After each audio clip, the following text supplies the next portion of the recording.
Okay, okay. Stupid computer needed a restart, but we're here, friends. Welcome.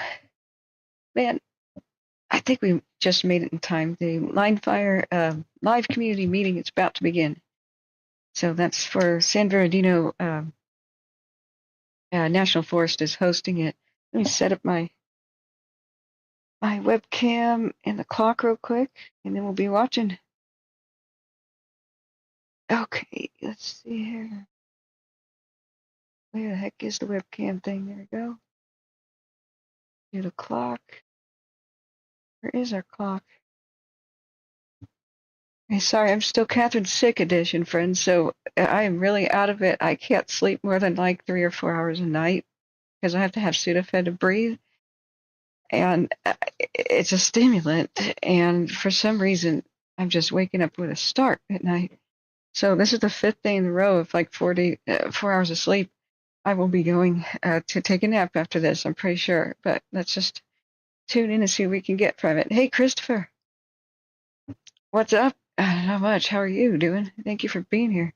And Grumpy, hey, you're first today, so you get the trophy. You get the trophy. And personal bird greeting from me. Thank you for being such a wonderful supporter. Good to see you.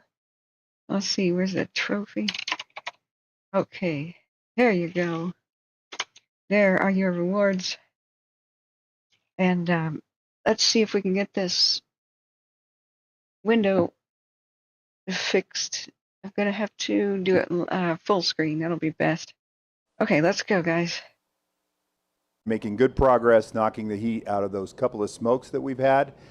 They are persistent, large fuels, which hold heat for quite some time. And so we're helping to keep those knocked down, keeping the heat out of that, keeping any ember cast or any threat from presenting itself. We feel very confident about Division Charlie, all along the 330 corridor, out the southernmost portion of the fire, up and around the west end as we make our way up into Running Springs. Up on top, as we cross over the division break into Division Papa, we have not seen any threats to the fire line all along the black line on the 18 corridor making its way to the east. We continue to monitor and patrol that area. We're not mopping anything up at this time as we have not seen any heat along the fire's edge. In fact, we don't have any smokes coming up interiorly off the Division Papa side until we get out to the red line that still shows, or the open line that still shows, coming off the edge in Division Papa down into Bear Creek. So going down into Bear Creek, as anybody that lives up here knows, coming across the Arctic Circle, there is some very steep and treacherous country. It is difficult to get human beings in there to work those fire lines, and so we've had some difficulty getting access to some of those areas. That doesn't mean we haven't made access, but the access is spotty. In other words, we've made it to places where we can no longer walk, and we have to walk interior or into the black and around the fire's edge, and then grab another bite and continue on. We have crews in there today continuing with that work. We've put really good handline coming off the slope right here behind camp, out of Snow Valley, down into the Bear Creek drainage. As you can see on the map, we have handline that resembles the work that has been done. That handline is broken in those areas I discussed that we could not make access to. We are utilizing rotor wing or helicopter airships to keep any heat or smoke down in that area. Today, we have one persistent, likely 10,000 hour fuel or large fuel that continues to put up smoke just above the Bear Creek drainage, still on what we're calling the correct side or the south side of that drainage. We will continue with that work until we get that beat completely down.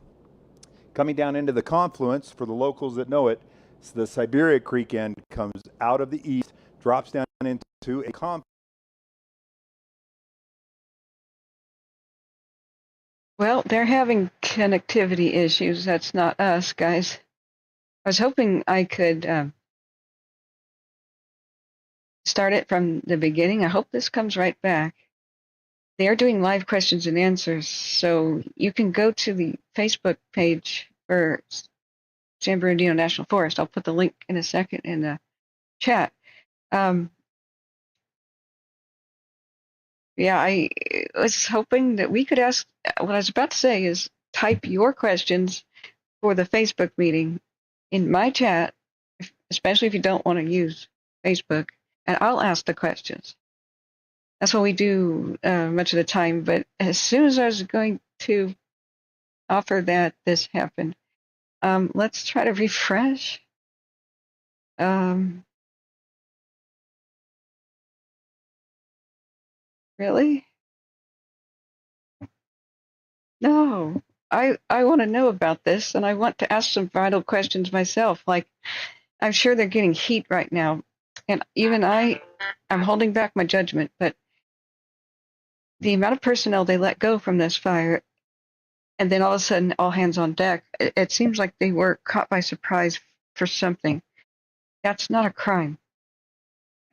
Maybe everything, the conditions, the weather forecast was a little bit different than they expected. Maybe they expected it to moderate. I don't know what went wrong here, but many people are kind of livid. They're kind of furious.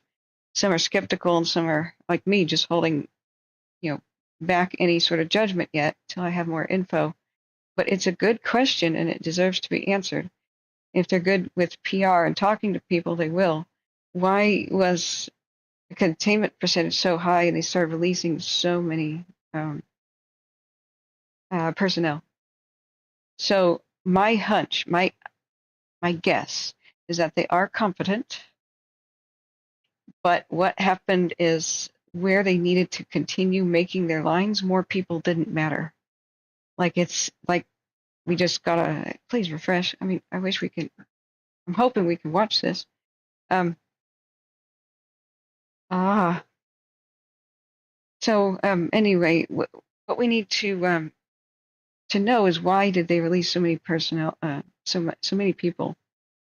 So my hunch is that where they needed to continue working to complete 100% containment, the rest of the 15% or whatever they needed to do was steep, rugged terrain. It would be too many cooks in the kitchen. Like more people doesn't make anything better. If you already have a full kitchen staff, adding more people into the same crowded kitchen doesn't help if your restaurant is busy.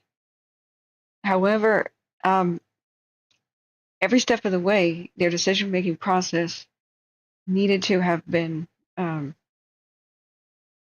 needed to have been um,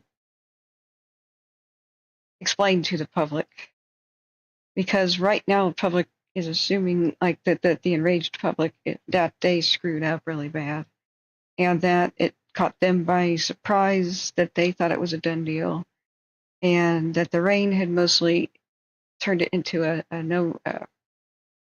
non-factor. And they did a great job explaining yesterday several different videos that I'm hoping this will come right back, friends. They explained with several different videos that the excessive dryness and the new heat wave changed the game,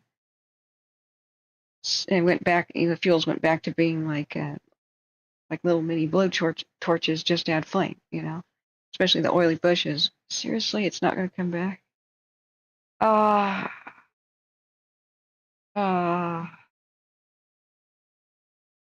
okay.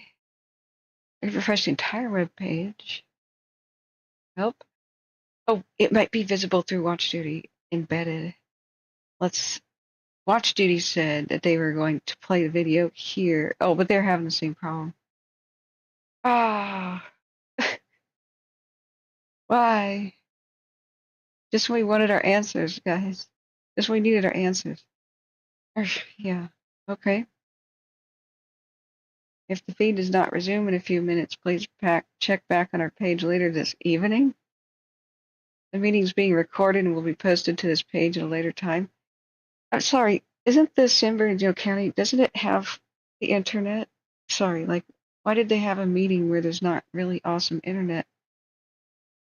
Um, I know when a fire is new, when it's a new situation, that they set up on the fly and in a field, and they use a high school gymnasium or something, which probably has totally crappy internet. But this is not exactly Timbuktu. This is San Bernardino, and one of the most sophisticated regions of the world as far as tech goes. It's California, it's Silicon Valley, so I'm really not only disturbed by why did this just get cut off, but is this the only option they have? Time and time again, they're like sending messenger pigeons or actual runners, like people in pickup trucks, to go and speak to each other. All right, we'll check on that in a second. Let's look at cams real quick because they have no radio or no comms. Here's our live look, looking decent. Knock on wood. Okay, fingers crossed here. Communications is what is the most important part about fighting wildfires. In any kind of fire, it's seconds count. Everything changes in 1 to 2 minutes. So 1 to 2 minute delays in communications and trucks taking the wrong road and getting lost and whatever the problem is deadly. It adds millions to the cost. It adds so much more danger and makes the situation worse. Like, shouldn't our firefighters have the best communications possible in the country? Yeah. Grumpy Gamer says, Grumpy Gamer Guy says, Wi-Fi 7 will increase the range and the bandwidth. Oh, you do tell me about it, because that'll be awesome. But in the era of 5G even, I was expecting more. Remember all the super hype for 5G? Well, it's great if you're aware it's good. Like, I went to the ruins of Greenville in Plumas County. We never had cell phone service there ever that I could ever remember. AT&T, Verizon occasionally. I go there and T-Mobile has 5G and it had faster internet than at home. It was almost a gig download. It's like 800 download and 500 up. Let's look at our other cams. However, if you go around the corner, around the next bend in the road and behind a mountain, it's gone. So 5G is more like these. It's a far cry from what we were promised, which was like every telephone pole will have a 5G repeater, and there will be high-speed internet pretty much everywhere there's a telephone pole. And then cars will be able to have talk to each other with air traffic control sort of situation. So if there was a traffic jam ahead and traffic stopped because of a blizzard or ice or fog, your car would automatically start braking because it would know that about the cars in front of it without you seeing it. It would know where the cars are. Like, this was promised to us. Where is it? I know there was an issue with Huawei software being pretty much Chinese hardware being Chinese spyware. So they got banned from doing business in the United States. But there's other people that make routers and comms, communications. So don't ask me why. This is they should have Starlink or some sort of satellite backup. What they need right now is public cooperation, and you get that through communication, just honest and matter of fact. Tell people the good, the bad, and the ugly. Tell people what they're going to do, how they're going to remedy the situation, and a best case scenario, middle ground, and a worst case scenario. That's what the public wants. But never keep them in the dark. Oh, that means the rumor mill is the only way people get their information. That's not what you want to inform the public. So let's try it one more time. Here's our Facebook link. Hey, I already did log in. Okay, San Bernardino National Forest. You guys aren't having any luck, are you? I imagine. Oh wait, in the it's day back. and It's then back. back downhill. You heard some talk from operations about the excellent fuels work that's been done out here. This is a picture captured off of Google Earth earlier in the fire, while Team 3 was still supporting the fire, and you can see from the aircraft that were looking at the perimeter here, the intense heat that was coming down and approaching Angeles Oaks. You can also see from Google Earth a prescribed fire that was put in here earlier this year by the San Bernardino National Forest.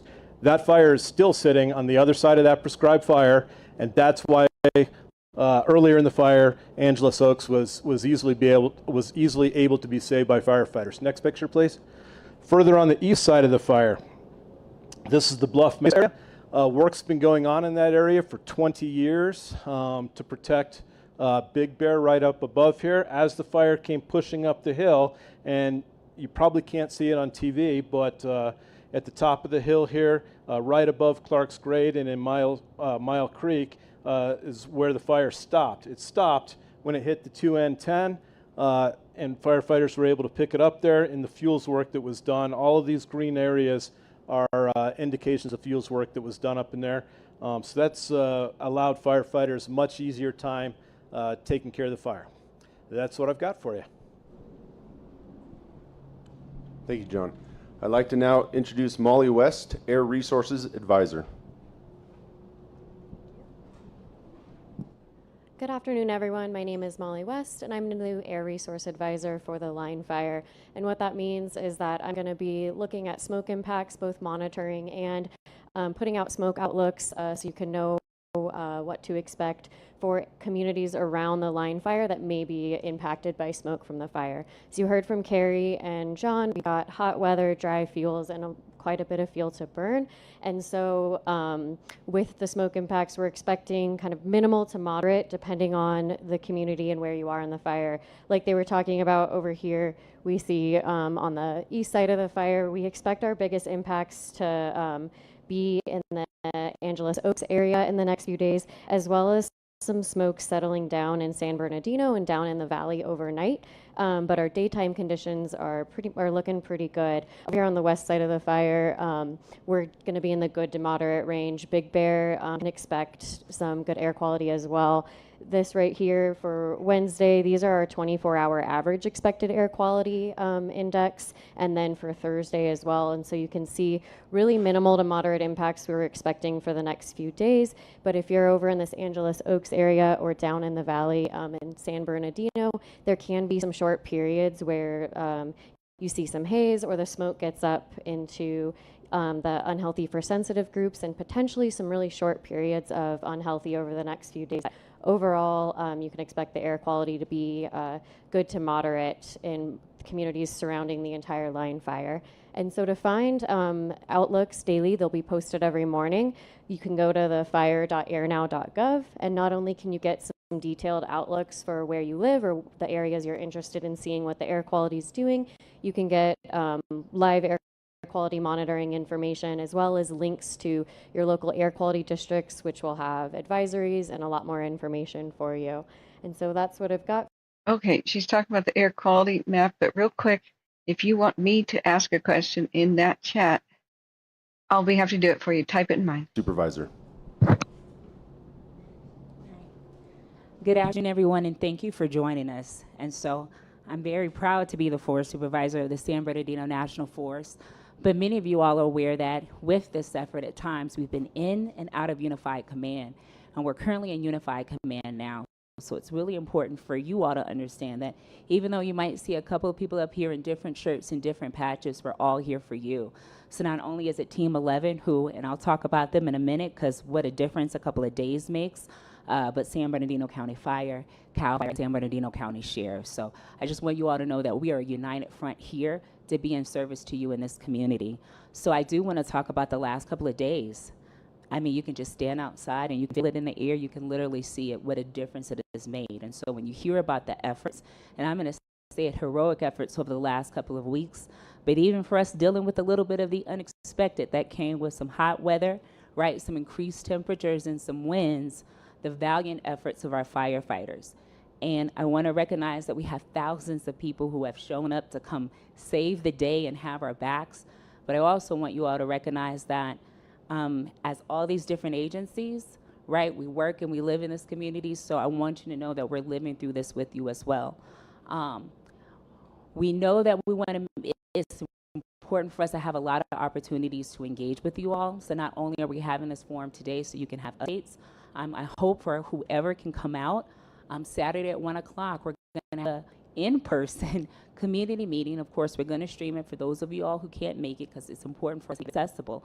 But we want to spend a little bit more time with you talking about what this incident means for us here in this community. So I hope you can join us. So again, that'll be Saturday at 1 p.m. at the Performing Arts Center. And the last thing that I want to leave you all with is just a big thank you. This is a campaign fire. For most of the time when we have big events here in Southern California, if we're lucky, right, we get a lot of people who show up. We get air tankers in the air, engines and other equipment on the ground, and we're hoping that within a week or two, right, we can restore things back to a little bit of normalcy. Well, this one has been a little bit different, and so I just want to thank you all for your cooperation, your patience, and your understanding. I recognize not everyone is in their home right now or has been in their home in the entirety of this. And so especially for those of you all who are still displaced, I'm just going to ask you just to hang in there just a little bit longer, because you heard about all the hard work they've been doing, but we want to make sure that, right, we give every opportunity to keep it in the box and to keep you all safe. So hopefully just a couple of more days. So just thank you for everything. We've got, right, we're not quite totally on the clear side of things, but I feel encouraged that we're getting there, and I'm hopeful. Thank you. Now representing your Unified Incident Commanders, James Courtwright. Good afternoon, James Courtwright, one of the incident commanders. To my left are the Unified IE from San Bernardino County, Calfire, and the San Bernardino County Sheriff's Department. I'm a kid that grew up in the West, and I've lived in many communities where wildfire is a regular thing in the summer. And I say that because I understand the stress and the angst that comes with having wildfire in your backyard. I personally have been had my home evacuated up in Redding, California, and so we understand what you're going through. And our commitment to you folks is we're going to keep this fire as small as possible and put it out as quickly as possible. We're doing that through a joint effort. We're bringing in a lot of resources. And all the resources we've brought in, as you've heard, has really made a difference. This fire is really being put to bed.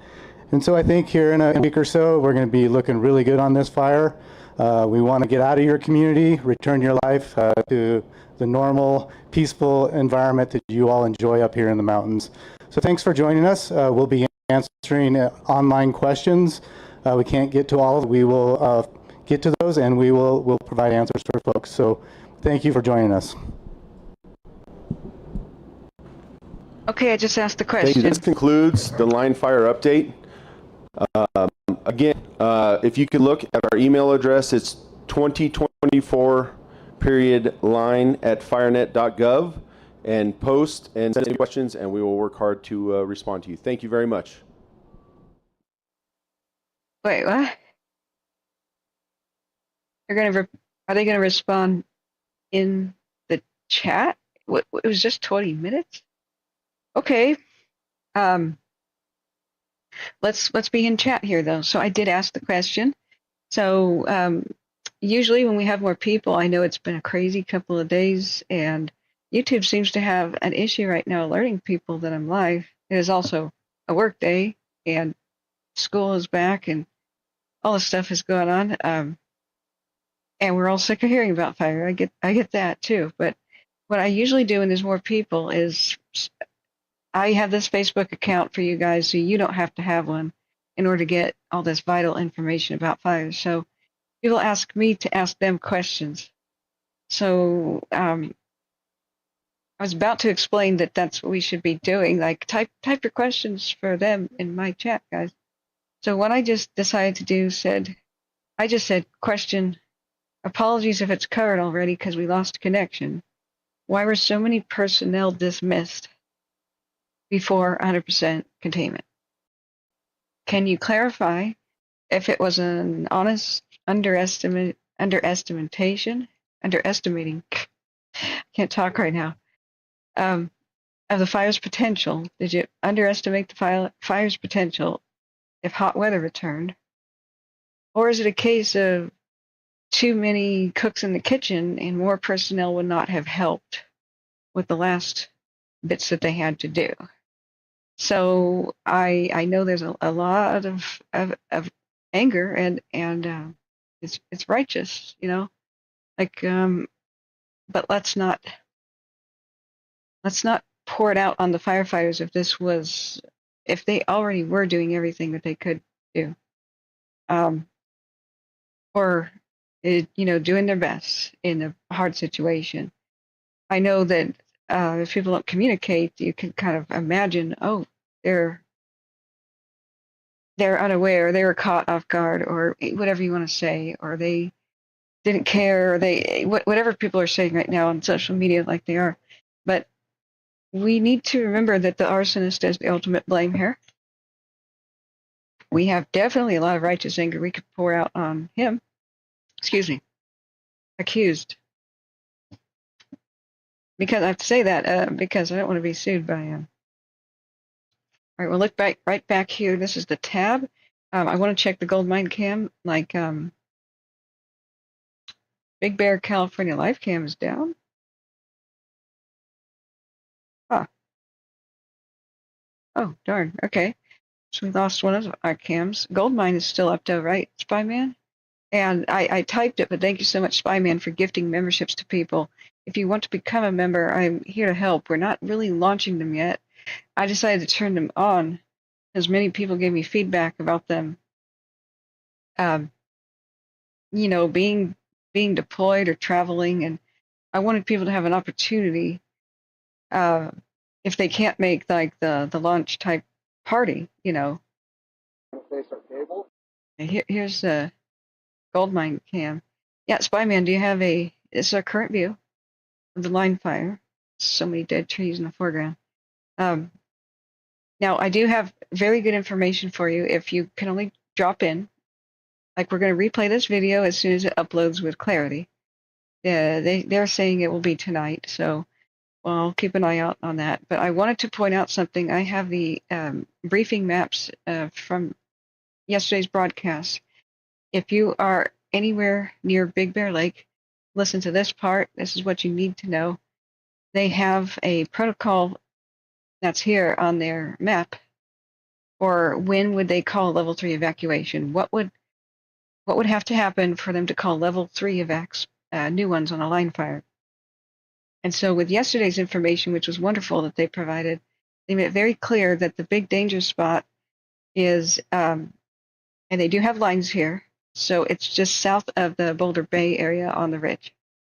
So they will evacuate first the west side of Big Bear Lake on the south shore, then the east, if time would allow them to do that.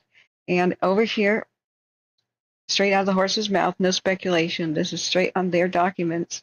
They said if a fire column shows up, if it stands up tall, so that means there's a huge amount of heat pushing it up like a smokestack of a train, you know.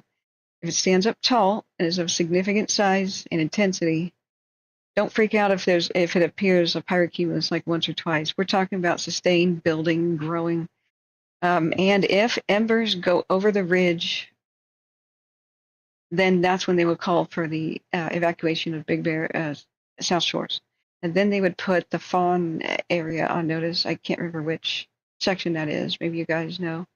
I'm not familiar with the neighborhoods, but they're calling it Fawn Skin and North Shore. Yeah. So here it is up on the screen. So if you have any questions about that, put that in the chat, of course. Those would be presumably the next places that might face an evacuation. But look at the gorgeous weather. For now, knock on wood. For now, gorgeous. This looks great to me because very little smoke, very little activity. I haven't checked all the cams. I just showed up to be here with you guys. And it looks like we lost one. But yeah, here's the one from the eagle's nest. It moves around a little bit. Let's look at the actual. Here's another live view. We could do a 12-hour time lapse, but we just take it one day at a time here. With the amount of intensity that burned off the last couple of nights, I think they did successfully burn off a lot of the remaining heavy fuels where they really were trying to protect the main roads to highways and all that. I'm happy that they got that opportunity. I think that was a very decent and good job from what I could tell. So Spyman says Fawnskin is where the two eagles live and have their own cam. Oh, that's right, Jackie and whoever, right? Okay. Grumpy says, I just shared the stream, see if it pulls in anybody. Probably not, because I've been inactive. Well, I appreciate it, guys. Sharing the stream and hitting the like button, the thumbs up. is the best way to help, and I see you guys have. Hey, it's SB Kathy, thank you for becoming a member. You're so wonderful. Thank you for your years of support, your past mod service. You're so wonderful. It's so good to see you here. I think everybody is, it's quite a busy week, and I didn't even realize yesterday nobody was here probably because of the debates, but I'm also kind of a zombie. I was hoping to rest more with the sinus problem I have. I'm counting the days to my surgery. It should be over after November 5th or 6th. And I need to be using this time to prep to go to California. So here's what will come down the pipe for us streaming. Is we will have, I'm still not feeling festive or well enough. And the hurricane just was so depressing. And this too, I want it to be festive. I want to actually have a day where we officially launch the memberships. That's day one. You didn't miss anything, guys. You are all day one membership members and super supporters at a low price of what is it, $2.99 or something a month? Cancel any time. If we can meet this goal by October 15th, YouTube will match up the $1,000. So let me see what the goal is from yesterday. Oh, Spyman, you're gifting even more. This is above and beyond a Call of Duty. Thank you. If you guys are on iPhone, though, you can't see the button that says join. That's what the button is, and it's right under the screen. So the idea is you go to the browser and you type in youtube.com, and I'm sorry that is a pain. And I'll link my own channel page right now. I had no idea it would be this difficult to get people, for people to join memberships, but apparently Apple wanted a cut. This is what my best guess is. Apple wanted a cut, and YouTube was like, no, you ain't getting part of our 30%. Apple's like, fine, on the app for us, we won't put that button there then. We're not going to help you make money and cut us out. This is my best guess. So my actual channel page, and you go here with more and learn about the channel, and here's different donation links and stuff. Go here in a browser like on either Safari or whatever browser you like, Chrome or whatever you could do on a Mac. I'm so sorry. And if there's still a problem, we'll take care of you. Michael Jones, thank you. You gifted yesterday. Thank you. Instead of if you have $25 to spend or something, please, if you have any leftovers, gift the memberships for people in the chat. That makes them feel so wonderful, and I would be so appreciative. I don't believe I can do it. Like I would. Some people have said, "Here's PayPal. Now gift some memberships." I don't think I can because I think YouTube might think that that's fraud. Sure, the average person might drop $500 to get an extra 1,000. Like average criminal person, yeah, that sounds good, but it's fraud. No ifs, ands, or buts about it. So I don't think I'm allowed to right now. Before that bonus trial thing is over. Afterwards, after the 15th of October, we should be able to. So what I want to do is have a more festive party atmosphere and get some adequate sleep to prepare for it. And here's a live look at Angeles Oaks if the camera is on. Let's go look in the past a little bit. This is a movie cam, and I have the link in the description of my video, friends. You can see them have their rendezvous and stuff. See them hang out and barbecue, and news crews eventually show up. Sometimes at night, we had interesting views. The insects went by looking like embers, and I was happy to report we confirmed them as just bugs on the camera. See this? These are just insects, and so that's what I was helping people with yesterday. It's the heat trail, and sort of, it's hard to explain with camera technology.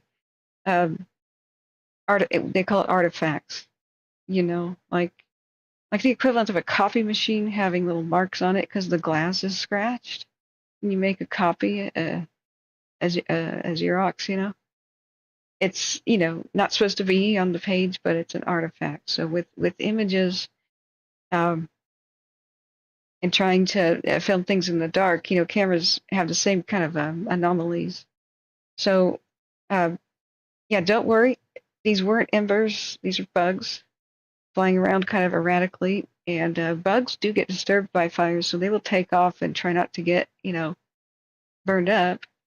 So they swarm and do crazy stuff, but there's also just a lot of bugs in the mountains at night. A couple of the big ones were actually bats. So don't worry too much about that.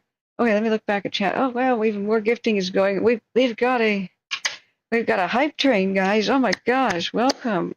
You guys are blowing me away. I'm so sorry I haven't been able to do like a fun, hey, here's memberships, they're here. We'll do it.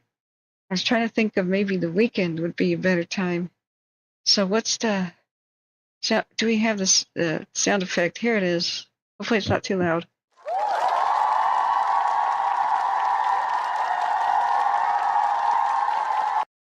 Thank you guys. You're blowing me away. I'm trying to get the laptop here ordered in the next 2 days. If you guys want to do boring stuff with me, because I don't see a lot of fire activity. Tell me if I'm wrong. We could go around looking right now, but Nelson Fire in Orville. What?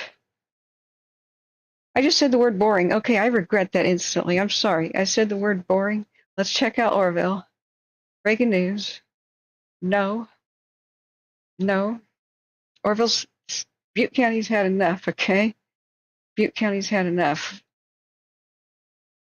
Oh, it's just by the After Bay. Okay, not that that's any consolation. Oh, and you guys have to watch something with me, and that was they made an arrest for arson for the accused dude who nearly burned Orville down and my uncle's house, and did burn down so many other people's. You have to watch this chilling video with me. I was going to do a reaction video. It's like, whoa, it's the prosecuting district attorney, I think, and/or prosecutor and/or police chief, but two of them make a public announcement, and they point on the map how the fire spread and what the accused firefighter suspect did. And that's why it's partially so chilling. It may be the case where he tried to create a job for himself as he lived nearby. Yeah. There's an elk fire right now with cam links. Hey, ABBYT, thank you for coming. Much love from the UK. Tracy, okay. Big hearts, Tracy. I got your email secondhand, and just thoughts and prayers with you, Tracy. I'll try to respond a little bit later today. I tried this morning, but I woke up with 4 hours of sleep, and I'm in zombie mode. So this looks small at the moment, but yeah, we can look at Wyoming, sure. Thank you, ABBY, ABB YouTube, or is it ABB YouTube, or what's YT? What do you want to be called? But man, you guys are so wonderful. Thank you for the hype train and the memberships. Let's see where we are on the goals. YouTube has a dashboard thing. Well, did it? It crashed. Okay. Well, I should be able to pull that right back up. Oh, that tab crashed. That was showing the current. I do have a goal. I do have a totals for us for memberships, and I want to read the names out of everybody with Cash App, PayPal, and Venmo. I appreciate you so much. Let me see if I can pull this up. New members are rolling in. See your stats. So that's a very cool. So here goes. So it says latest live stream performance, views. We've met the goal of 9,000 subs, guys. Can we get to 10 and get a store? That'd be amazing. Do share the stream, friends. Wow, 50 plus members, that's a lot. The community you've built is something really special, and keep it up. See my progress. But YouTube gave me an achievement badge for myself. So if I didn't do the cool colored feathers for you guys, and do check out the special emotes, I have a phoenix. You know, you guys get special smiley faces who are members. Um, the original badge colors for how long you've been a member, like every couple of months you'll get a feather color change. You guys are all greenies right now, and it'll start changing to progressively cooler looking colors, or at least more vibrant, right? So they used to have green stars, and that was boring, you know. You guys are special, so I made special for you. So we hit see our progress.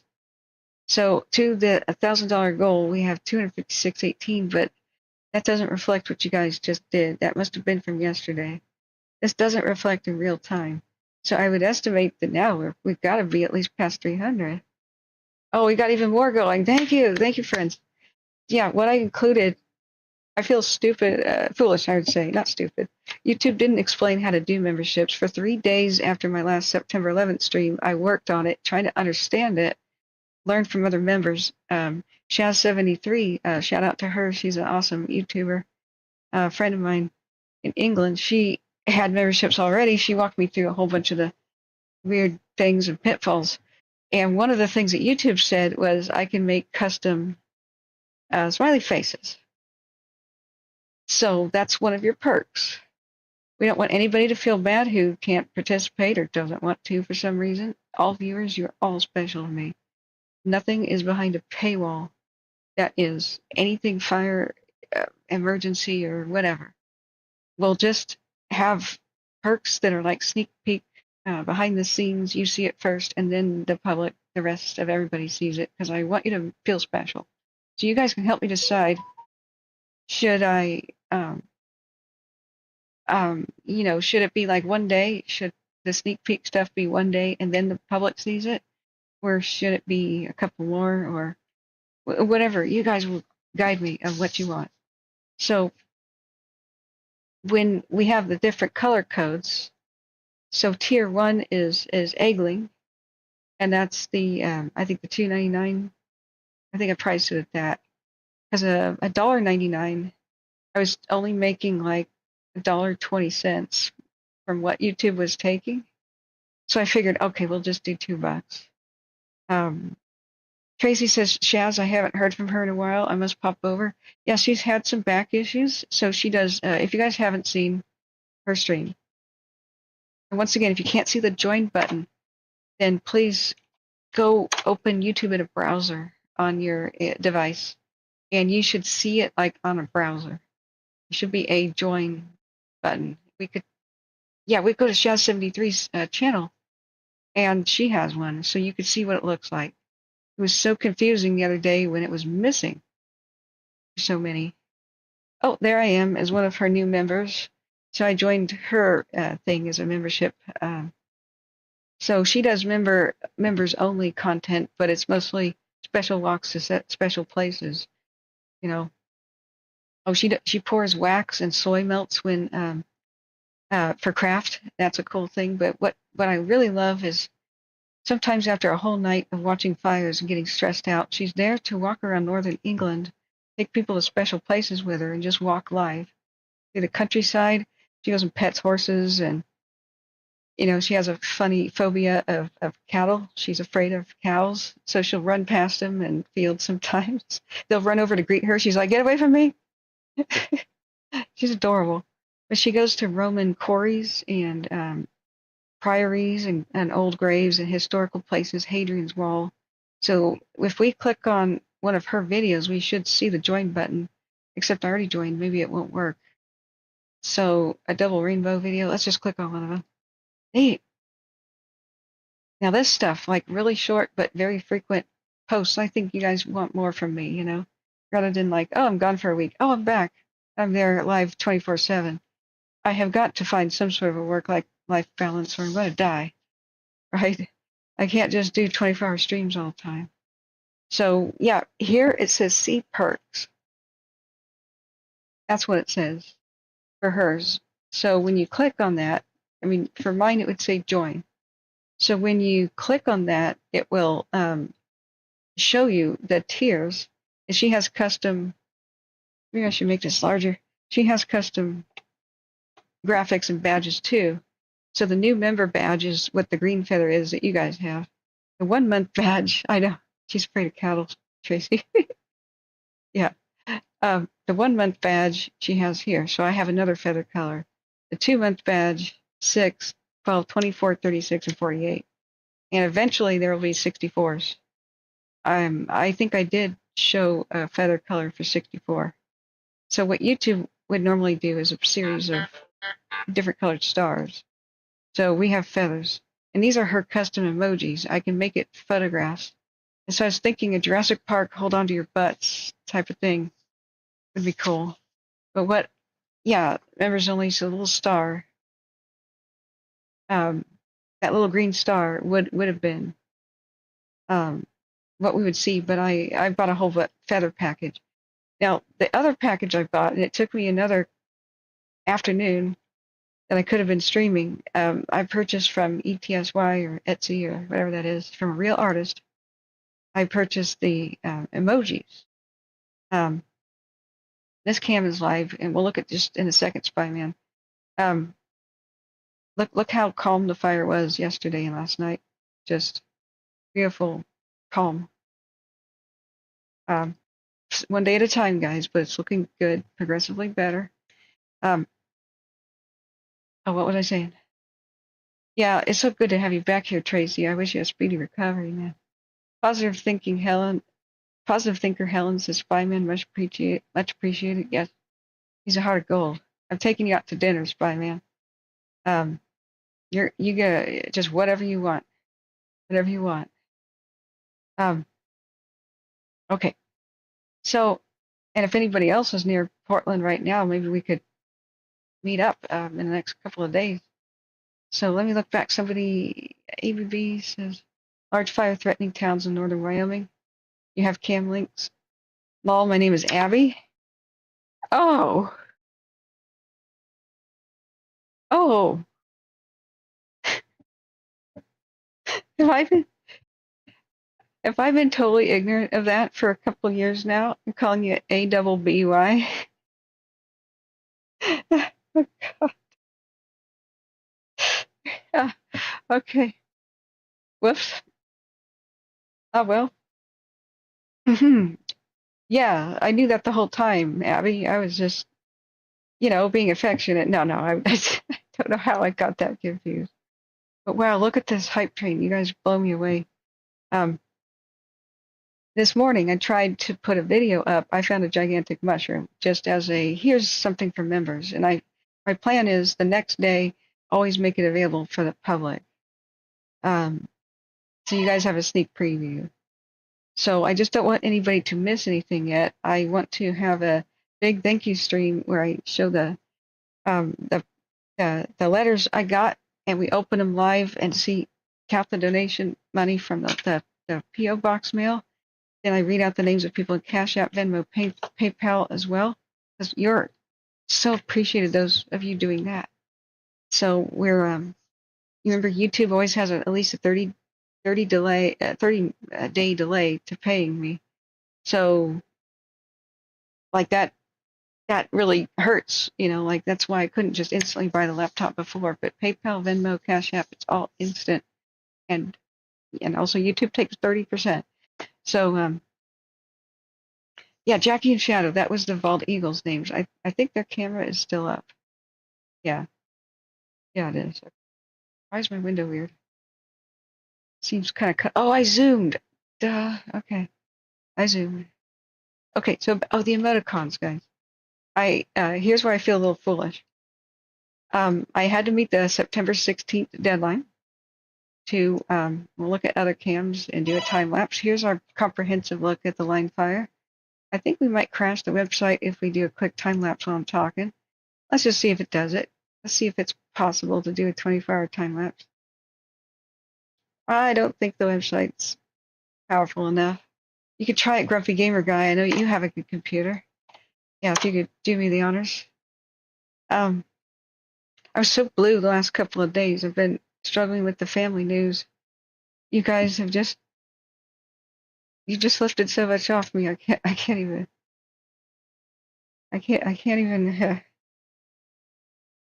Don't make me emotional, okay? I love you all. um, we're gonna make it, and I'm not going to California without the ability during this Santa Ana wind season that we're in now, without being able to go live at a moment's notice, because we are now in California's deadliest wildfire season. Santa Ana's and Diablo winds. So I will not ever again, like I did in 2022, leave the house without a super robust laptop and be unable to really help, like happened in summer of 2022. So, but it's happening. It's happening. Oh, I felt foolish because there was a September 16th deadline of launch your channel memberships, right? So I thought by noon I would hit the launch button, and that was the last day I had to take this bonus offer of $1,000 matching. If we raise 1,000 on channel membership, then YouTube matches it. So I would get, well, I don't get 1,000 because of the 30% cut. Is this going to refresh? Like, okay, it's still stuck on 256.18, which is judging by what happened. I bet we're over 320 at least right by now. I don't know why it takes so long for that to show up as a total, but well, hey, we'll figure this out. So noon was coming on the 16th, so I went to try to buy all these fancy graphics, and I did that from ETSY or Etsy, and paid a real artist for it. And I wanted you guys to have a certain set of graphics that matters the most to us. So let me see if I can show that to you real quick. Spyman, which part of the camera timestamp were we supposed to look at? This is Angeles Oaks, guys. It's hot, but calm. This was from a little bit ago. Let's look at the live. And I think I could be here the next couple hours instead of taking that nap because you guys just gave me some energy, hey? This is live, so that's Angeles Oaks.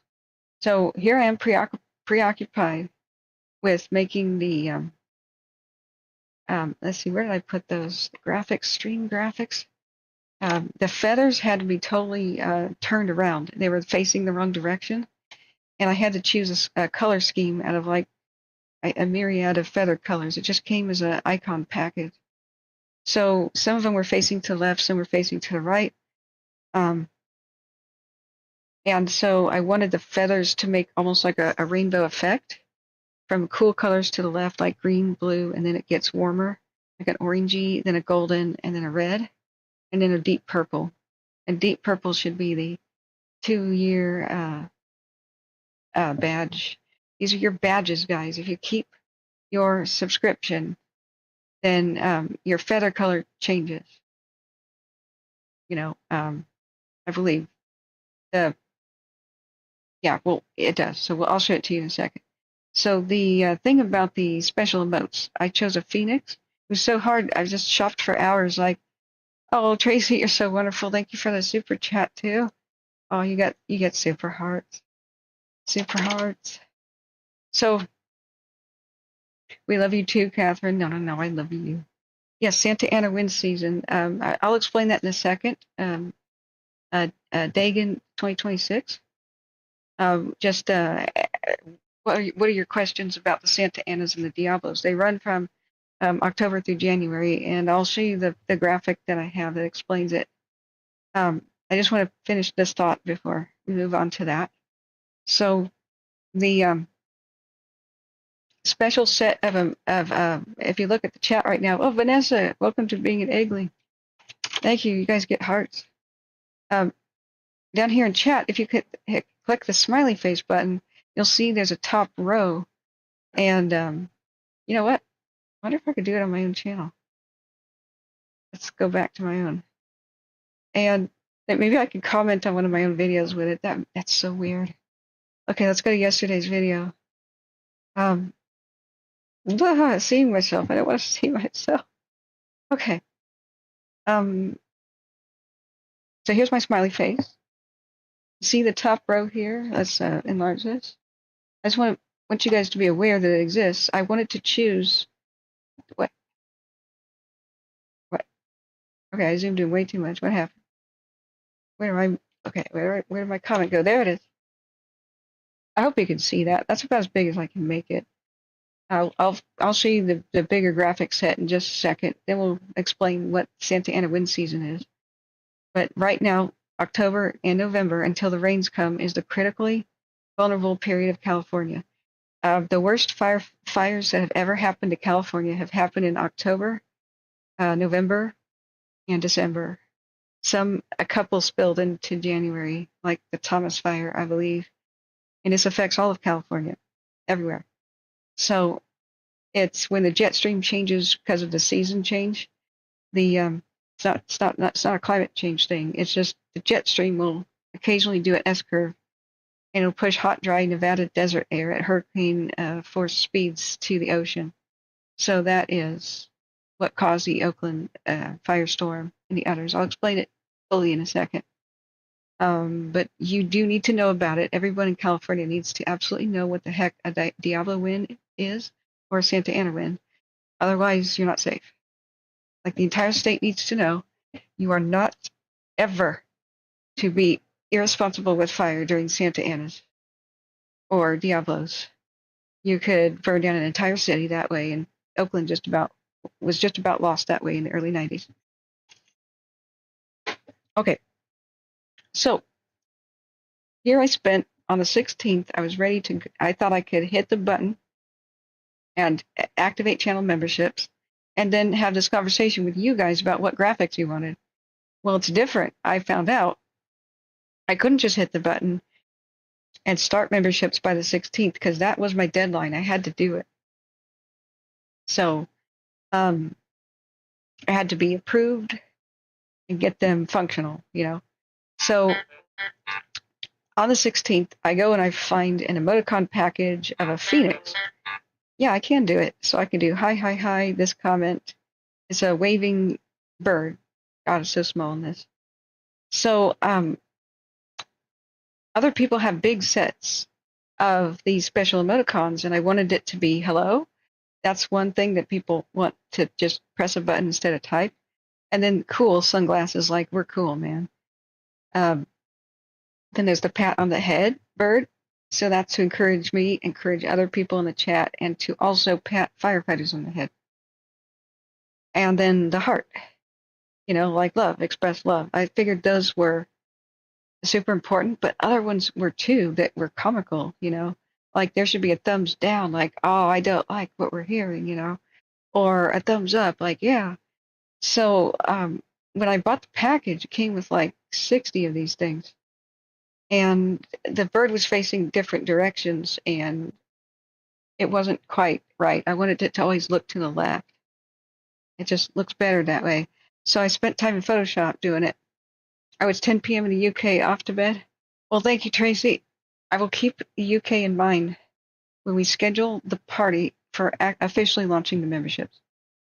That is going to be a scheduled thing, so nobody misses it if they could have planned for it.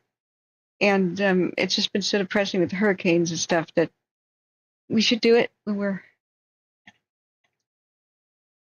festive, right? So this is why I feel stupid. I spent hours trying to get it ready because when I hit the button, YouTube says, wait, you're not done. You need to add your graphics. Oh, crap. Because that's one of the perks. So I threw that all together as fast as I could, and I made the deadline by midnight. I immediately rushed to buy the graphics. Then I thought I had to fix them all because I thought it was locked in stone when I put the graphics up. So once I did that and hit the button before midnight, I was like, phew. Okay, at least tomorrow we can go live with the memberships, right? Right? 17th? And then no, it says, we have received your submission.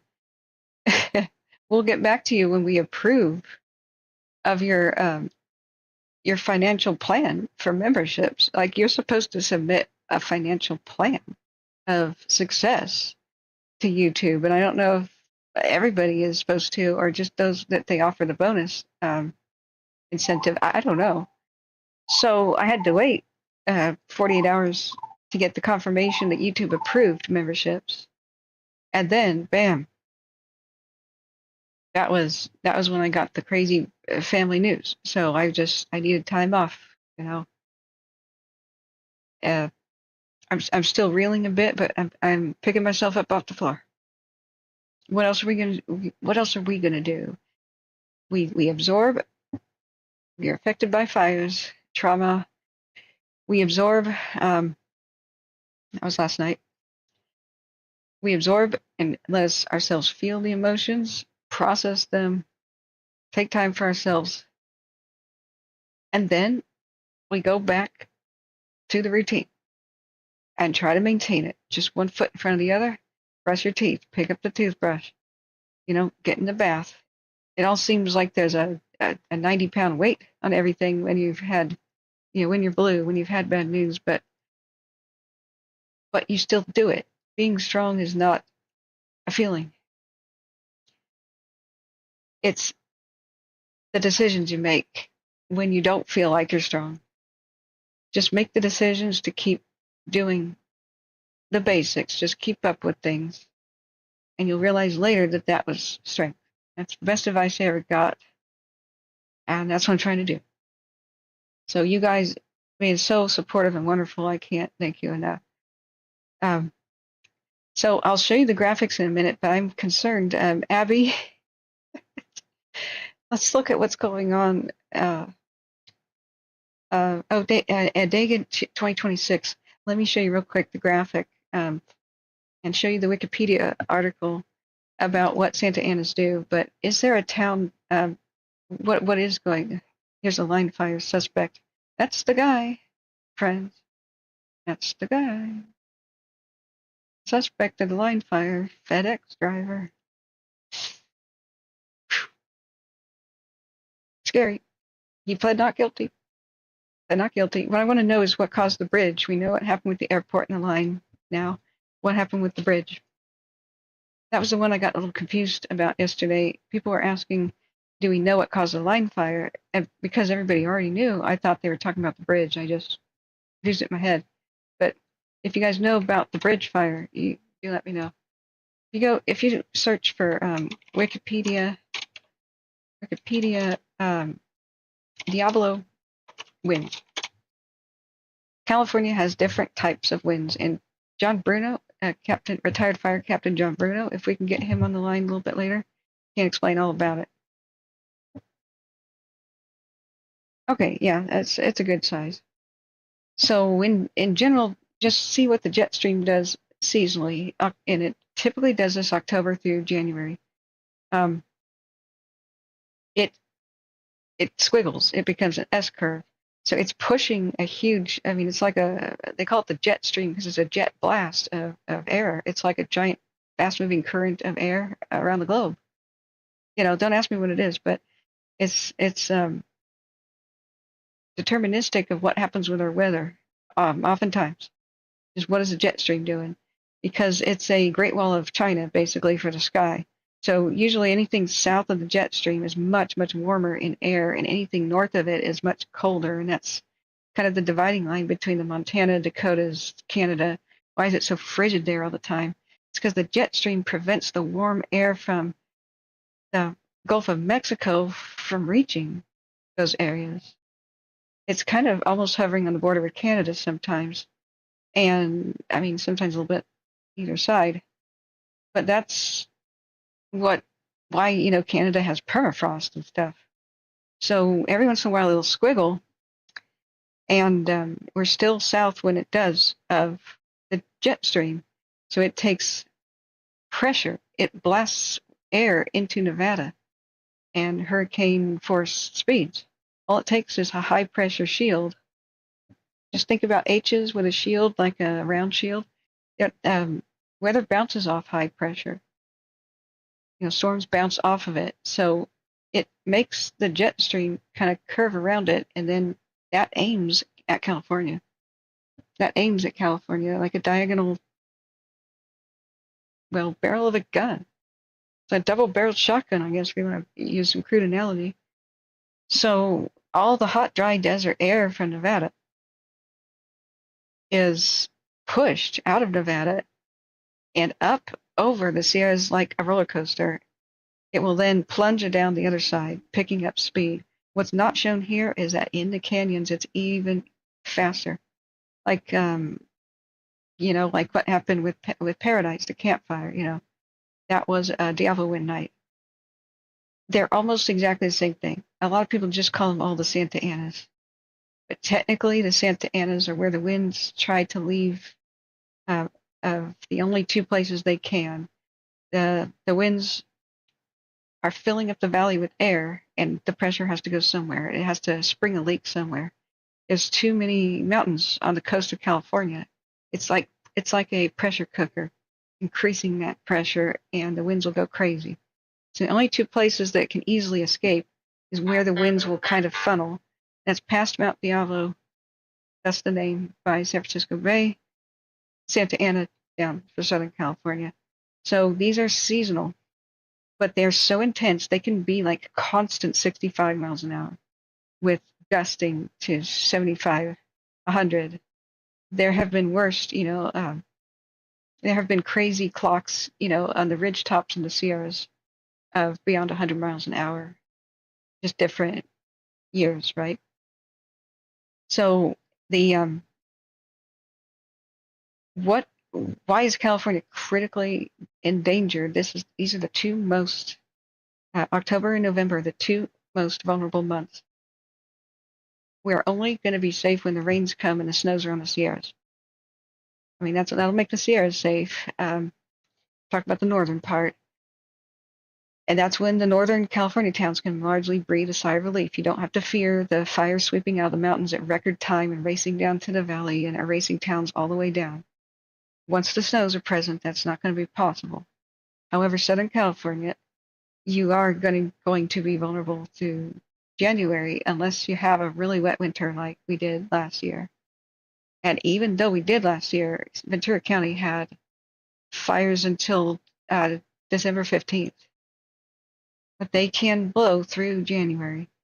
But usually, if a lot of wetting rain has like ended the summertime drought, then the vegetation just isn't as tender, dry, and crackly like it would have been before the rains have ever arrived from summer. So if you look at the disasters of the Oakland firestorm in the early 90s and the deadly disasters, the North Bay fires, like Santa Rosa burning down in 2017. That was October 10th, by the way, 8 days from today. You look at the next year, 2018, and the Campfire, that was November 8th. And then a couple of weeks later, the rains finally arrived and rained out the Campfire, basically.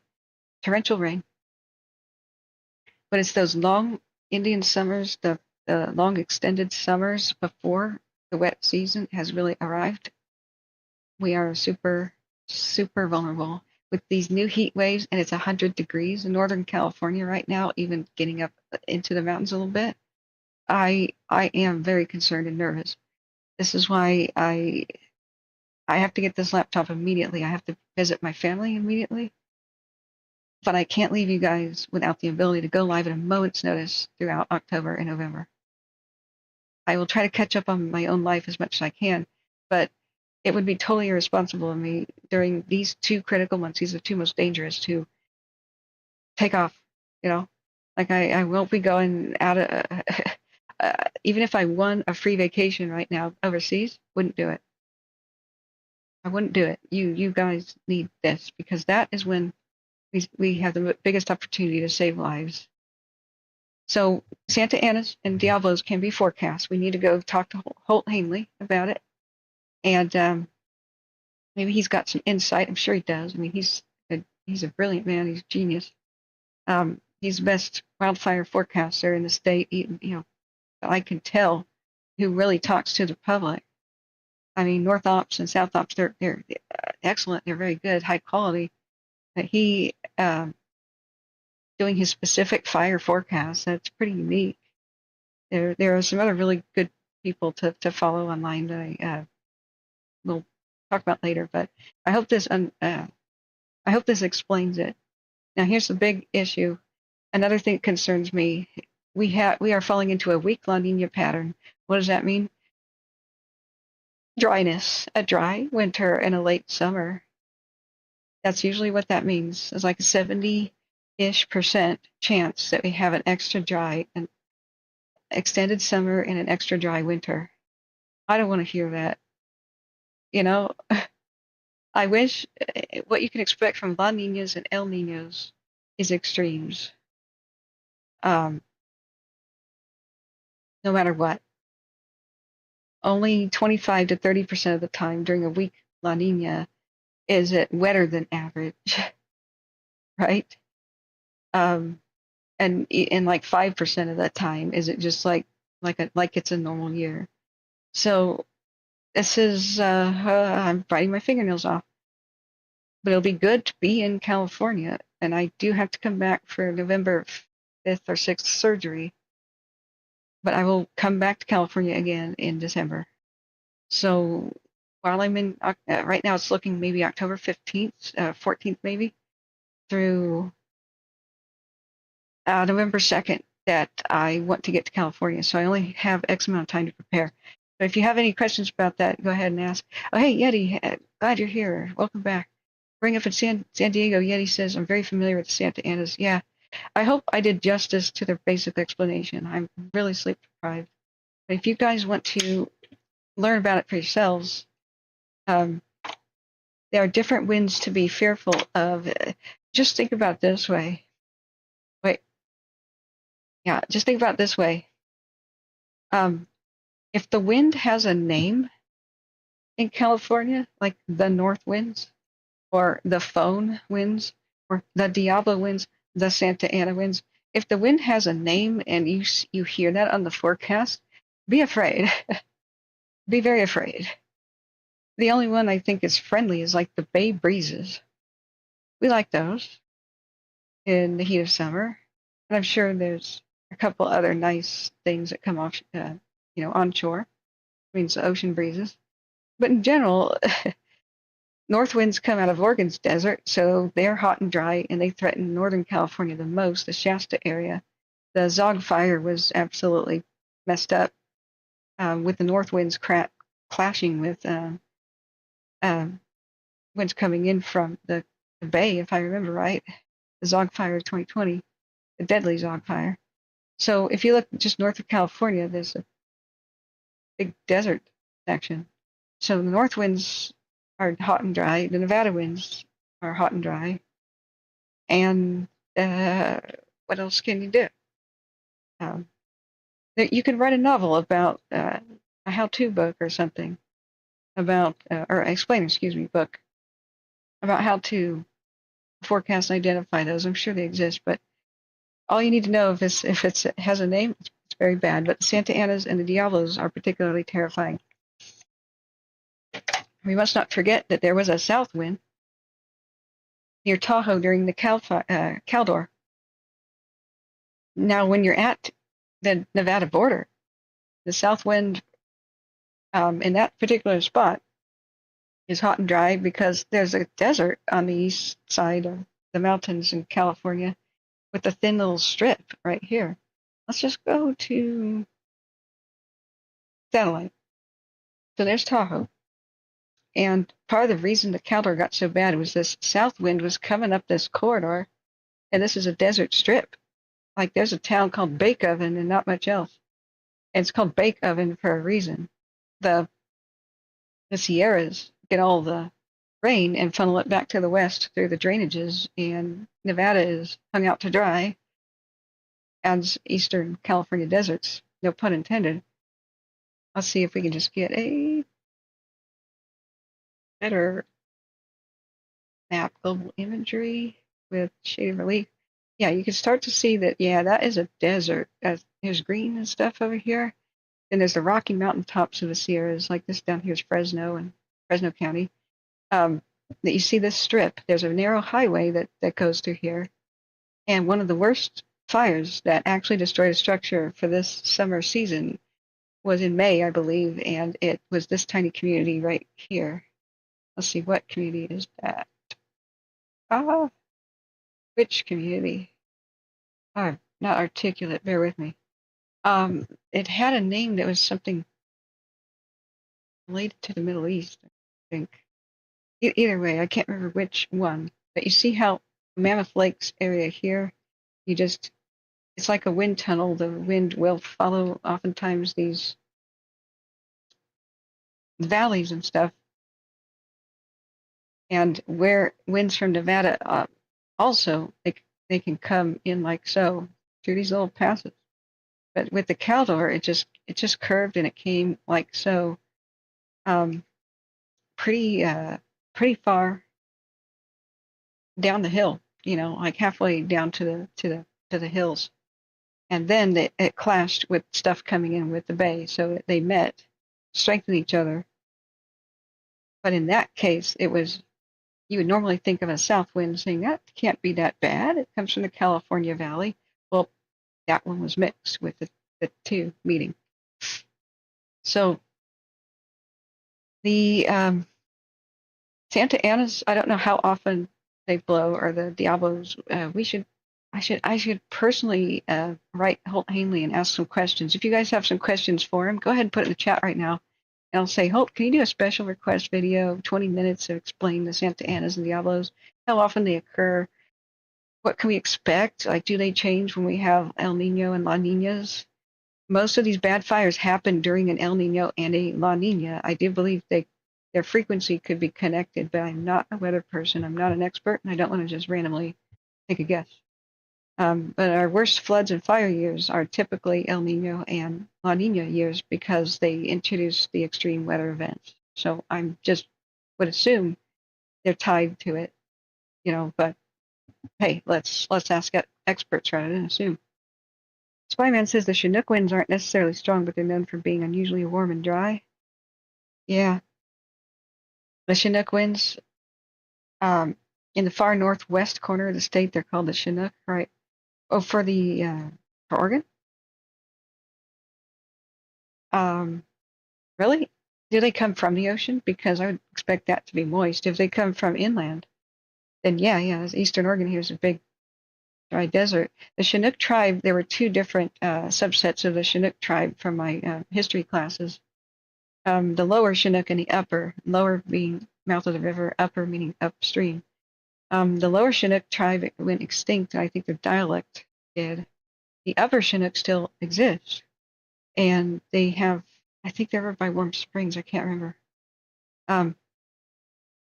Or either they merged, but I know the dialect, the language of the lower Chinook is dead, and there's still a few elders that speak upper Chinook. And it's not just a fish, it was the dominating region that they had. I mean, they dominated the other tribes, and so it's like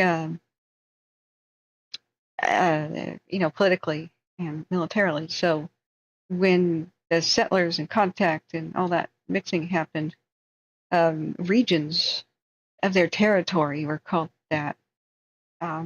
We probably came close to the Columbia River being called the Chinook River or something, but the guy who discovered it named it after his own boat.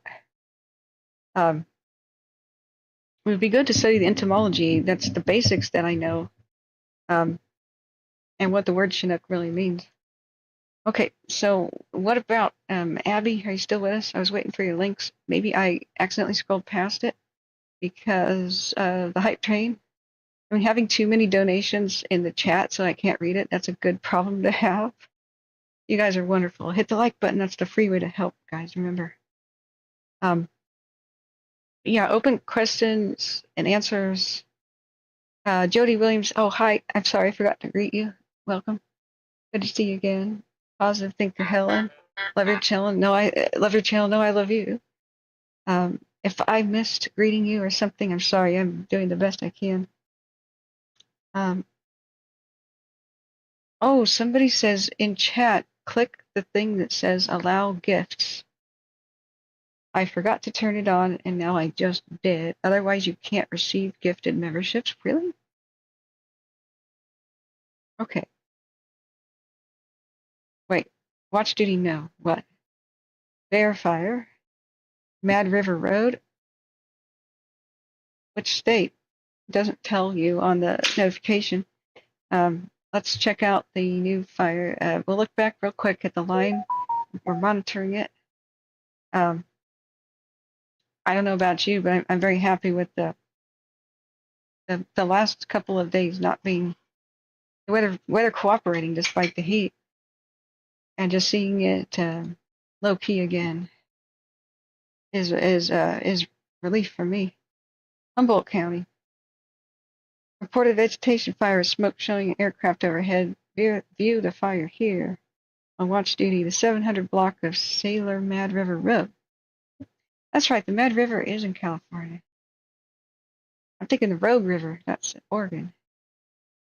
Okay, Snow Valley Base Camp area is the cam that shows part of the fire camp at the resort. The cam moves from time to time. Be patient, you'll see the tents of the firefighters. Oh, okay, thanks. So I don't think you guys can choose who you gift a membership to.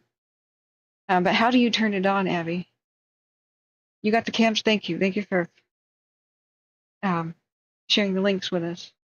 So here's our live of the line, and just looking much more mild. I hope that. Oh, let me see if they answered my question. It may have destroyed the live chat, what we were watching.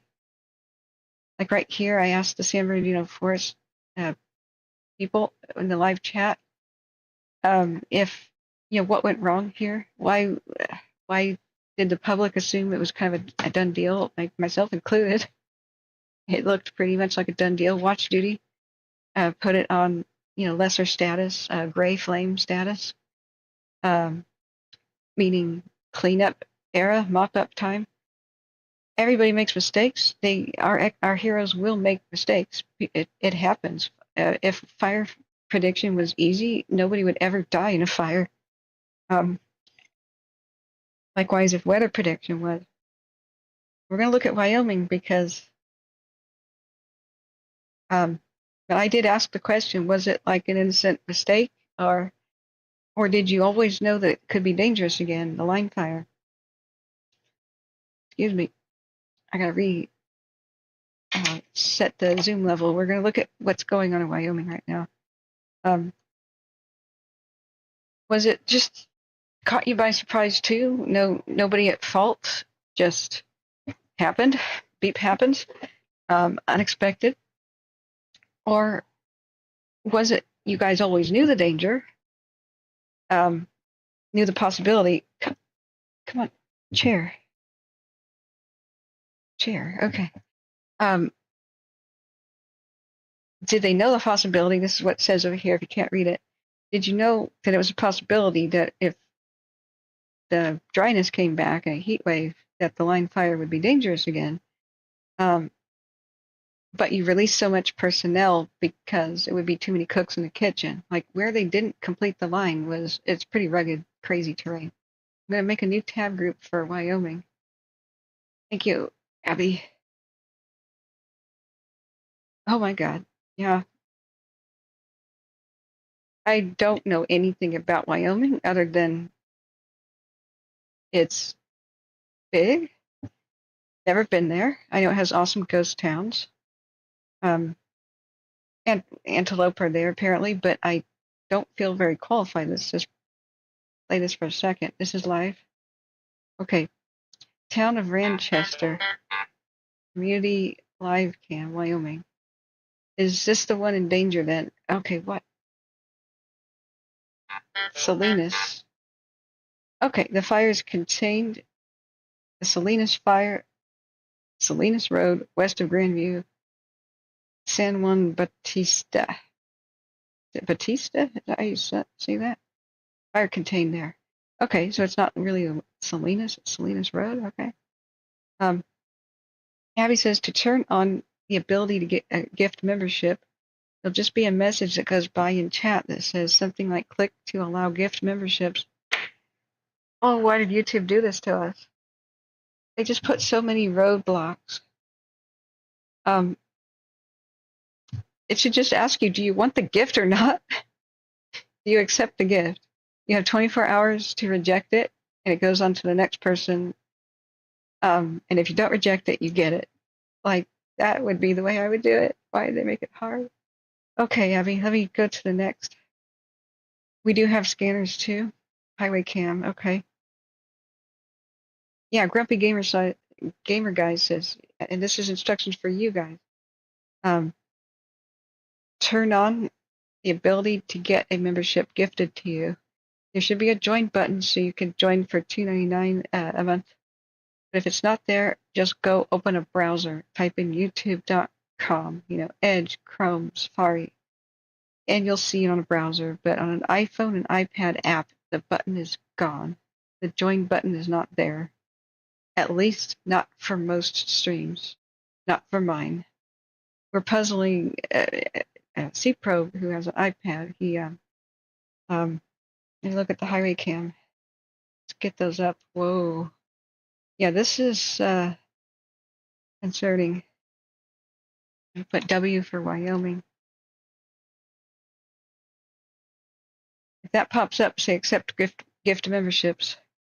And if you have extra, like the goal was here, I was going to just ask 100 people to donate $10. And boom, $1,000 goal. So you can subscribe months ahead of time for yourself. Or you could do a gift membership. The lowest tier is fine, $2.99 for anybody, and they'll be randomly selected in the chat, as far as I know. You can't select who gets the gift, but hey, that makes you the even more radically cool person to me if you do kindness for strangers. So, and it does make people feel really good. So Abby says. Scanners are broadcastify Sheridan County, Wyoming. Okay. To turn it on there.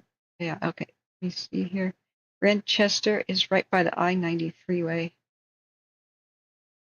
When did this occur? When did this start? What's the fire called? Looks like it's somewhat nearby. That's all smoke. It's not clouds. That's not much in the way of clouds. It's very white. There could be some cloudy rain sort of a thing raining on it like spitting. That can cause the smoke when it goes white. It's a lot of times it's because it's now steam. Some of it is steam. But with the blue sky in the horizon, it could be that that's 100% smoke and that's it.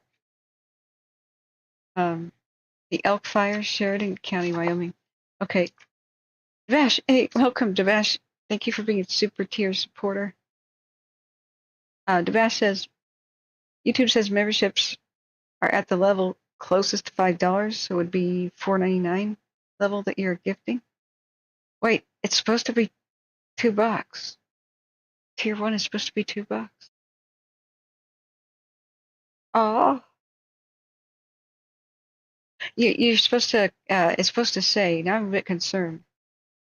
I want to check my own channel really quick, guys. If you do, see, it says okay, join. $1.99 a month. See, to be an eggling. So is it charging you only $1.99 and only $4.99? It should be what it does. So egglings. Here's the feather colors, guys. And here's so far the emoticons. Oh, I don't think I finished my sentence about that. I'm scatterbrained. I spent an inordinate amount of time just setting up all of those emotes because I thought they all had to be done and submitted to YouTube by the 16th on midnight. So I spent hours desperately trying to make them all the same size and the same color and all that, standardize it. I got it in just before midnight, only to find out that we can only unlock more smiley faces, custom smiley faces, if we have more members. It's based on how big your pool of members is. So I had 36 that I worked on, and they only allowed me to upload 4. And then YouTube had to make a decision on whether or not they'd approve my financial plan. Hey, Grumpy Gamer Guy, thank you. Thank you for the $2 super chat. You're welcome. I mean, You're welcome. Somebody else says thank you on a different screen. And I was saying you're welcome to the next person. Sorry, I'm just out of it. Yeah, it's a Phoenix. I want to show you the custom graphics, but I do want to make sure that we're listening to Wyoming because it sounds like a situation's developing. Abby, can you summarize the situation? Or we'll have to go to media real quick. Let me open up the rest of the highway cam links.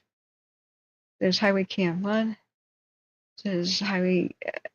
Oh, I think they all go together, right? That's Radchester. Yeah. Okay. Yeah, this is the same.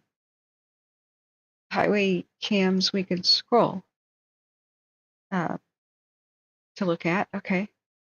Let's see. Highway webcam number 3. Okay. Oh my God. Yeah. The I-90 Montana state line southbound. I-90/US 87. Wow. Pretty country. Great Plains stuff and truck driving days reminiscence there. But how do you just go to work and just drive past that? The same thing like with Reno experiencing this, and I'm sure all of you guys down in Southern California. How do you just drive past that and go on with your day? Ugh. Okay. Scanners on Sheridan County, Wyoming. This is refreshing. Does it have an interval? Went screenshot that, by the way. Welcome to October 2nd, friends. I was just going to hopefully do the community meeting and go and take a nap, but I don't think I should.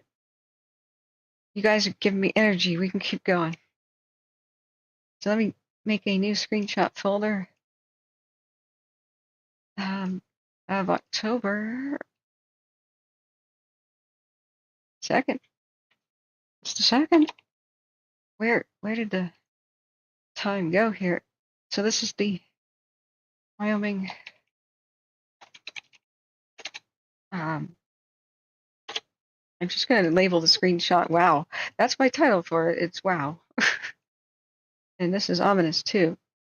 So this is a live movie cam. You can see the traffic going back. We have a little bit of a pixelated thing, but yeah, they have to compress because live is like 30 frames a second rather than the 1 frame a minute that time-lapse cams do. Save video frame as a PNG. Okay. All right. So let me go back down. Sorry, I can now see chat. I had to scroll up to get the. Hey, Mr. Tahoe, welcome. How are you? I do want to plug your channel. I had it open, and let me do that real quick. Get the link to your channel. I can't wait to watch more of your content and maybe meet you if I do. It looks like I might be leaving by the 15th for California, so I don't know if I'm going to go down I-5 or go down the eastern way and then turn, Tahoe first or what's going on. It looks more like I-5, but it may be around the 14th or 15th. I might be able to go and stay in California till about the 1st or 2nd, have my nasal passes surgery, and then return in December. So, yeah, Grumpy, you're awesome. Grumpy says I could stream. I should totally consider that with my setup. Yeah. Catherine's Vashman says, sent you an email about how YouTube decides the membership level. Okay, thank you, because I'm lost. I've just tried to find so much information. I did get some bad information because YouTube's guide is not very good. This one is refreshing. Yeah, see, we've got new emergency vehicles at that roadblock or whatever that is right there for them. Let me turn on Broadcastify.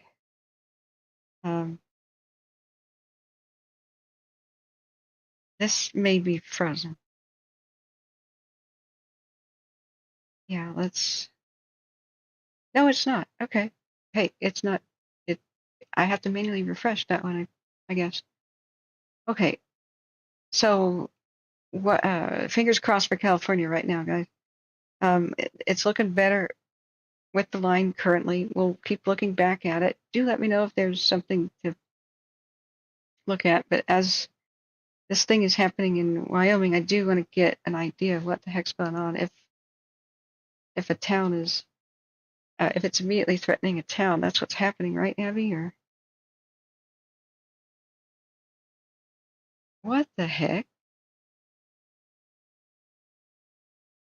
Okay, have you guys encountered this on Broadcastify? Node 3212 San Bernardino County and East Valley simulcast. Listening via an individual node is no longer available to the public. Please listen via playlists or each individual frequency talk group. What the heck does that mean? Did I just press the wrong button? Is this like a guide to the Linefire's different channels? Okay, I'll start over with the dashboard. I thought I was just clicking the hot link to the dashboard. I'll have to start a Wyoming feed. Yeah, what the heck was that? All right, let's. It's not updated, guys, but keep it going. I'm so grateful. I think we're around 250 or 350. It's not updating the membership goal, but we can do it. We can do it, guys. 10 people, $10. Right? 10 people, $10. Boom. Next step. 10 people, 100. Or that. But we can also every dollar counts. Every $2.99 counts, friends. And if you don't like it, just consider doing it for just this month, so we can meet the goal. And trying it out. Test the waters. Give Potter Fire, California 20, and Potter Valley Road, California. Evacuation warnings. Situational. Okay. Wait. California. Stop the presses. California. Why does it always happen at once? Yeah, I was going to show you guys what I'm trying to do with Broadcastify. Mendocino County, Potter Fire. Evacuation warnings for Elledge Ranch Road area. Situational awareness for nearby areas. Moderate potential steep slope. Fire on the south side of Highway 20 per air attack. Highway 20 eastbound will be shut down near Marina Drive per CHP. Continue all resource and requesting one additional. Okay, well, 11 minutes ago it was reported on watch duty, and already they're calling level 2 evacuation. So, okay, we're gonna jump to this. I have to log in off screen, excuse me. So, breaking news: level 2 evacuations in Mendocino County. And we'll look at Wyoming in a second. The watch duty, how I log in.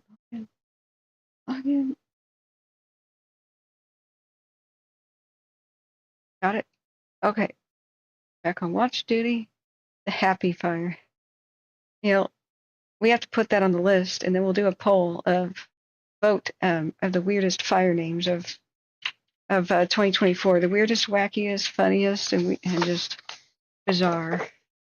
So far, I think everybody loves the Jimmy Jones fire as our best candidate for number 1 of 2024.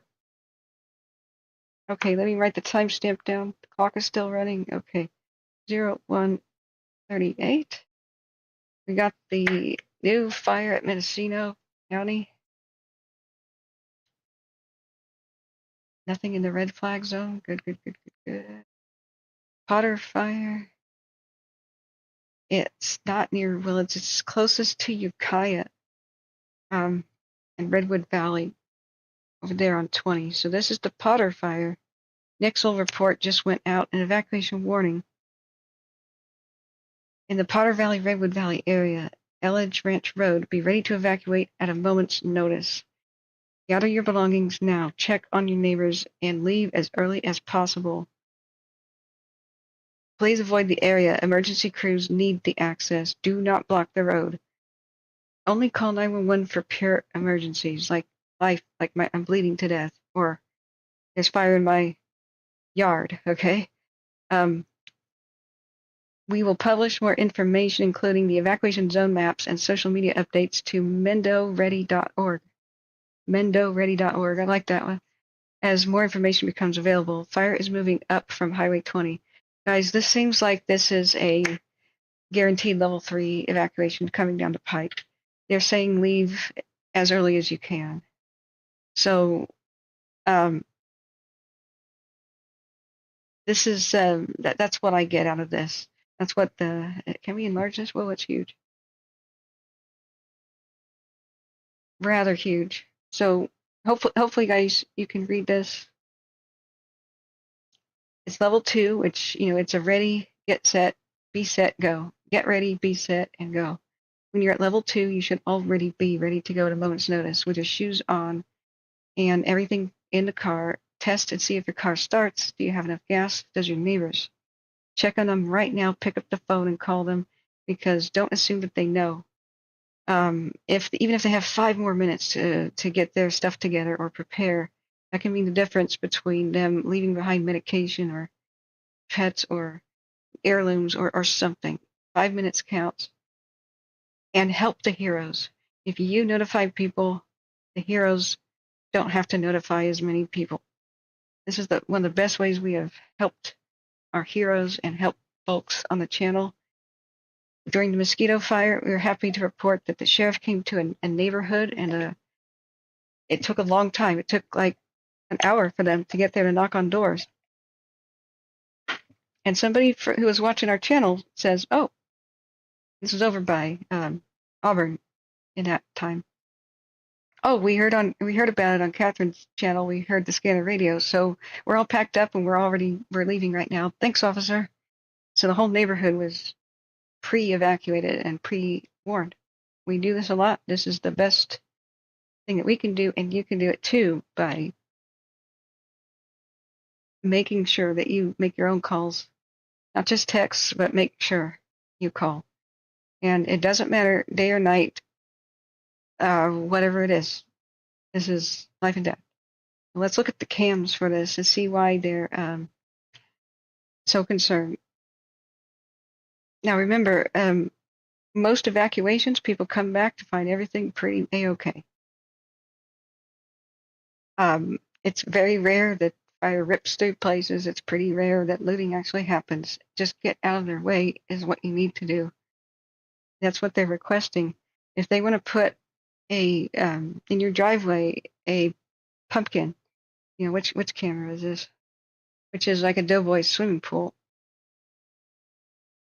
And then you want to leave the house and say, "Hey, don't block my driveway." This is an example of just get out of their way.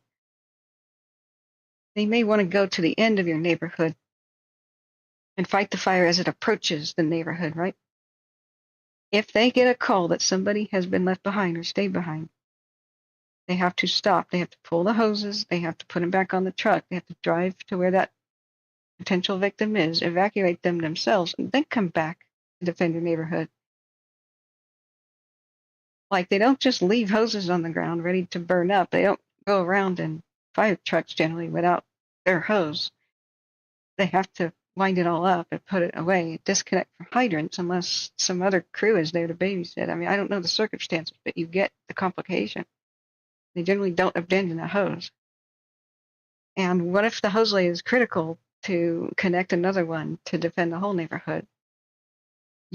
A person who does not get out of their way fast enough may interrupt that. If you have trouble with mobility and you have livestock pets, special needs, no gas in the tank or whatever you need to do, or if you know somebody who may not be aware of all this, whatever the case is, call the non-emergency number for Mendocino County and report that, non-emergency number, Mendocino County. Did I spell that right? Okay. That's a sheriff's office tip line. What's just a non-emergency for the Ukiah area? Okay, 707-463-6262. So mods, if you want to copy and paste this, this is the non-emergency number for Mendocino County, Ukiah area. Wait, is this near Ukiah? Did I just say that? Sorry, guys. Sleep deprivation, goldfish memory day. Fire, Redwood Valley, Ukiah. Yeah, it's near Ukiah. So I'm assuming that that is going to reach them there. If there's something wrong with that, let me know, guys. But it's Ukiah area for welfare checks. Inform the sheriff's office if you need help evacuating or know of someone they should check on. Okay, and it helps if I spell sheriff's office correctly. Okay, mods, if you could occasionally copy and paste that I'd be very, very, very grateful. Oh my gosh, Devash, thank you. Let's look at the current cam. It was in rotate mode. This was only reported at roughly 13 minutes ago, and then okay, we also have an update on the bear fire on the Mad River Road in Humboldt County. 15 acres, still burning in timber and grass, moderate rate of spread. Air attack said that, and 5 additional engines have been requested for Humboldt County. Guys, California, you were supposed to cool it today. You're supposed to allow me to have a nap, California. Spyman says, great day here for new memberships. Yeah, we're making it happen. We're making it happen. Tales from the Hollow, welcome. The thing is that it shows all you lurkers who haven't appeared in chat. Lurking is just means you don't say hi in chat. It's an affectionate term. But thank you so much to Bash. You're so incredibly generous. You kept us alive during the off season. Mwah. Let me give you your super hearts. What watch duty? We got another update. Okay, it's about this fire. Door-to-door evacuation warnings are complete on Elridge Ranch Road, as according to radio traffic. Let's turn it on. Northbound 101 to eastbound 20 is closed around the Ukiah area. Eastbound 20 on-ramp is shut down for CHP, which means California Highway Patrol. Holding between 2 and 3 acres right now per air attack. So let's turn that on. Let's turn on the radio and do a time lapse. Do we have any other cams? Is what I want to know. Yeah. So the camera fixates on it at 2. Notices it around 2:25-ish, 2:22 to 2:25. So watch duty reports it at 2:26 p.m. Okay, that was 21 minutes ago. I guess I'm discombobulated. And then 11 minutes after that, evacuation warning is level 2. So I do recommend just getting out of their way right now. There's a potential that remains pretty small. It's small right now. So just get out of their way, let them do their thing, and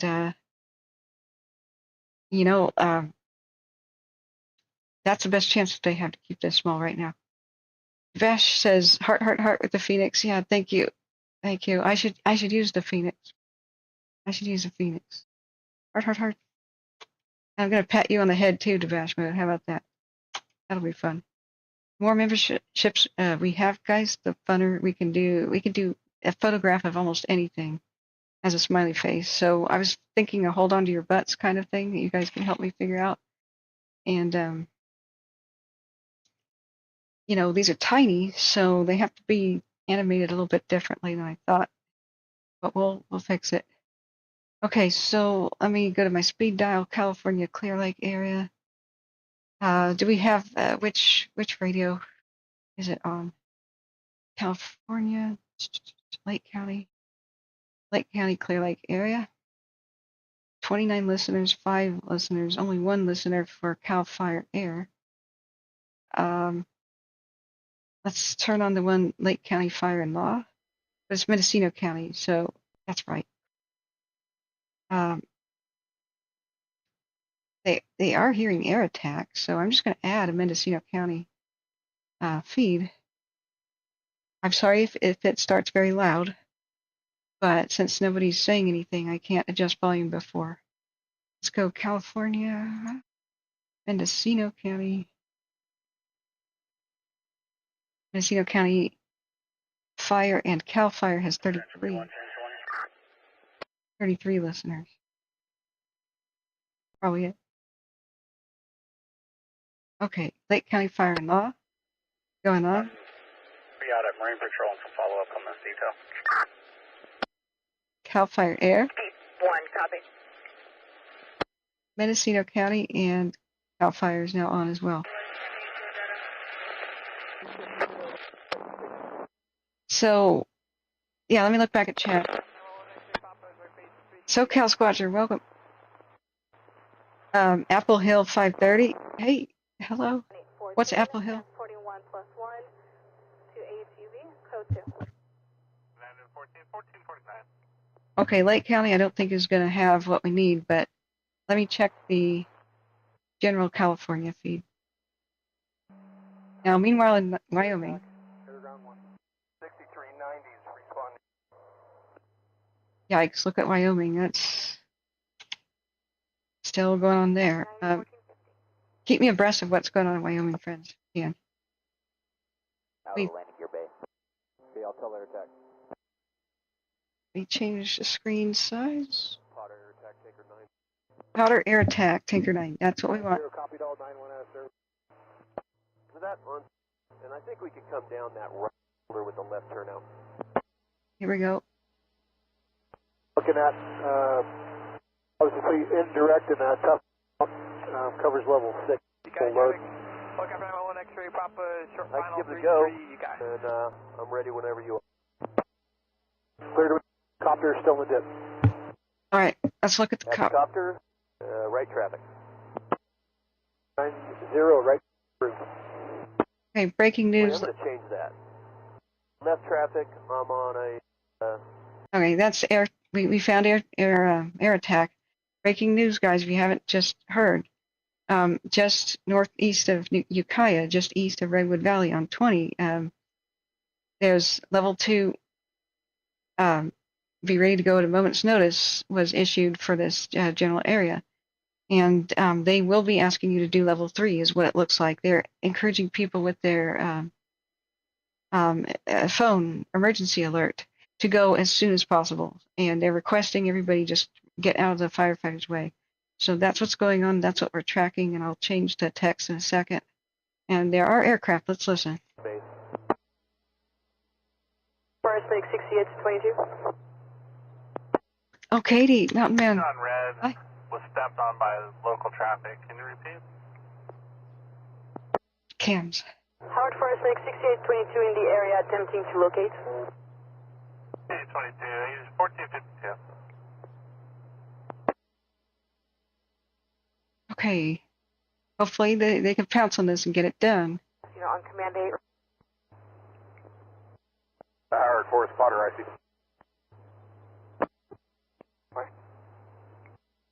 Due to ground, we'll keep 1143 to 1145.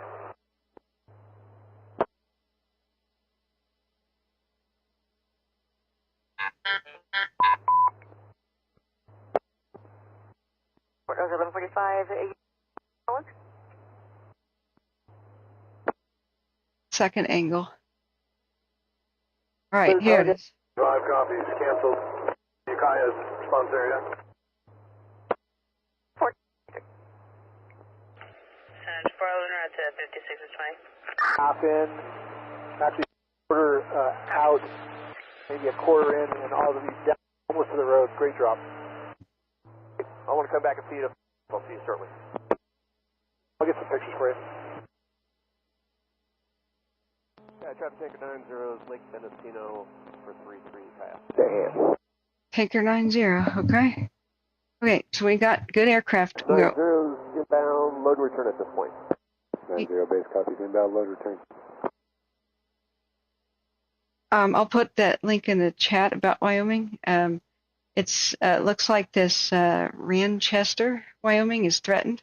So Abby was. Uh-oh. Crew 2, Howard Forest. My browser's crashing. No. Oh no. No. Excuse me, guys. I just lost chat because the browser crashed. Hope you can still see everything. I think you can see these windows in this tab. Okay. What else did we just lose in the crash? There. Ward 1C, room 1A, and then room 6B. That's Hold'em in hospital. County Fire, 1454. Okay, refresh. Thanks, Katie. We're listening to that. Thank you so much. We got it going. We're on Mendocino County Fire and Calfire. Yes. Wait, Potter Fire, air and ground on Mendocino County scanner. Okay, it looks great. Okay. Yeah, I'm gonna have to work on Edge browser. I may finally have done too many tabs. See the amount of tabs I got on this browser? Like for the line alone, I have 1, 2, 3, 4. Harlan Fork, Crew 2, 4. 18, 21, 22, 23, 24, 25, 26, 27, 28, 29, 30, 31, 32, 33 tabs for the line fire alone. So I went through a tab reduction process yesterday trying to fix this problem. I closed like 8 or 9 from the Davis because, you know, the airport, the same thing, and these other old ones. But this is why I need supercomputers, friends.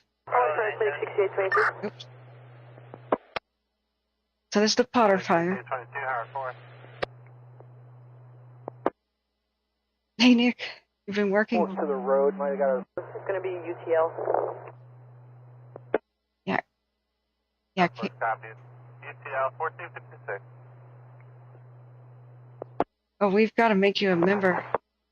Katie, you've got to be a member. So, if the join button isn't there, Level 12.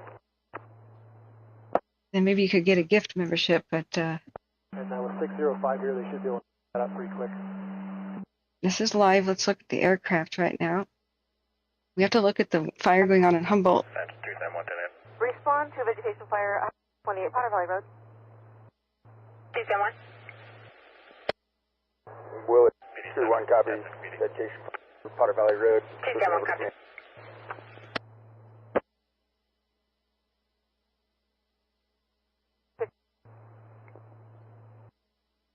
Okay, let me change this. Foley, information. Good.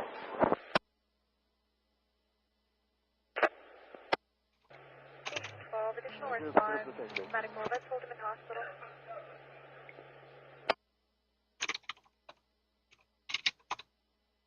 Okay. New evac notice, Potter Fire in Ukiah. Additional response for second patient, truck 12, medical, stall. Okay. Let's hold him in hospital. 2 patients, Ward 1C, room 1A, then room 6B, Napa County Fire, 1457. In for 1,000. 90 Park, 1458, copy 1,000.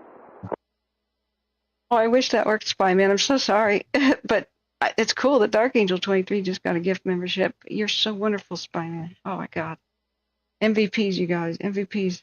We'll hook you up, Katie, one way or the other. We leave no man behind here. So we're going to have the official channel launch of memberships on a day I feel good, and I'm going to schedule the stream. So I'm trying to figure out the best day to do that. 605. A weekend is good for you guys. What 56 en route to Woodland Station. Saturday or Sunday? What do you guys think? Will that be better for you guys so we can have a special hour or two together for a membership lunch and explanation, and you guys help me. Air ground 1, got switched just as we... You help me plan it. Copy. Okay, we have. No rush. We're good. We have aircraft on the 2 different fires. Bring 90 back out to orbit. And in between. So Channel 1120 is responding. Commanding. the 2014-59. yes, we will, Spider-Man. Katie says they pretty Air much attack also copy. Flank and have you positive contact. smoke dissipating good. There's still another one here. 1121-14-59.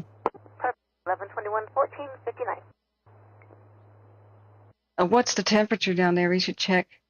This is a bear fire on the Mad River highway area by Dinsmore, and it has the bear fire. So I don't know if we have any cams there. Do help me monitor. That is super, super helpful. If they can rope aircraft, their best use, as JB always explains to us, retired fire captain John Bruno, who took me under his wing to teach me about fires, and he's so generous to, it's 3 o'clock. He's so generous to share his knowledge, wisdom, and take questions from people in chat sometimes. He says the best use of aircraft is right when the fire begins, and they can go put retardant ropes around it. 1090 George Adam. And I call it ropes because it's a soft barrier.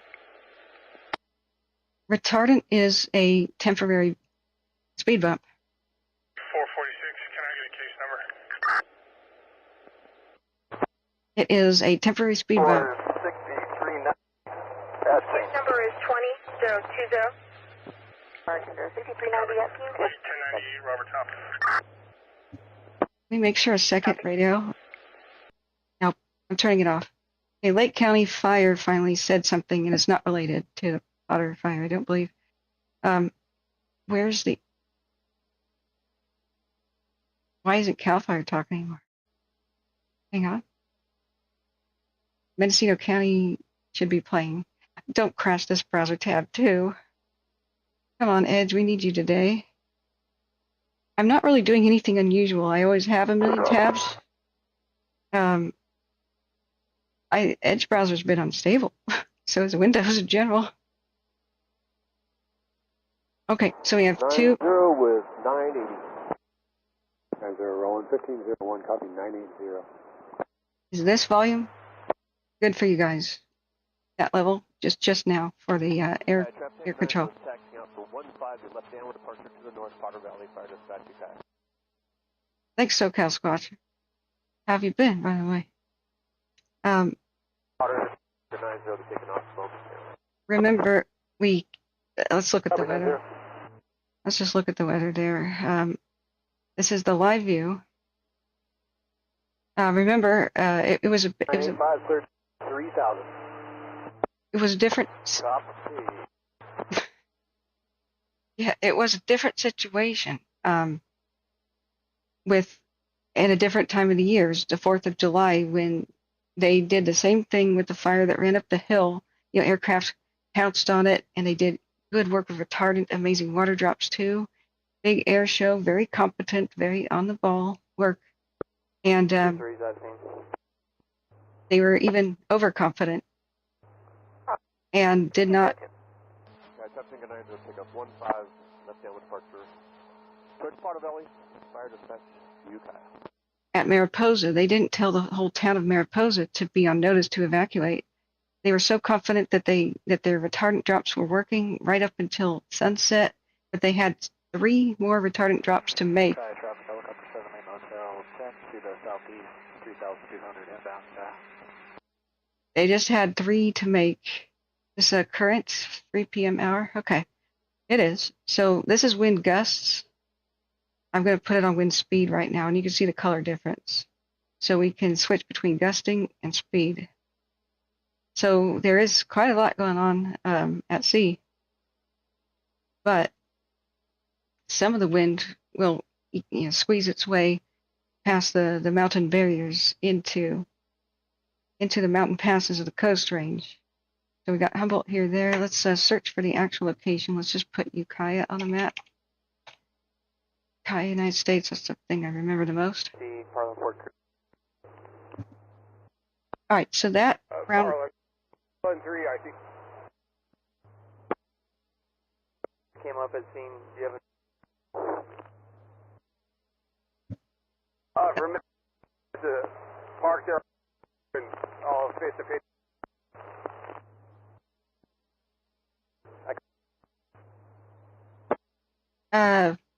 That might be a ground person trying to talk to air attack. But yeah, we're listening to air attack. We see the planes. Now just a bit north of here in Humboldt County is the Bear Fire.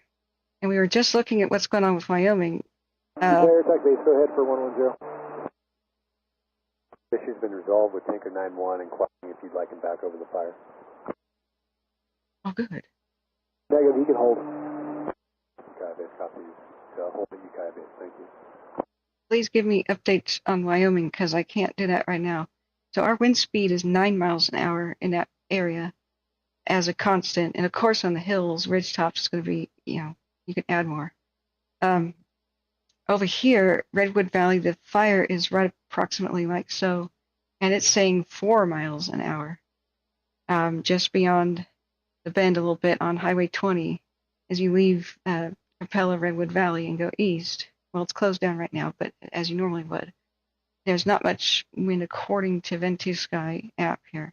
If you go to wind gusts, still 7 to 10-ish, 11, maybe 12-ish, 13 for the general area here.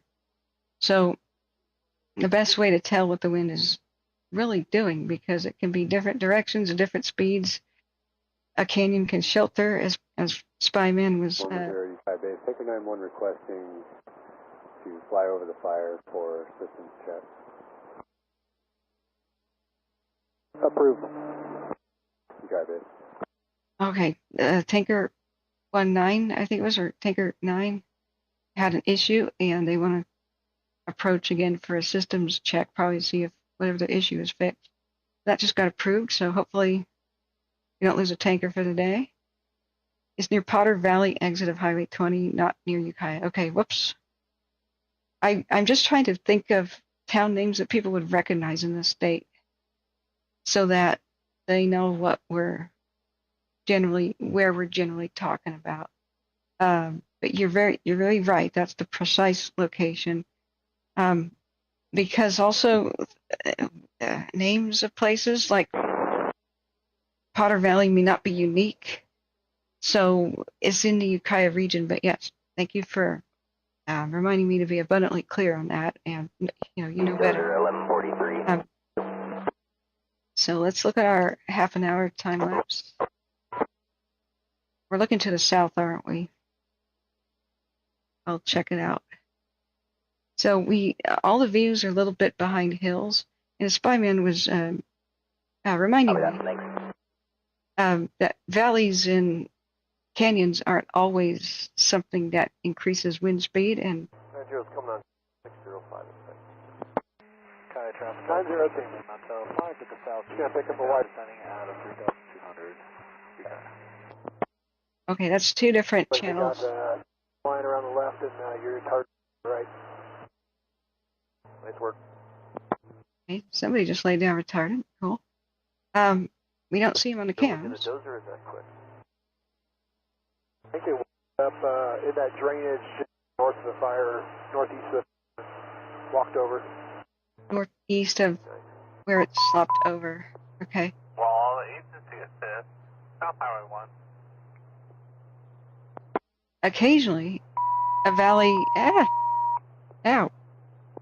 Okay. Occasionally, a valley can shelter a community from the wind. It just depends on topography. And that's a good thing to point out. So looking at the cams is the best way to figure out if the wind's actually much of a factor. Look at how fast the smoke is drifting away. Blah, blah, blah. The store and the post office. MCSO and route from Fort Bragg. Connecting red. Views are 23 tactical. Timeout 1508. Okay. 0715 Fairlake. First utility 7540 responding. Utility 7540 1508.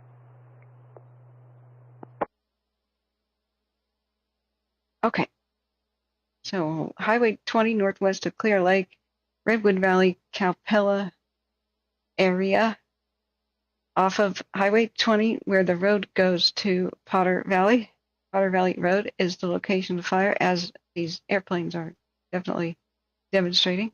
And when we click on this, we have great value in figuring out where exactly the fire is, because the planes will be circling it and will be dropping where the fire actually is. So he says there was a slop over. Just for my reference, if we step that down close to the highway, how doable is that with the? Okay, that's rubber banding. When the planes go in a perfectly straight line and they go off in the distance, that's just because they're so low that their transponder is out of reach of signal. And so apps that track flights, it's like blip off the radar. You want to make another run now? Just come back up above 2,000. Copy can get in there, drop, and we can run you back through there. 5 clear target. Copy, clear target. We have a cam for the. 7530 responding with 2. Hey, Jag. 7530, 1509. Yeah. How long time no see? I hope you're feeling better and recovering. Continue to. Zero copter 6 0 inside. Do we have cams on the Bear Fire? Does anybody know offhand? I can search for a second, but it's so hard in Humboldt County. You just don't do cams. The fire in Wyoming is a monster. Oh dear, what's it doing now? Is that town going to be evacuated, or has it been? Husky? Yeah. Jack says, hey, all pretty hot here in Carmel today, even. Yeah. So let's see if we. Yeah, we're looking south, slightly southwest, pretty far away. Let's look at the others. Oh, why does it open that every time? Okay, hopefully the browser's stabilized. Hit the like button, please, if you guys didn't. And 9-1 rolling, 5011. Thank you, donors. Look, and people who have joined with the membership. Looks like we could stay ad-free for the foreseeable future with this. Hope, giving me hope here. You got traffic tanker down one section on the tanker base runway 15. You got. Wait, where's the home? Oh, okay, I keep clicking. I'm landing on the close portion of the taxiway. FYI. The wrong button. So we have a situation in Humboldt County, about 15-20 acres. 15-20 acres in Humboldt County. Potter Valley, off Highway 20 there. That's what to do. Yep. Potter, I see air attack, air ground 1 way.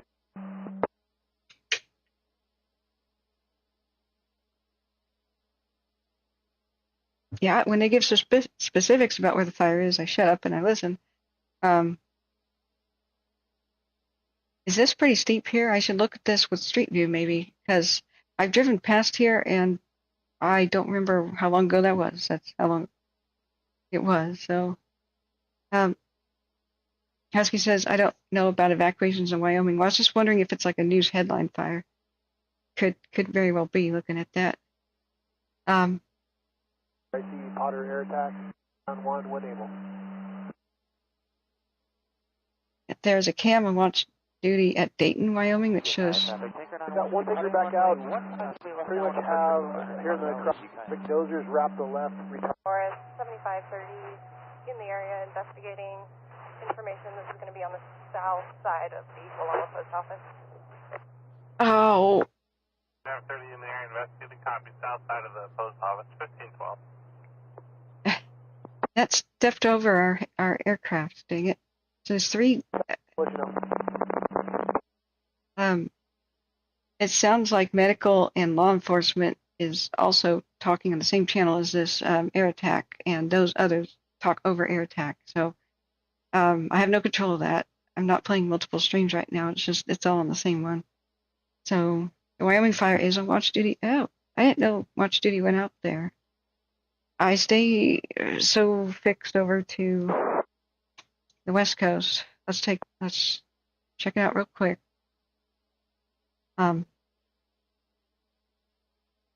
It's called the guys just told me.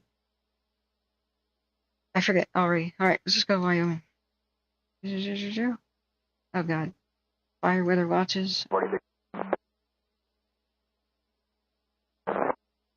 Okay, I'm gonna need that fire name, I think.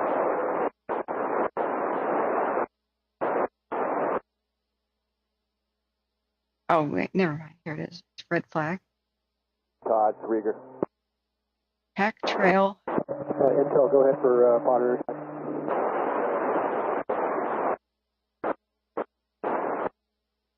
And the L carrier. Negative, it's a done deal.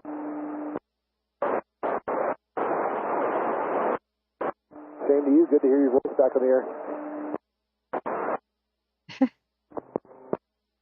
Good to hear your voice, Todd. How tender and sweet that is. Good to hear your voice, Todd. I'm gonna spam hearts in the chat. Heart, heart, heart, heart, heart. That was adorable. 9-1 traffic on another break. Okay, it's called the Wildfire. 9-1 is 10 miles south. Dayton, Wyoming. 12985, cleared in 3. 4 7530. All right, we'll put this over in Wyoming and come back to California. Power lines on hazard. Yeah, report. No change to Wildfire's not on scene. no change to evacuation orders in Wyoming. Yeah, Okay. just gotta make sure on shutdown. Test fire units responding to the incident near the supermarket. Sufficient fire activity cancel. 7540. Thank you. Thank you. For Jeff. utility 7540 available. Additional South Coast units responding cancel. 1550.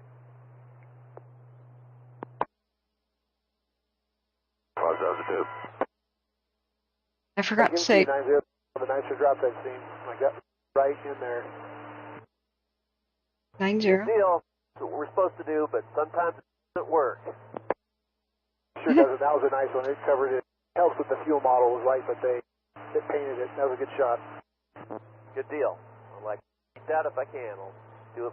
That's actually quite a bit thinner than I thought to the flank. I just saw the guys on the ground. Force Potter, I see on man. A Potter fire. Looks like they're. Just an update on fire still holding at the acreage.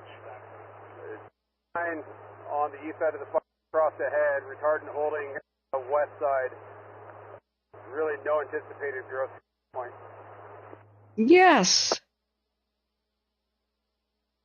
They got the retardant ropes around the fire. Okay. The reason I call it a rope, sometimes I call it a cage, but I mostly call it retardant a rope around. Hang on. We got this thing done here at the Potter. Yes, thank you, Katie. Yeah, we just heard that. What a celebration. Okay, I just want to mute that for you guys for a second. The reason I call it retardant ropes, and don't get terribly complacent, like do obey their orders and what they say. That's good news for the moment. I call it retardant ropes around a fire because that's the best use of aircraft. They need to circle the fire and put a ring around it if possible. And I want people to think of it as velvet ropes, as a barrier, like at an art museum, because it's soft. It's a soft barrier. It does dry out. Retardant does, once it gets dried, it's a lot less effective. It's like a squishy, watery gel sort of thing, and then it turns into a powder. So the actual fire's own heat at retardant can help dry it out. And when it suddenly fails, it suddenly fails. Like fire will be really mild. It'll calm down. Sorry, I'm listening to their air attack still. I just talked about refueling. One of the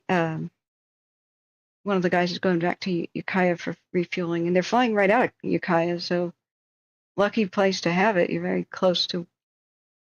That's like one of the fastest retardant drops in the history of mankind. It's like at Orville and those other places like that had an airport right next to their fire. It's like take off, reach a couple thousand feet or whatever, go descend, drop, land. This is like a 5-minute turnaround, maybe for arrival and circling. Lucky. I should have kept it on. That was funny. AirTac is casual today. He goes, oh, I don't know how you hit. He just said, I don't know how you hit that right flank. And the reply was, lucky. Oh my goodness. But when, as we saw with the airport fire, when the the tower was just about burning up. Tower Forest, Medic 9114, transport arrived. We saw a great example of a fire 9114, 1519. burst through a retardant, a bunch of bushes that had retardant on it, and then it just went nuts on the other side because the vegetation that's on the other side is just ready to eat. You know, it's pret-a-porter or whatever that is, like fashion ready to wear. So once it finds it, its ground crews have to be there to stop it. A helicopter will be supremely helpful. In helping corral it, chasing after spots, putting water there. But the ground crews have to arrive to really make people safe. So I would just caution people: changes in wind speed, weather, direction, or if it bursts through retardant and finds a way around it, or embers go over it, you could still have a big problem here. So just cooperate with them best you can. But so far, it's looking good on the Potter. SoCal Squatcher says barbecue chicken fire. Oh, a chicken fire. Okay. We have to look at that. Now, next is Humboldt County and the Bear Fire. But open questions and answer times, guys. You can look at the line again, of course.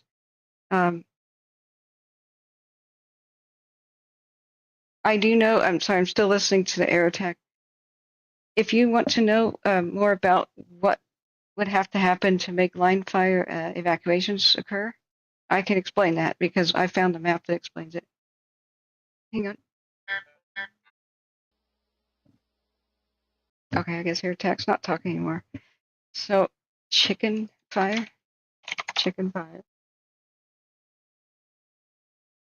In Oklahoma. Okay, that's another candidate for weirdest and wackiest fire names. Okay. All right. 3 acres, no expected growth.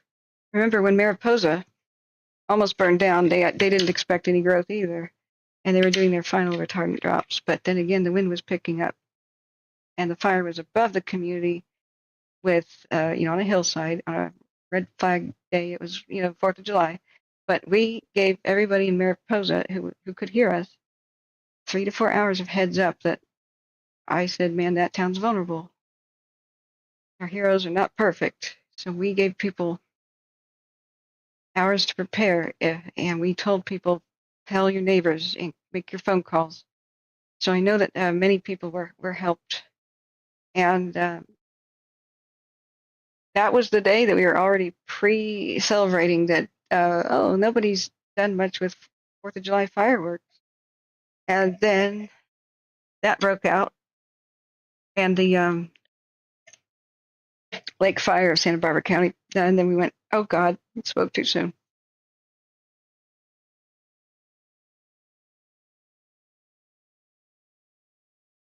Okay, there's still aircraft that's converging on the Potter Fire, but fingers crossed, it's looking much better. Now, here's a photograph of the Bear Fire in Humboldt County. Oh, God, I hate seeing snags, standing dead trees everywhere.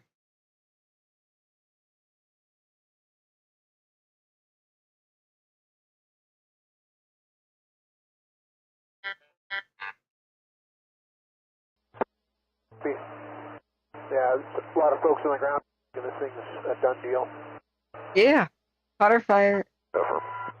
They said folks on the ground think it's a done deal. Our tanker to Humboldt again.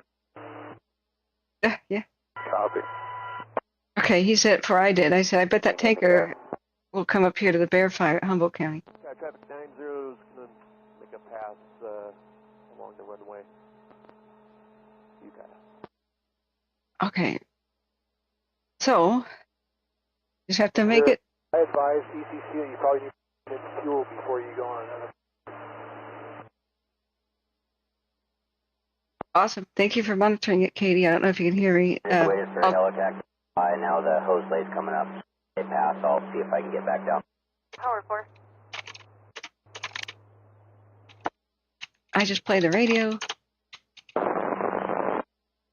Celebration time. Almost. Don't pre-celebrate. It's bad luck, right? I think it's Bad luck. decent to get out. All right, friends. There's a couple places I can bail off of it. Made contact with subject, not in any current violation. You can show Calfire fire available. 7530, no violations available. 1524. Okay, cool. I don't think we've got cams.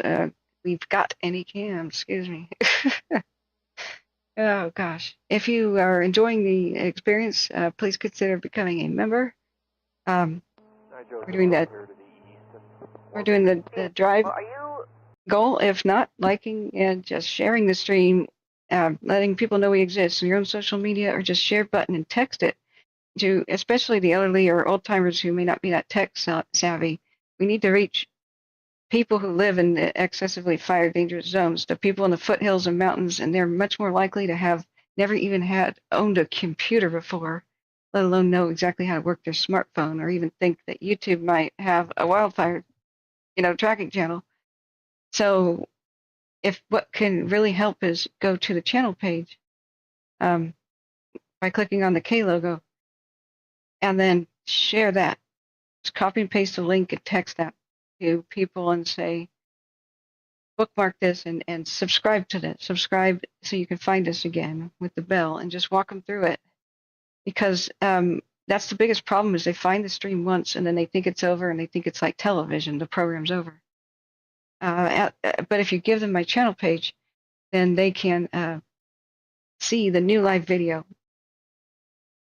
And then they go, oh, there's something live. But if you link the older video, by the time they click on it, it might be over, and they go, oh, done deal, right? So we just have a couple photographs of the bear fire. Meanwhile, in Wyoming,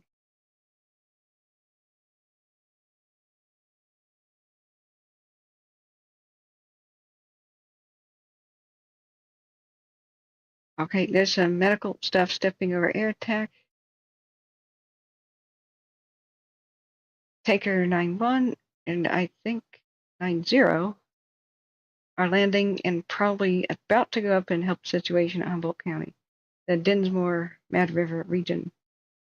This terrain, looking at those photos, we can kind of get an idea of where it is. I'll look at Caltopo in a minute to see if their satellite stuff is back. But we've got a great idea about where it is here. There is an actual road.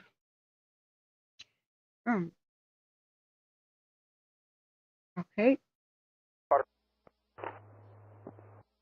RIC, currently one crew at scene, 2 fourth crew. Oh, she broke up. She was trying to explain. For spotter, RIC continues the two crews assigned. Yeah. Power force, 27. Okay. Power forward. Bravo's Roger team. Ignite area traffic, helicopter Cal, starbed 4, left base, 33, Ukiah. All right, so that is. Edge, but still moving. Okay, copy, thanks. That's Mendocino we're still listening to. Let me ask Katie.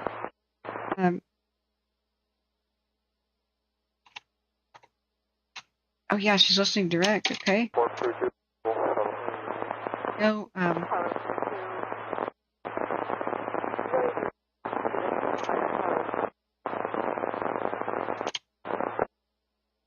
Thank you, all the donors who are keeping it. On station here for us, we're just trying to figure out get them a ride back up to that field again.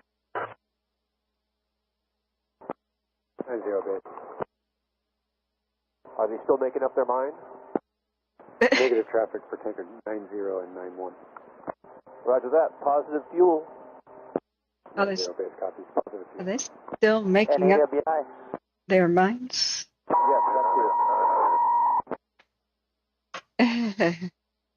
Okay, we should look at Wyoming.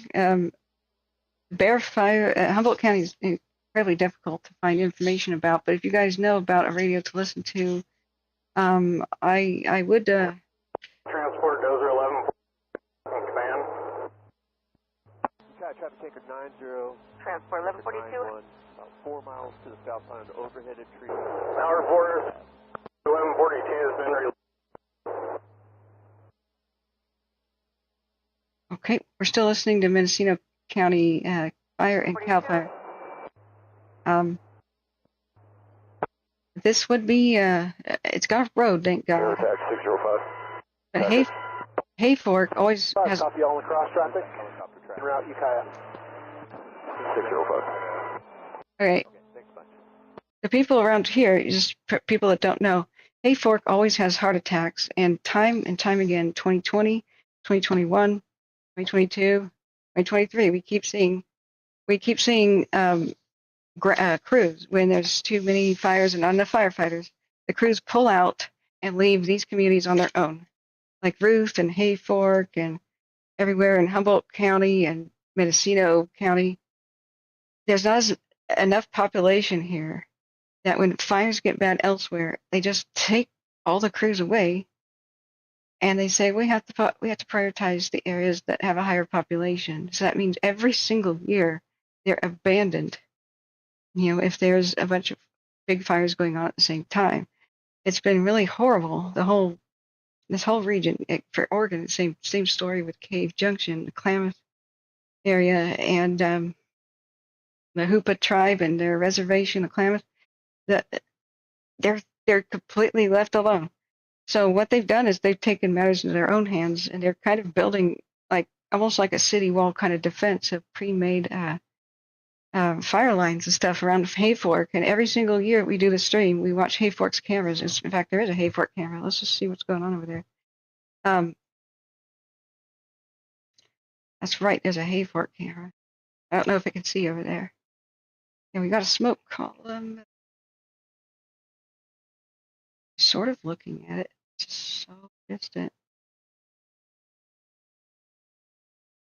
Which one is this? That one. Yeah, that's really distant. Tanker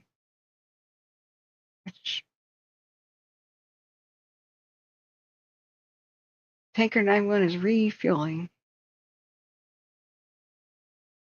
We'll look at it here. So the McCash fire, the McCabe, the others. So that's why some of the biggest fires of California's history are in that region. It's not because that's the worst place to fight a fire. I mean, there's road access. Sometimes it's just gentle rolling hills in part of the area. But that's exactly why fire crews leave it alone and they prioritize elsewhere. So if you look at fire history, this was the complex, was it August complex 2020 or whatnot? It's a complex because that was like hundreds of lightning strikes with dozens of them still burning, and they put some of them out during lightning strike season in California, which is mid-July through August. And they abandoned the fight because there was not that many people in danger out here, and then they went elsewhere. So that's why it got so big. But 2020 was awful. It's not like climate had nothing to do with it, of course. We have to adjust for our new climate that we're just in. But it's still, climate or not, they could have prevented that from being California's worst, biggest acreage fire. It's just that a lot of it is supposed to burn. It's not supposed to burn this intensely because it's not supposed to have all the invasive cheatgrass and stuff. But ranchers are pretty used to this, and they just build fire breaks around their own ranches. Oh God, radio in my ear. And mainly, you can save structures and let it go past you if it's the oak scrub, oak and grassland kind of situation and smaller trees. Really depends. I mean, the geography changes as you go north, but it's if you don't have context and you just read mainstream media, they always have one explanation for everything. Climate change, that's it. That's the laziest journalism on earth. Please give us details. Does this mean that it really was La Nina and El Nino, but does that mean that climate change makes those more frequently occur? Because El Ninos and La Ninas are just geography based. I mean, the Santa Anas and Diablos are geography based and tend to happen with, California's extreme weather events tend to happen with the La Nina and El Nino cycle. So please explain. I think the reason they don't is they just don't want to dig into all the reasons. They want to go on to a more exciting story. Doom headline. Biggest California fires ever. Well, 2020, there were so many. There's a huge amount of lightning strikes. Of course, 2020. Once in a lifetime wind event for all 3 western states. So Oregon couldn't help like they usually do. Washington couldn't help like they usually do. And the COVID problem resulted in a huge staff shortage due to the governor's decision-making process. So we need to learn these lessons because we are in a new era. Like it or not, we don't argue about why we're here. I don't care if, to start any debate, and I don't want to. That's not my bag. I don't know about. I'm not a climatologist, right? But we are in a situation, and whether or not you think it's a long-term trend, a short-term warming trend, or like a fatalistic ultimate trend, or whatever your viewpoint is of it, right now we're in a hot period. We have to adjust to it. So we have to know what goes wrong. And if we just say climate change is why it got so bad, there's no solution with that. It's like, okay, and so now we fix our inadequacies by increasing staff, for example, increasing the pay raise so we keep firefighters have experience. We need more aircraft. Every fire starts really small. We need more technology to quickly locate lightning strikes that may have done something. Not all of them start a fire, but when you have thousands to check in 24 hours, like we could have drones equipped with FLIR that are nighttime capable and just rebuild the fire lookout towers and have the drone battery charging stations like in between the fire lookout towers. We could do all sorts of things, and we have to adapt or we will not overcome. We adapt, we overcome. We fail to adapt and keep treating it like that's the early 20th century, we are not going to win. The point is that I hope you are taking heart here that this is supposed to be good news, like encouraging, is we have many ways to prevent the mega fires, the gigantic ones, the ones that are just pure destructive, monster crazy fires. They're mostly the result of our neglect of many different factors, and so if we fix it, we can minimize these. It doesn't have to be the future. The climate has not doomed us. We just haven't adapted to it, and these other factors we haven't fixed either. Crumbling infrastructure is another one. We saw so many fires that were small get huge, like the Crozier, because they just had a bridge out, like access, roads, access. There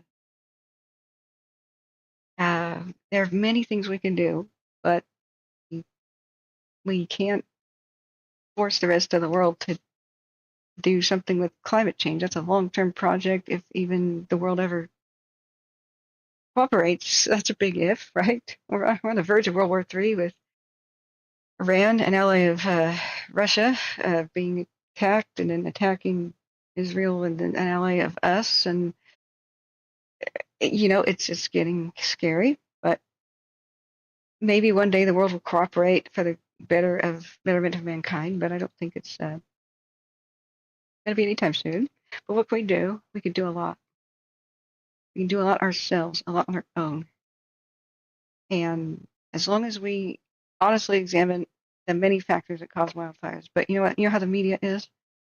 A disaster sells, scaring people, and doom sells. And you don't have to pay your journalists that much if they don't actually investigate anything.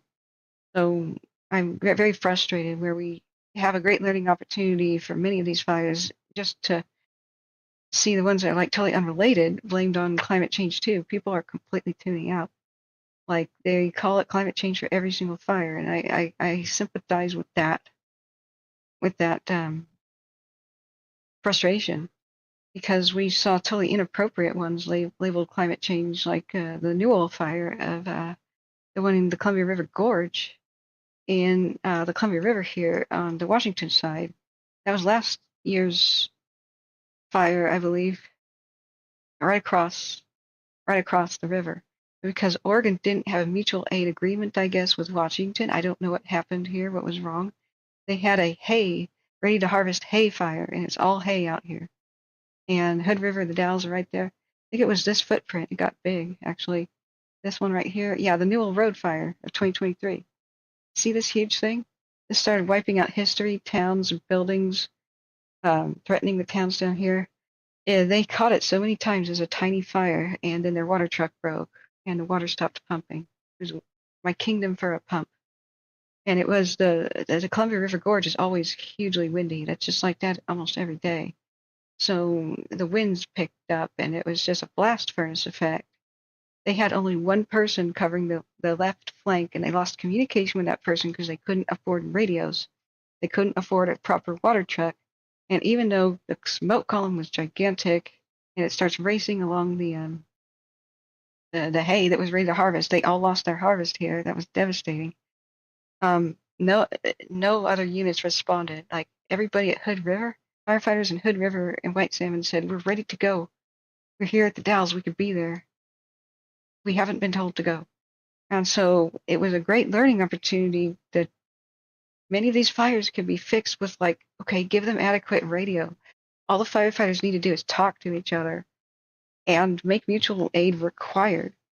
Like, that's ridiculous that Oregon will just sit there and watch Washington burn. It went on after the 6th and 7th hour. I realized that if I had a CDL license still, I could have rented a water truck, driven it from Portland all the way to the Newell fire, handed them the keys, and saved a freaking day myself.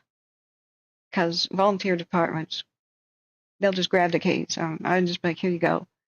So I could have saved the day. So the 7th and 8th hour, I just realized, what the hell? It's little things like that that are so dysfunctional we can fix. And these are easy fixes. It's stroke of the pen. It does not have to be this way.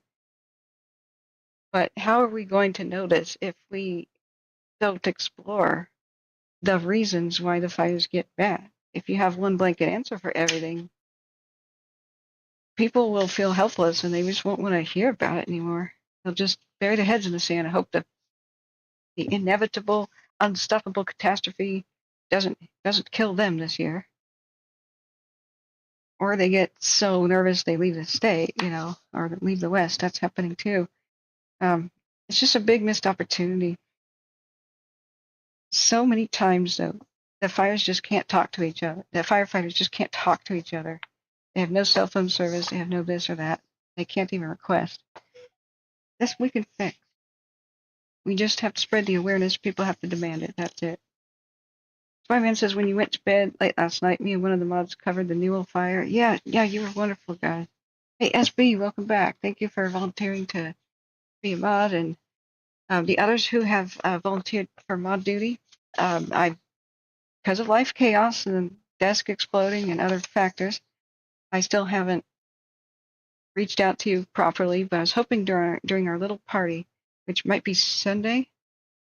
Maybe we should do it Sunday at 7 or something like that. We'll launch officially the channel membership announcements. I just turned them on because we're running out of time for the fundraiser. But we'll actually announce channel memberships and celebrate having them. And I'll celebrate you guys, and I'll finally be able to, I hope, read all the names of people who donated to Cash App, Venmo, and PayPal.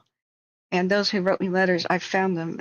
They were coated in glass after the glass desk exploded. I'm so sorry that the physical mail I got was in a bundle. And when C. Probe and others were helping me, they picked up all papers and just stacked them randomly and pushed them into a corner in my in my office, I had to take a horsehair brush for shoe shining, and see if we have a verifier update on watch duty.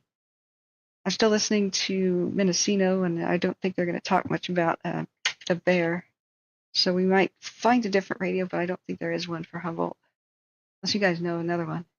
But I feel so bad. I'm also of the generation where we don't really use checks, and my mom commented the other day, and I had to take a horsehair brush, and I had to, first of all, I had to brush all the glass dust and shards off of every single paper on that table. I'm still not 100% done, but I must have done 3,000 pages right now. And then I finally unburied the personal mail people sent me, and my mom says, "Well, you didn't cash the checks yet?" And I was like, "People send paper checks in the mail?" They're like, "Yeah, silly. Remember your old birthday parties and stuff?" And I'm like, "Oh, they're not money orders." Oh, and mom goes, "Yeah, you could be causing them to not balance." I feel like such an idiot. I didn't even think about that. I use checks, paper checks, as a colloquial term for like setting a money order. I didn't realize that it's not done until you cash it. I'm sorry. My bad. I apologize so much. But we'll trust me. I totally appreciate it as going above and beyond the Call of Duty. I have to confess the truth. I didn't even think that way. I was waiting. What I thought in my head is we'll have a little party, and I will begin to read all the names, and we'll have cheers, and we'll have we'll add this to the final tally of the laptop goal and the desk goal now. And then we'll go, yes, we're this much closer, this much closer. And I thought doing it live would be the funnest thing for everybody. I didn't mean it to go this long, so I hope you forgive. Grumpy Gamer Guy says, I admit I still have checks laying around too. Yeah. Oh, Spyman says check Wyoming. Of course, of course. I have to do that confession because I would be mad at me too if I did that. It was just, I missed the days of paper checks because of you could make them look like Mickey Mouse and stuff. You could customize them. Those were cool. Okay, so I'm listening to radio. I think we could turn it off. We'll turn off Mendocino. They were talking about the aircraft. I wanted to know where they were going, but we could just look at flight radar for that info. Okay, so Spyman says please look at the Wyoming fire that it's getting close to the town. Okay.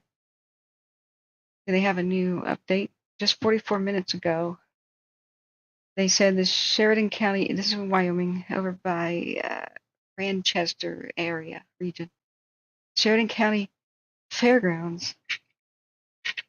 Let me write down a timestamp that we're going to Wyoming. If you guys have any questions, so far I'm thinking maybe Sunday at 7, something like that, for like officially celebrating the launch of memberships and a big thank you event. And we'll just pray that fire doesn't get in the way. But that'll be when most people can attend. Just I want your feedback on that. I don't want people to miss. If because I should announce it and schedule the stream. It'll be like a countdown to when it starts.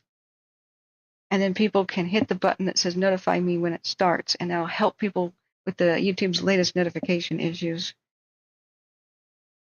Because I don't know what's going wrong with YouTube, but there are bugs. Bar fire.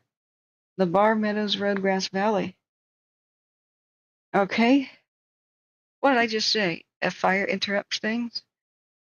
Somebody doesn't want us to look at Wyoming. That's weird.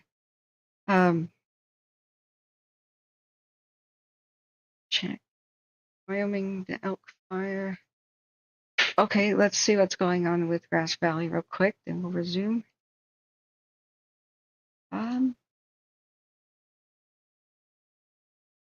Bar fire. I misread that as bear for a second. I had to blink. Okay, so it's south of Grass Valley, and it's off of, is that Old 49 or Proper 49? I think that's Proper 49 at LeBar Meadows neighborhood. So this offshoot is LeBar Meadows Road, and they've placed it here at this intersection. I don't know if that's 100%, but it's over by Old White Toll Road. This is called Bar Fire. Bar Fire in Nevada. Sorry, Grass Valley's the town. I hope I didn't just say it's Nevada County. I hope I didn't misspeak there. Nevada County, Grass Valley, Bar Fire, Nevada County. I almost wrote down Nevada City.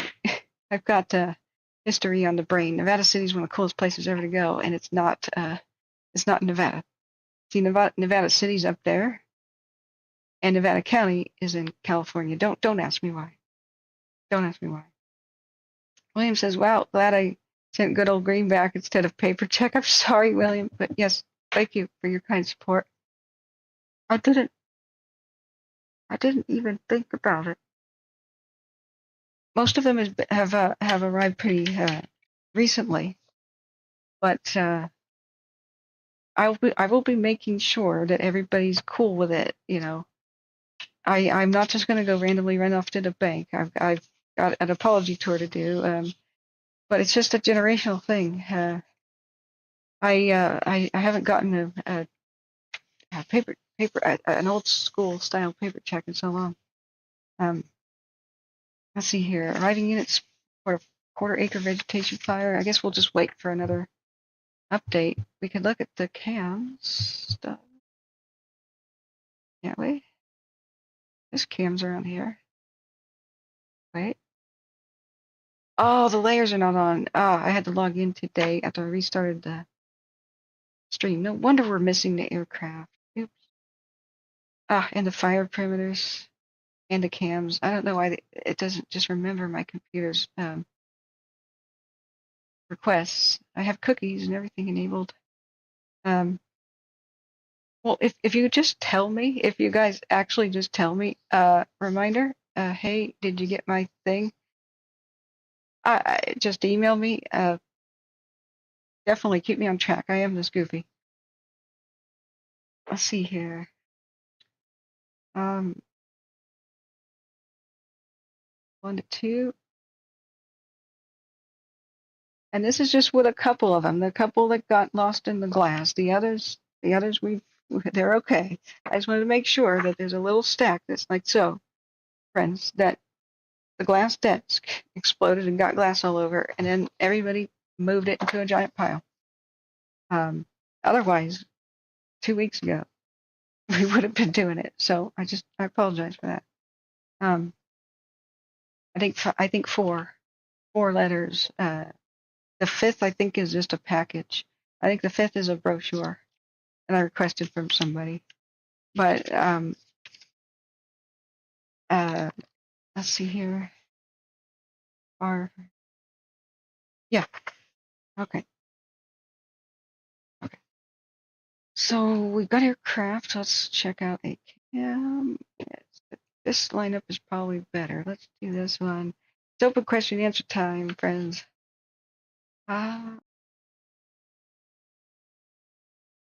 These cameras that have the colored beams are the ones that have moved recently.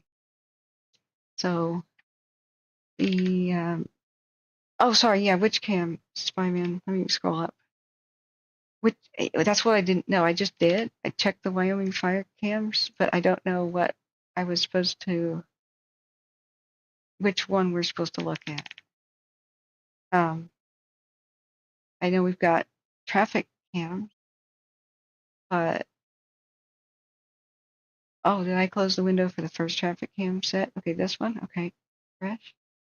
I'm not seeing what you guys are. So if you are looking at a different one, a different camera that I accidentally closed or I'm not aware of, just let me know about that. Yes, I know about that now, Grumpy. You can deposit from home. I just didn't open them because I wanted people to have the excitement of I'm opening your letter next. Here we go. And that was meant to be done a long time ago, but God, chaos.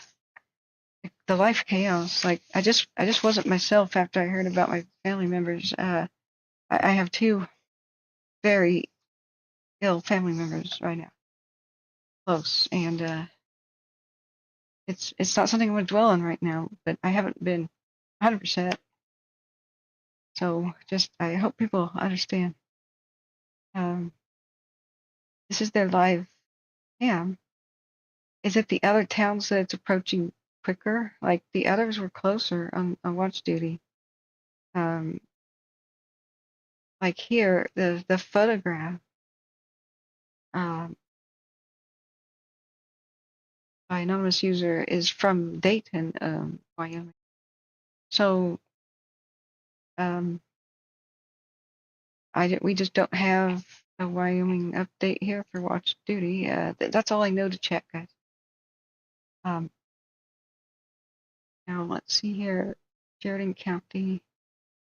There's no change to evacuation orders. A full update tonight will be provided during a public meeting. It'll be recorded and posted afterwards.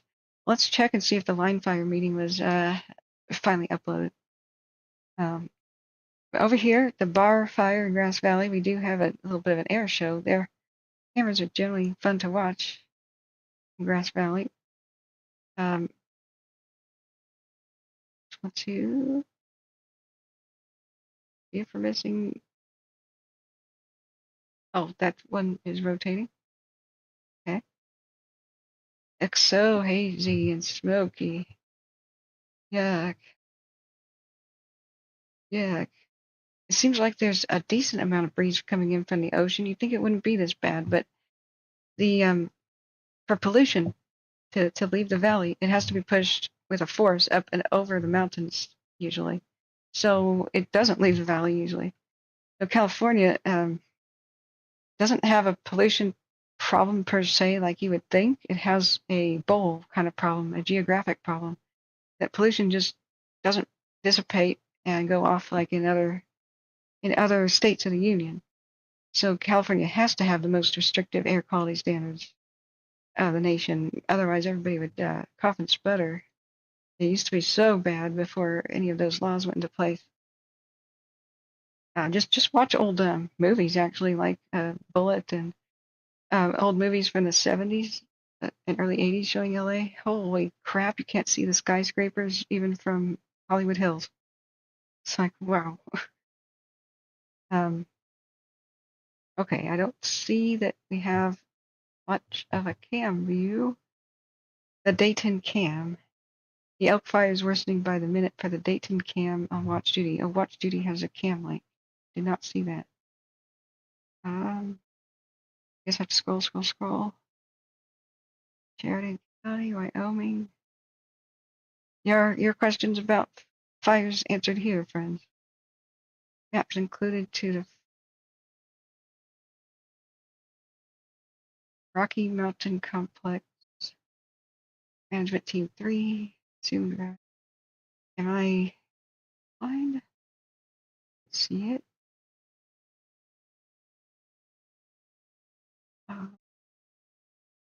Map, link, Sheridan County government. Okay, well, that one. And there's a community meeting at Tongue River Middle School, Manchester, 1251 Dayton Street. We'll look back at Humboldt County in a second.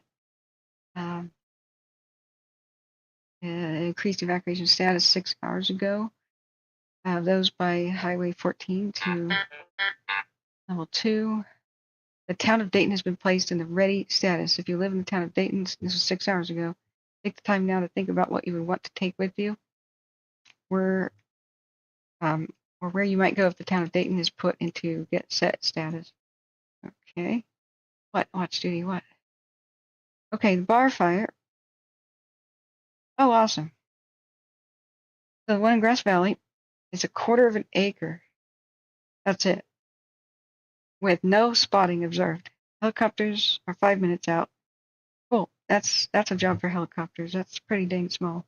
It's also next to a road. Ground crews will be there soon. I'm not worried about it, but we'll continue to look. Oftentimes it depends on what is on fire. So if it's a 1/4 acre grass fire, for a while everybody's gangster until it might hit, say, an electric car vehicle charging station, or an actual electric car, or somebody's ethanol making still in the backyard, or whatever might just go boom. Okay. Update. Yeah, I don't see it, Big Dog. Where Spyman, I mean, where is this cam? That is supposed to be a link from Watch Duty. I see. I'm scanning for the underlined links. Bighorn National Forest. We can look at that for status update. Here's a photograph from yesterday at noon. It's nightmare terrain. 4 days ago, this is what it looked like in Wyoming out the window. Oh my God. Dang. That's just incredible.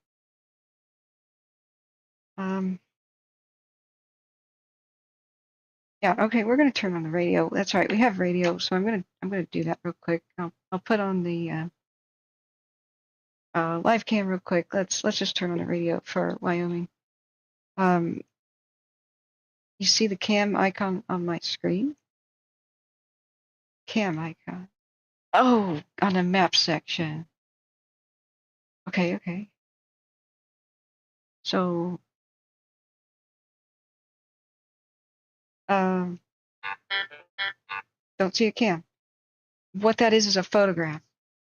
The camera icon here at Dayton, it means if you click on it, you see the photograph, and the beam is showing you, like the L-shaped beam is showing you the direction that the camera is facing. This is just a still photograph. That's all you get. If that's what you're saying, the icon. The actual like time lapseable, updated at 1 every minute. Those icons are on the map, and they look like these little blue things. The actual time-lapse cameras, I think they mapped mostly just those for California and Nevada and the West. Yeah, you have to close down incidents, zoom in, and then you see these little blue dots with the arrows. It's hard to see. Change the layer. See these blue dots with the arrows? These are live cams. Like that can time lapse. And when it looks like an actual camera icon, that means somebody took a photograph from that location, and you could touch it with your finger or mouse and see the photographs. That's why I tell people, you have the power to help the heroes in a big way. If you can see fire out your window, wherever you are, there's a cam button in the Watch Duty app. It's black in the top screen where it says Watch Duty. It shows a camera. Take a picture of the fire, and then you hit submit. You could be anonymous, accredited, and it'll help the fire crews see the fire from different angles, especially if they don't have the benefit of cams. It'll help residences and myself and anybody tracking. It'll help Watch Duty people who are trying to alert the public, the Watch Duty reporters, also get an idea about how bad it may be if they're blind, if they're just listening to the radio. That will really help. And when multiple citizens do it from different angles, it's super helpful. So I don't think that there is a live cam unless I'm totally. See, I don't see the camera icons. Yeah, over here in Wyoming, I don't think we have any. We've got the. Let's check their Facebook for more. What a lovely area. This is what it looks like when it's not on fire. The I think we just have the traffic cams. See, Sheridan County Fairgrounds continues to offer shelter for displaced livestock. Looking for any kind of photos that people might have helped post. So that's the Sheridan County. And then here's U.S. Forest Service, Bighorn National. Oh God, it's the bighorn habitat, isn't it? They're endangered. Elk Fire information, their last post was 4 hours ago. Be advised there was a mistake in a post earlier on the fire. The correct number for the Sheridan County Sheriff's Office is, a phone number correction. Okay.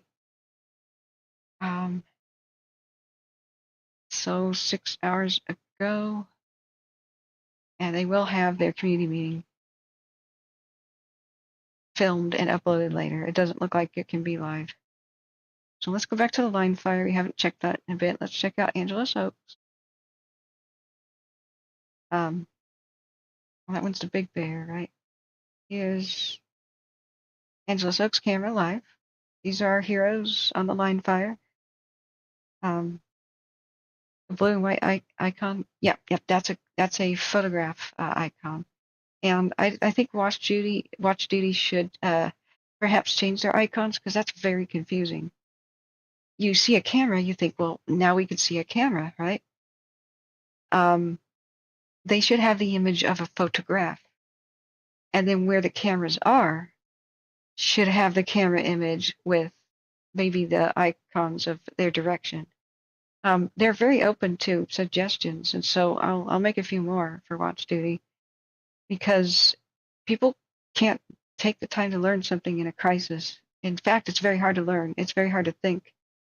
If you think right now how calm you might be and what's the address of that house you lived at when you were in childhood, you might be able to recall that or your childhood phone number. When you have adrenaline, you can't. It's incredible how you can't do that. And I tested myself when a house was on fire, and I dragged the lady out who was trapped in the smoke, the elderly lady. I could not remember, like I had always said this, like I've read about it, about how adrenaline affects memory and cognition. And I mean, basically adrenaline is there to shut your brain down and allow you to fight or flight or freeze. It's just that primitive response.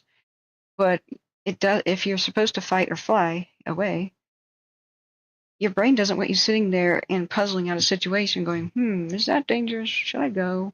Should I do something? It wants you to just act right now. So it is intentionally shutting down reasoning, learning portions of the brain, and it's pumping up, your adrenaline levels and other things that it thinks needs to happen. So it was a total surprise. So I had a bunch of adrenaline and never expected to be pulling somebody out of a house fire at that moment.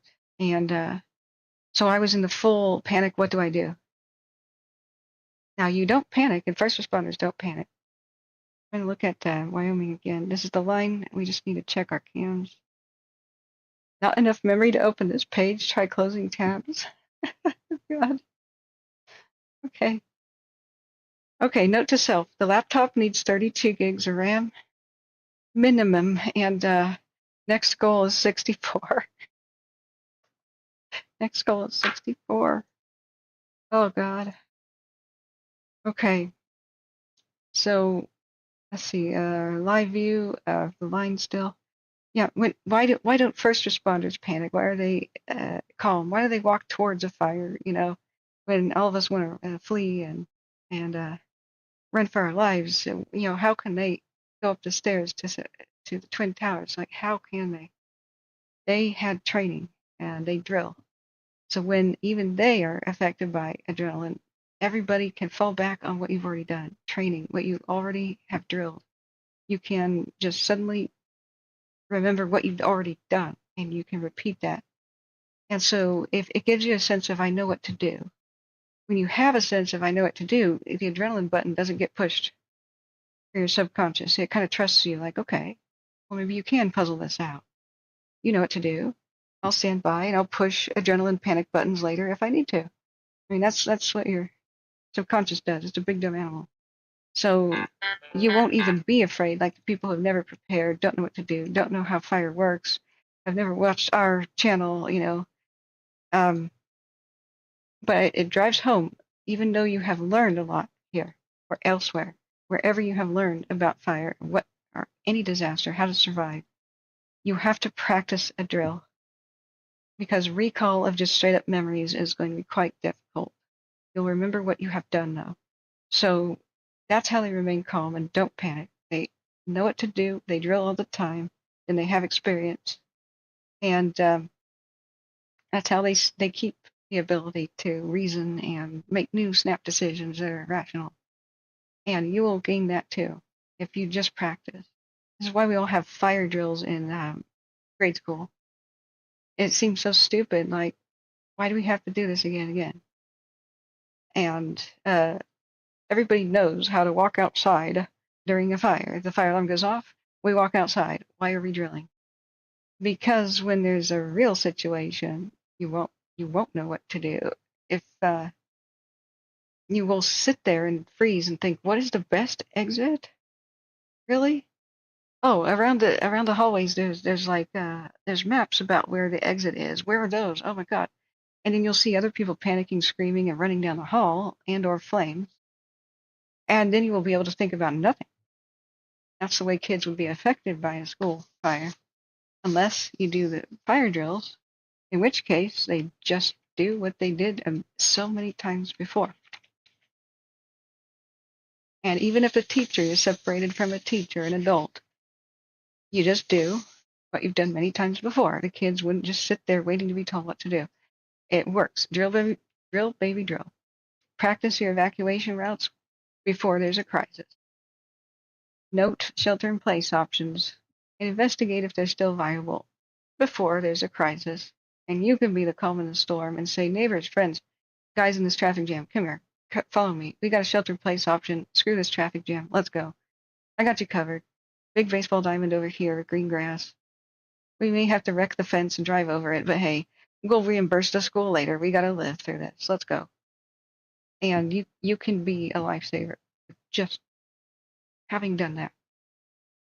Because we've got to look after ourselves. We got to be the hero helpers, and the more we can help each other, the more they can focus on fires. I'm really worried about what's going on in Wyoming, but I don't know that we have much of a way to track it unless we listen. So shall I just try to find the Broadcastify channel for the elk fire in Wyoming? I think Husky was saying it was pretty, whoa. So let's start a new dashboard behind the scenes. Let's look at the live cam. It doesn't look very different from before. Is it active? Is it green? Still playing, right? Let me turn off dark mode. It's green. 4:13 p.m. Yeah, we got the correct clock. Okay, guys. Getting past this day, past another one of these heat wave days. We'll get through it, friends.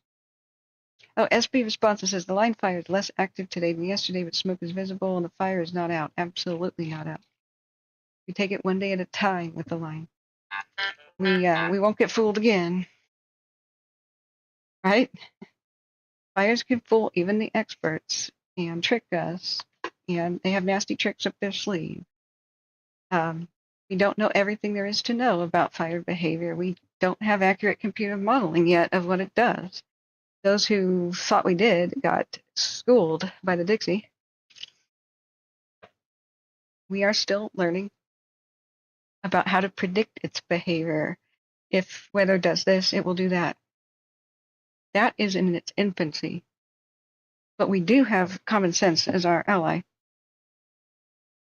And we can make sure we are safe by applying it, and not being complacent. If there's a big smoke column that forms anywhere in the world that you are, and you see a big smoke column, and then the wind changes to your direction, and that thing is fierce, and you get hot, dry grit and ash like in your face, and the wind picks up, don't wait to see flames. The smoke headed your way means the fire is. That is when you should round up your neighbors and leave, and not wait for anyone to tell you. If any smoke column forms like a pyrocumulus or any that, it doesn't even have to be that big of a column, but a big cloud. If it wind changes direction and fresh smoke is in your face, just go. Just go. Or go to your shelter in place option if you can't leave by vehicle. And tell everybody, because a lot of people will not know what to do. They don't want to look at fires. They just don't want to hear about it. They think, like in the old days, how much of us used to.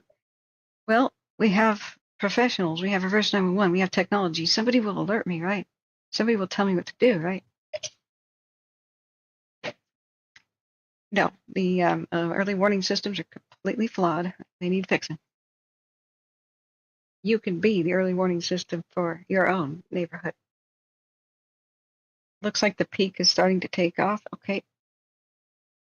JCat says our high school fire drills just meant a smoking break. Oh, you're a bad boy, weren't you? Okay. Which one is peak? Is that the? I do absolutely appreciate you guys telling me about Wyoming, and like, please check the cams. Yeah, please keep that coming. Hey, SB, the briefing that I went live to try to broadcast live on the line fire looked like it had some good answer and question time, but they lost connection. So they said that the full thing would be uploaded a little bit later, so we could check and see if it is on Facebook yet. And I did ask the question, which is on everybody's mind about the line fire, is what went wrong here? Were the fire crews and the management team blindsided or surprised or well tricked by the fire, or whatever word you want to use? Like, did not expect it to be quite like that the other day. What everybody wants to know is why was there so many personnel on it? Why were so many of them released? And so I said, is it like an innocent, it did an unexpected thing? Or was it that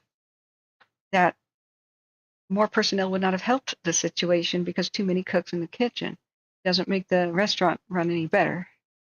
I feel like that's probably the case, but I want them to explain it, because that's where the anger is right now, is people are like, you guys dropped the ball somehow, or you weren't accurate, or this was supposed to be out by now, or, you must have screwed up for this to happen. Not necessarily, no. If they had communicated very, very well to the public, this could happen. I don't think the anger would be there, but I submitted the question in the chat, and then they said they would try to answer it on the Facebook. Because I'm withholding judgment, I'm just looking at where they still had to make blackline for the last percentages of containment, last 15, 20%. It looks pretty steep and rugged, so I don't know that having extra thousands of people there would have mattered. Besides, all the crews are absolutely exhausted and being timed out. I mean, they've been working in brutal conditions with the airport and the bridge happening too. I bet they're nearly being worked to death.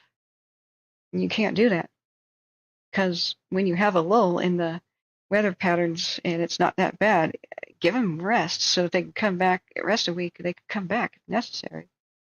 They have to see their families. Okay, Grass Valley's bar fire aircraft have been released. All the aircraft are off the incident. Final update unless things change. Yay. That's good news for Nevada County. Yeah, where's the peak? Is what I wanted to Tuolumne. Okay. It's on KCRA. Absolutely my pleasure, guys. Thank you. So we'll be checking on that, and if it debuts, let me know. Now remember, guys, when we watch KCRA, please go there and hit the like button and subscribe to them so that we're not stealing views. I can't just rebroadcast them without permission. Even with what you call fair use, that's kind of a lame excuse that doesn't apply here. I want them to get traffic. I want them to get the funding that they need to maintain this extremely expensive helicopter and the very skilled pilot and the very skilled, videographers. That's what it takes. Now, this was the one worrying me at the Sequoias area, right? I think that was the one we looked at yesterday. What I really don't want to see going into Santa Ana wind season and Diablo wind season, which is, we're in it now. We're in October, because it runs October through January. We don't want any fires in the Sierras because these winds come out of the Nevada desert, so they go at hurricane force speed or tornado speed, whatever you want to say. Occasionally 70, 75 miles an hour is not unusual. That's pretty typical. They roar out of the hot, dry Nevada desert. It doesn't matter if it's been wet recently. Like, it'll just hair dry out the trees and stuff ahead of itself. And the long-range spotting and the crazy devastation that those fires can do. You just don't want fire in the elevation and downwind, higher elevation from you, and you don't want to be downwind. So the Californians live in fear, especially in the foothills here, of a fire in the Sierras, and then a wind event happens, and maybe in the middle of the night their town gets erased, and they just don't get any early warning. That happens a lot. With the Bear Fire 2020, that happened, and Brush and Berry Creek got taken out without warning. And that fire up in the Sierras over by Bucks Lake was at a high 88-something% containment too. And so people who were going to evacuate decided not to when they saw the containment percentage increase. The line fire just brought that lesson home. Containment percentage is not your percentage of safety. It's your percentage towards making you safe. You're not safe until 98, 100.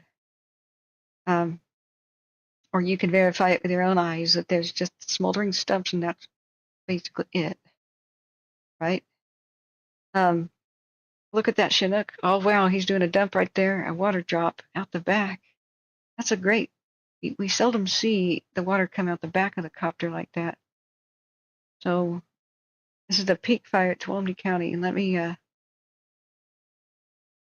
look at the watch duty real quick. Remember, please like and subscribe to KCRA. We're covering the peak fire now because KCRA copter is flying over. The bar fire of Grass Valley is a done deal, and it looks like you can safely say now that it's a done deal over by the Ukiah Clear Lake area with the Potters Valley Potters Fire. I don't know the status of this bear fire that's in Humboldt, because we can't see it on the cams. We'll just wait for watch duty to tell us. But please do go watch KCRA. I can't just constantly show them. I'll flip back and forth because I do want to drive traffic to them. If they won't put this on YouTube anymore if it doesn't make them any money. So the peak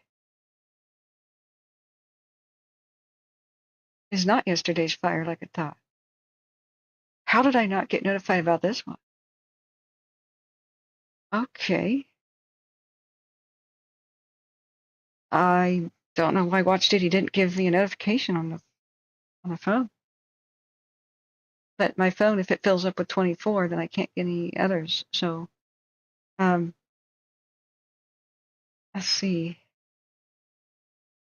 What is its status? The fire's now 20 acres approximately with moderate rate of spread, short range spotting, per incident command, no structures threatened.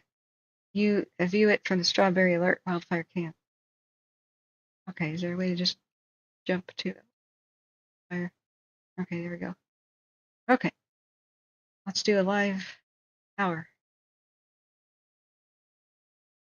Where? Oh, you know what? Tuolumne County, maybe one of the counties I had to change my alert systems. I may have screwed it up. Every single county in California, all 38 of them or whatever it is, I had it on watch duty, all notifications, and I had to do it manually each one to all notifications. This county, all notifications.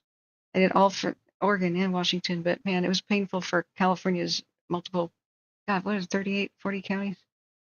I can't even name them all anymore. I used to in school. 4th grade, we had to memorize that.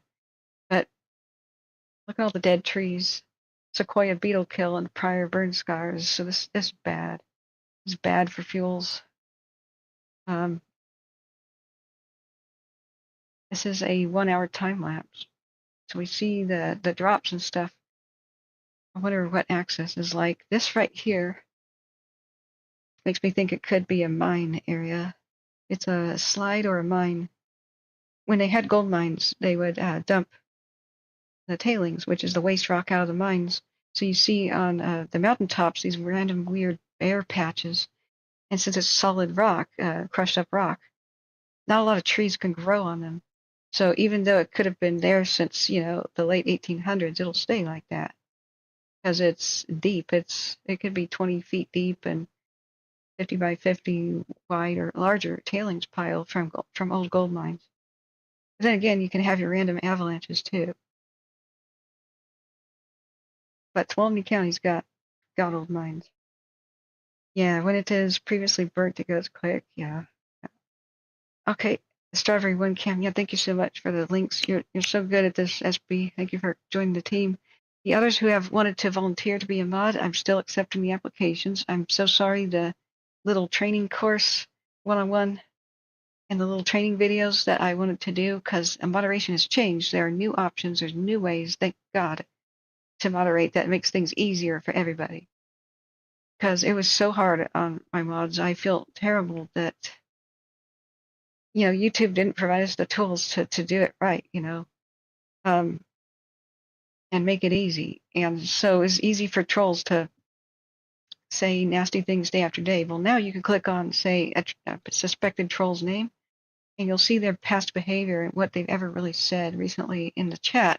And if it all looks like a laundry list of bad, sentences like, scuzzy jerk comments, you can like, aha, I'm onto you, right? So those tools and some others are pretty new. And I just want to make a step-by-step how people can do it and what to avoid. Unfortunately, channels like ours are oftentimes targeted by trolls when disasters are at their worst. And I just really became aware of it's a pastime. It's a sport now. It is a sport. Okay, why did I just lose the strawberry can? I just want to see its angle. There we are. Southeast. I'm trying to, these jerks, groups of jerks, they try to take channels down and intimidate streamers to quit, bully them, alienate them from their mods and their friends and their supporters, pretend to be nice and then later say nasty things and when your back is turned. And so I found out it's almost like an actual organized sport. Like, what losers, man. And so disaster channels are trophies for them because they are evil people. And they go where people are vulnerable, where people are upset, and they try to make them more upset. So what I've done is I've researched a little bit more about it. I think we've had a couple of coordinated attacks on the stream, but these new tools that YouTube is rolling out and the new things I'm discovering and the new tools that I can implement are going to really minimize that in the future. And people won't be able to, hide anymore. I know, can you believe this? It's the same psychological profile, though. Oh, here's Mount Lewis, Tuolumne. Oh, God, it's an ugly scene. Ah. Okay, what watch duty? Barfire. Actually, a new update from the one in Grass Valley. Update for Calfire NEU. They have stopped the forward progress. Okay. Approximately half an acre in timber understory off of the Bar Meadows Road in Nevada County. Sounds like somebody's woodpile or backyard burning got a little out of control or something. The peak fire has 3 copters and what looks like a fire mapping plane, so update of acreage probably soon. I really hope so. This is ugly. Let's look at the wind. Let's look at the wind. So, we can cross beam, of course. Strawberry 2 is looking south, which and Mount Lewis show on the map. Let's cross them. Lewis 1291. Aren't you proud of me, guys, that successfully, it took me all 2021 summer. I now say Tuolumne correctly. Yay. Okay, this is a good bead. This is, yeah, the shearing fire was in this area earlier this year. And we were so happy they pounced on it and got it because it was, well, not pounced on it, but they pounced on responding to it and didn't give up on it. It took a while to take that one down, I believe. It was a bit uneasy. Oh, wait, strawberry, wait, strawberry's rotating? What? Both of them?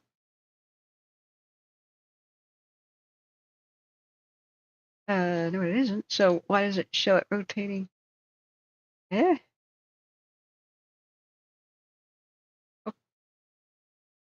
Okay. Am I not looking in the right place?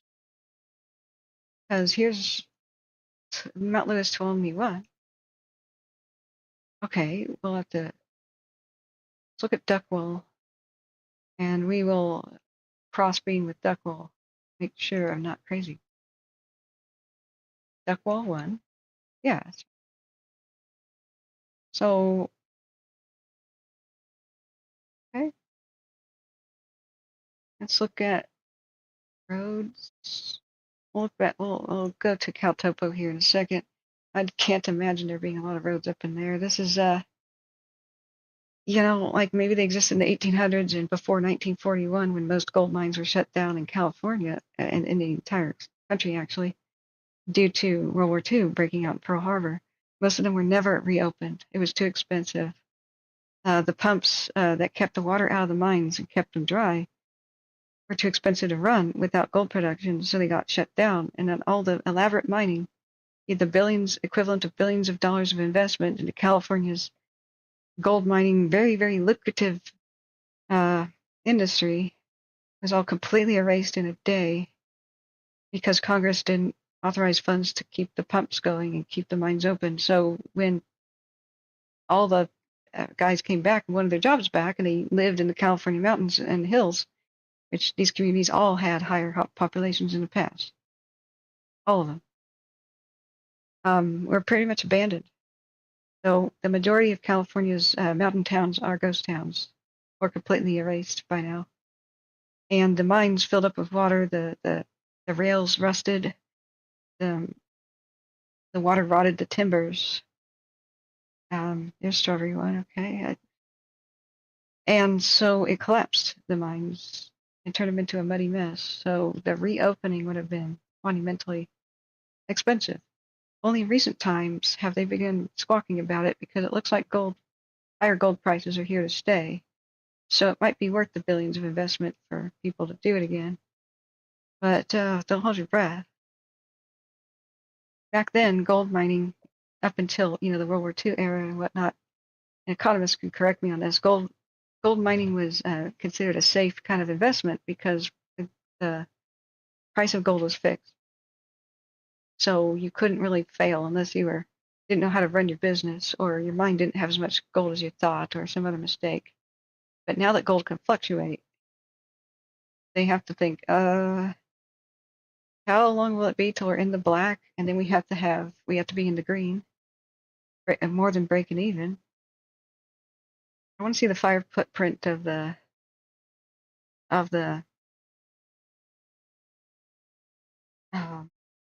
what fire was that was in this area before? Shoot, just skipped my mind. The point is now if they go a couple of years with loss and they don't have the company doesn't have a big savings kitty, then they can't survive. So, but there's a total revitalization of all the mountain communities that's waiting to happen if they don't melt away into nothing or burn up first. Like we have very few gold rush mining towns and pre-1941s that still exist in the mountains that haven't collapsed from the weight of snow, especially the more abandoned ones. So I was always hoping that the revitalization would occur sooner, but there's challenges. SB Response says, App Watch City Camera, it may be running up the hill. Okay, let me see which one. You can just tell me which camera. Duckwall 1, okay. It's cool. Actually, never mind. No, your links are awesome because other people can click on it. Yeah. Proceed with the links. I'm sorry. I was just thinking of myself there. But don't feel you have to do a link if you just want my attention. Yeah, we should be sharing that with friends. So let's put the peak fire here on our peak fire blowing up. How do you spell Tuolumne County? And if you do want to become a member, that's one of the things I'll show you behind the scenes, my adventures before I did Firestream. I wanted to be a documentary filmmaker, so ghost towning and preserving it in film and in pictures was my goal for like the last 15 years. I haven't had the money to really road trip like I wanted to, but I could show you many behind the scenes places that are special. Because originally I wanted a YouTube channel about ghost towning and history and abandoned places, not paranormal stuff. No, like history, saloons, and Old Wild West. Good news, guys, over at the Potter Fire. All evacuations lifted. Proceed on home. You're good. Okay, it's time to cue the cheering. We can cheer for good news when we get it, right? Hopefully this won't crash the browser. Not enough memory to open that page. Whoa. I think it's Edge's problem. It must have a memory leak. I don't think I have a lot more tabs open than usual. So, oh, I have sound off. Okay, let's turn it back on. Okay, guys. Good news. Potter Fire evacuees and those who left, you can return home. No more evacuation orders or warnings.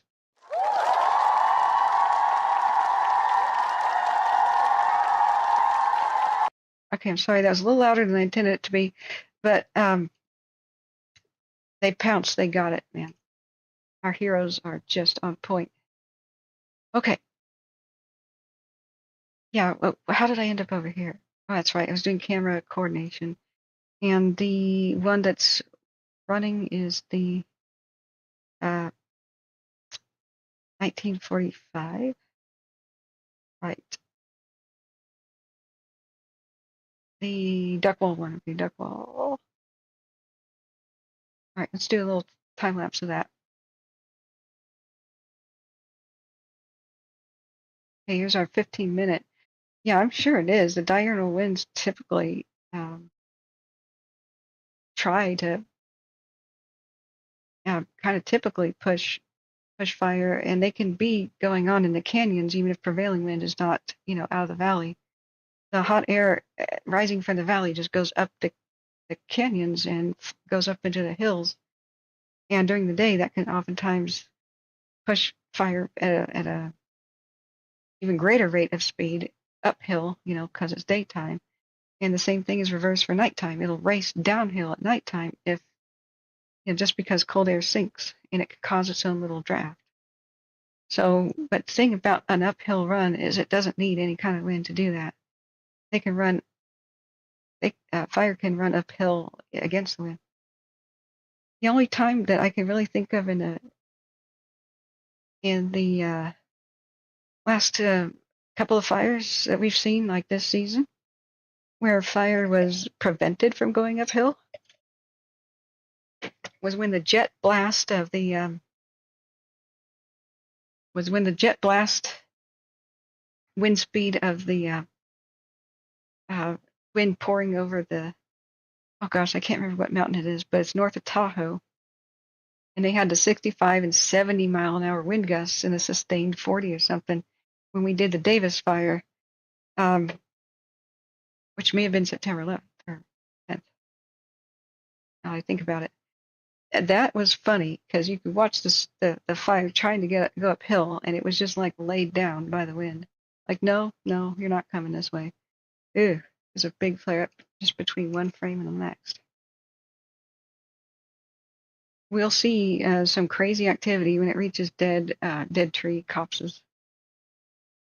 Okay, we're not losing the camera. We still good for sound and no buffering, friends? Remember, hit the like button. if you haven't already. That helps us beat the stupid algorithm that doesn't promote the kind of thing we do. This is how we reach others, and it's very appreciated. Let me read about updates.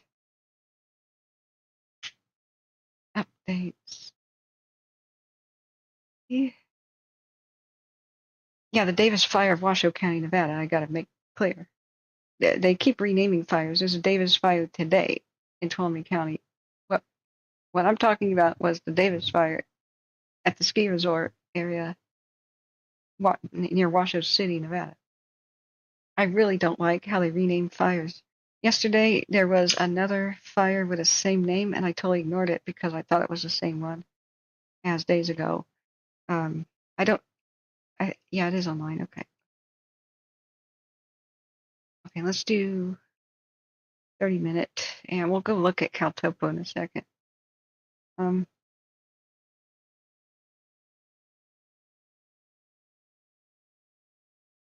Yeah, that's ugly.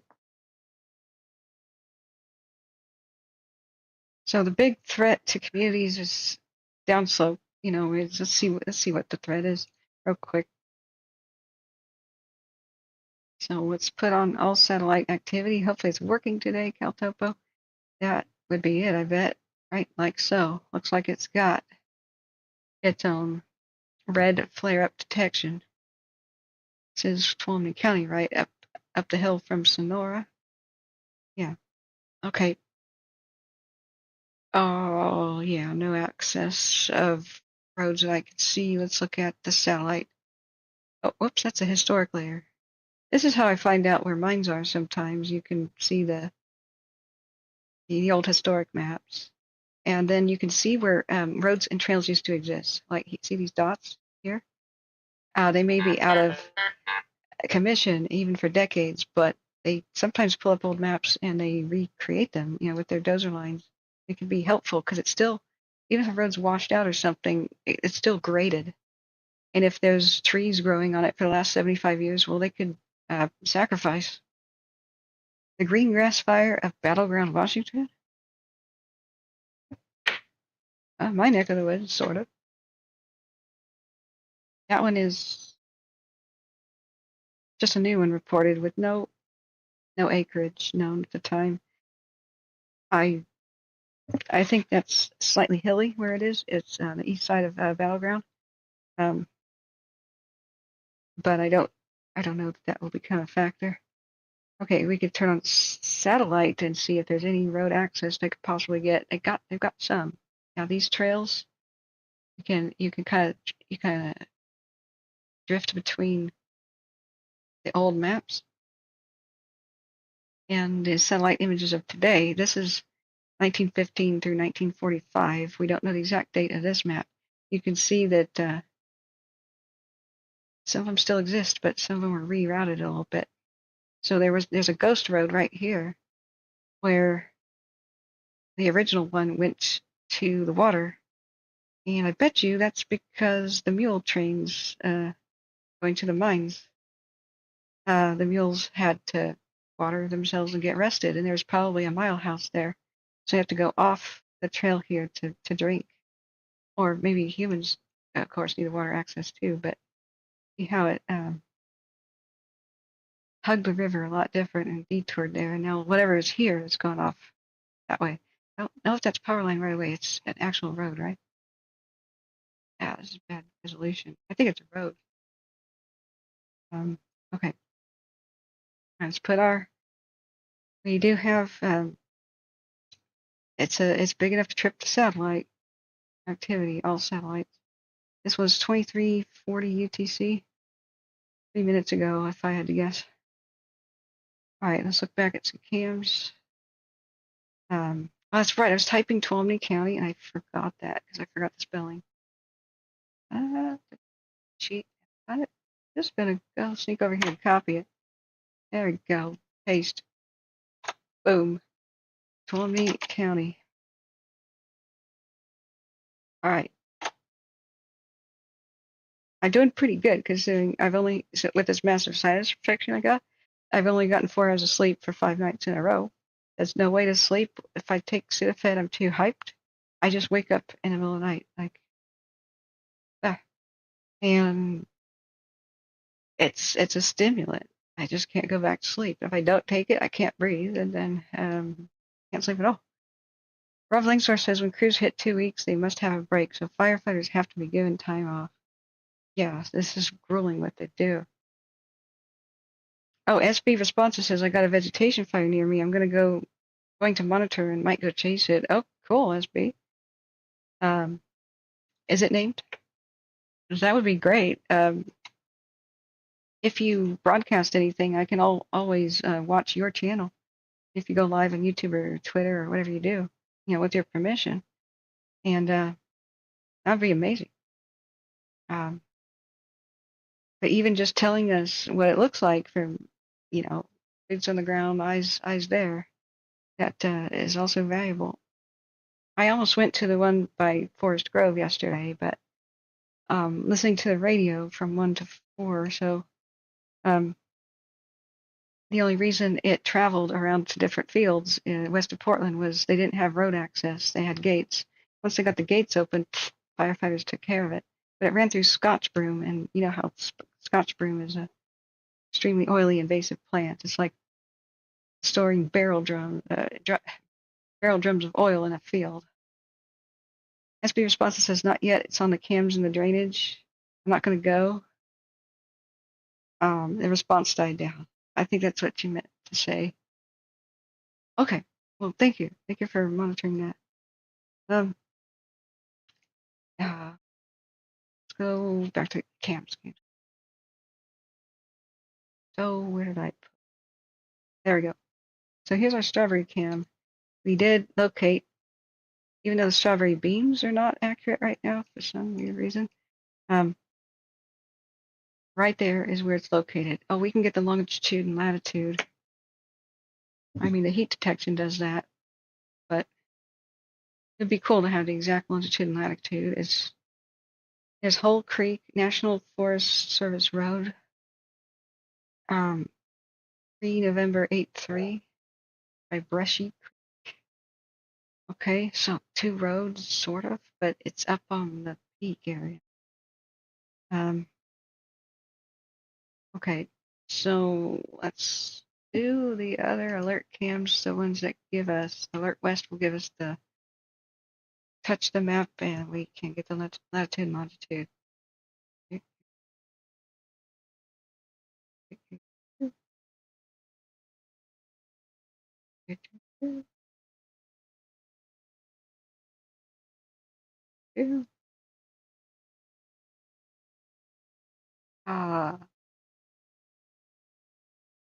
Yeah. Okay, beams there. I wish if this map here zoomed in more, this would be the best thing ever, Alert West. Just let us zoom in more. So we have latitude and longitude, copy it. Okay. Cal topo. Yep. Basically Bull Run Rock, Herring Creek, it all lines up. So we got confirmation of this is the latitude and longitude of the peak fire location. If you guys are so inclined to check your own maps. Let's look at our aircraft, and do we have a radio to listen to? That would be really great for Tuolumne County, but I don't know how many hams there are there. Somebody's got to be over at Sonora and Jamestown. I think we were listening to radio when the mosquito fire was going on. That's right. I was going to check the burn scar of the mosquito that was nearby. And there's another one I can't put my finger on the name. Let's see, ridges. It would be dark red. I think. Oh, was that the mosquito was by Auburn? Never mind.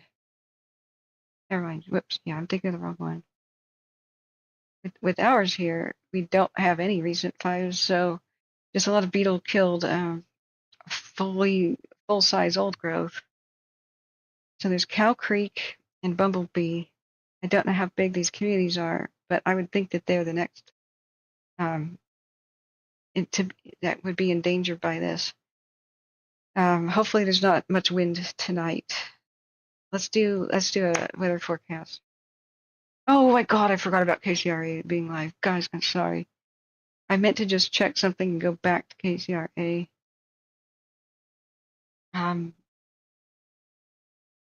Like I said, sleep deprivation. So here's KCRA. I don't think they have any sound. There's no sound. Except, nope, they don't even have the chopper sound. There's just no sound. I'll scroll back a little bit here. So, like I said, guys, please patronize KCRA. In the description of the video is a link, and also right here in the chat. Please hit the like button for their channel so that they realize that doing this gets people's attention. There's only 211 people watching and 11 likes, and bump that higher. Let them know that we appreciate this, and mine too, by the way. The retardant on those trees are what make them look brown. And we've got full torching, so we'll have to check the weather and see what the threat is. Like, these communities are definitely in danger if there's a high wind event. But even nighttime reversal, we've seen weird things happen, and so we've got to know. Yeah, I love KCRA. If only we had this for every fire, right? I wonder if news choppers in the future might be unmanned, and all the different media outlets could pool their money together and all share the footage. You know, they'll have to probably rethink how to fund expensive coverage like this. And I wouldn't mind donating. It could be a big crowdfunding situation. Okay, there's a helicopter, one of the Calfire helicopters. And since that's live, we can also kind of see. There's the KCRA copter, and they're probably looking at another one. There's a slight delay. They can zoom so far. I don't know at this point. So let's follow it for a second.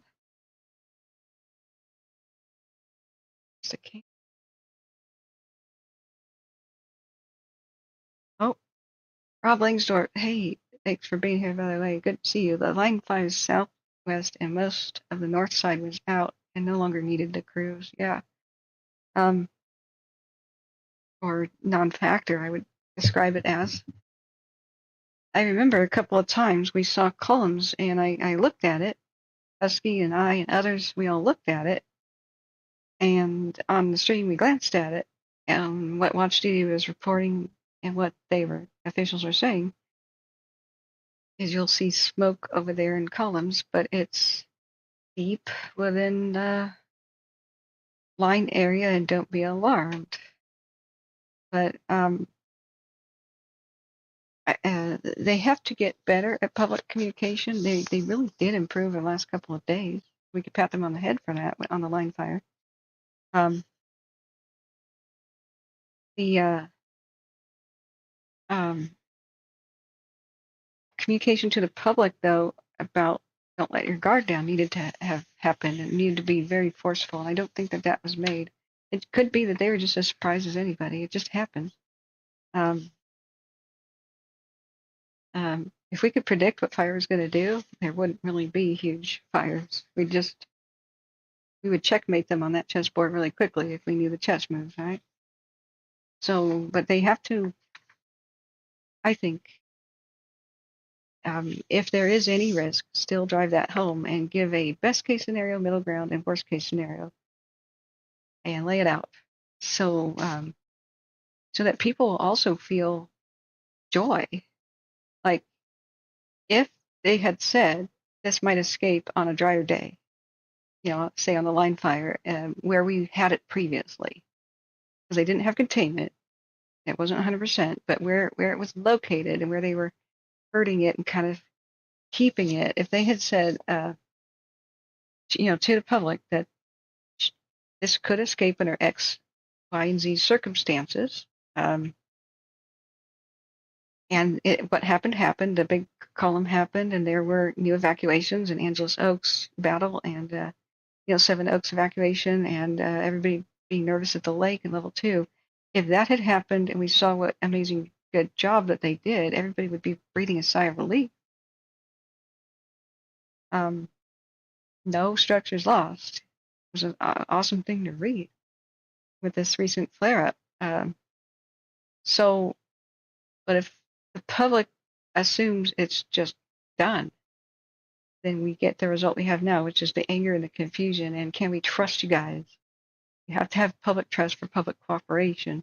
And that happens with tactful communications. Oh, there's a Sikorsky. That one's awesome. I will now check for audio. Is there anything I missed in chat, friends? I'm sorry. Any questions or anything I'm missing about? Grumpy says volunteered. It's kind of a family thing. Oh, you guys are talking about ancestry. That's cool. People have met through Firestream here. And I'm kind of tickled that people have gotten together like people met their honey in my stream. I find that heartwarming. Look at the dead trees behind it. That's not all retardant. That's half these trees are dead. I mean, the green trees would have it'd be partly brown. Yeah, that's an example of a little bit of a fling style drop. I'm sure there's official terms for that stuff, but it's not like I know them. People say, well, isn't it easy to do a water drop? Can't you just hover over where the fire is and hit the button? You're a helicopter. Hell no, is generally the answer. And I have spoken to some of these cowboy, man, they jump at the bit for this exciting kind of flying. They are crazy cowboy pilots, and I spoke to one at length. Wish I did a formal interview, but it was 115 degrees, and my camera shut down because of the heat. I was also climbing around his Black Hawk. There was a contractor, and I asked a couple questions. I said, I know about updrafts. I know a helicopter was yanked out of the sky by the heat of the Chernobyl nuclear power plant disaster. They tried to dump borax to cool down the core or stop the reaction. And the Soviet helicopters, one of them went too close over the top of the core, which is, well, they probably would have gotten a lethal dose of radiation now that I think about it. But they didn't understand the heat coming out of the core. So that rips airplanes and helicopters out of the sky if there's strong thermal updrafts. Planes and helicopters don't handle an updraft very well from just their belly. I mean, honestly, they don't handle a downdraft very well either, but downdrafts are hopefully much of the time avoidable if you just avoid storms. I mean, that's what generally makes those. They can be warned of factors like wind shear and whatnot. Let's rewind a little bit. Oh wow, yeah, that was some pretty amazing stuff. Let's watch that. This is rewound. Look at the Chinook coming in. I think that's Colson Aviation's colors.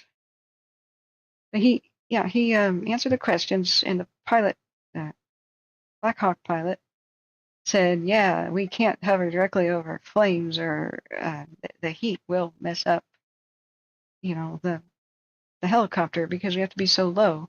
The higher we are, the more the water evaporates and turns into a mist. Like it becomes a mist. So they got to get really super low. So oftentimes they don't hover and drop, they will fling. They will come in at a curve and they will go up to hillsides and mountainsides, almost like they're going to collide with the mountainside, and they'll veer away at the last minute with a sharp turn and hit the button, releases the water, and that will fling it in like an arch onto the hillside slope tree or whatever it is they're trying to do. And they get real good at that. But it's a lot more complicated than what people think, and frightening. So the wildfires can make crazy updrafts, and without infrared, they can't see the heat. Might be a lot easier to avoid that at night. So let me look back up the chat. Did I miss anything? Grumpy Gamer Guy, and thank you for your service in the Army. Says, I got to fly in a shiny new Black Hawk right before the ground war started. Oh, goodness, a desert storm. Never forget that. I'll never forget that. He took off backwards. Ugh. Yeah, I think I'd be freaked out. I get car sick, so I would have probably just vomited immediately. um, I so wanted to film what they were doing. It was the Electra fire in Jackson Airport, where myself, Steve Pro, John Stoker were there at that time, and it was literally 115 degrees. So inside of his Black Hawk, it was 125, even with the barn doors open. I'll show you tons of photos, guys. You guys deserve it. You guys are members. You're helping us stay alive. You guys deserve behind the scenes sneak peeks. I'll be happy to show you the photos again. And I started filming, and I said, check this out. Check this out.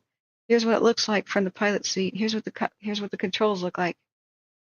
You know where the door opens, and in the military they would have a gun out the side. Well, there's a seat here, and there's a winch, and this is for like winching up search and rescue, and sometimes there's a third seater who will help look directly down, and the pilot will just look forward. He goes, tell me when, and he goes, wait, wait, wait. They go over the target, drop it. I was filming that, and I was 2 minutes into the video, and then my phone just went black screen, and then error, your phone has been shut down due to overheating. And I went, oh God. And I went and got it cool. I went into the airport's little snack room, and okay, let's go back to live. I went to the snack bar area, and there was a refrigerator for bottled water. Insert $1, and you could take one home with you for pilots. And so I put the phone in that little fridge. I didn't want to kill it. But when it did cool off enough to turn back on, unfortunately, it didn't save the video. So I was so bummed out. That would have been the coolest thing ever. I've got the stills.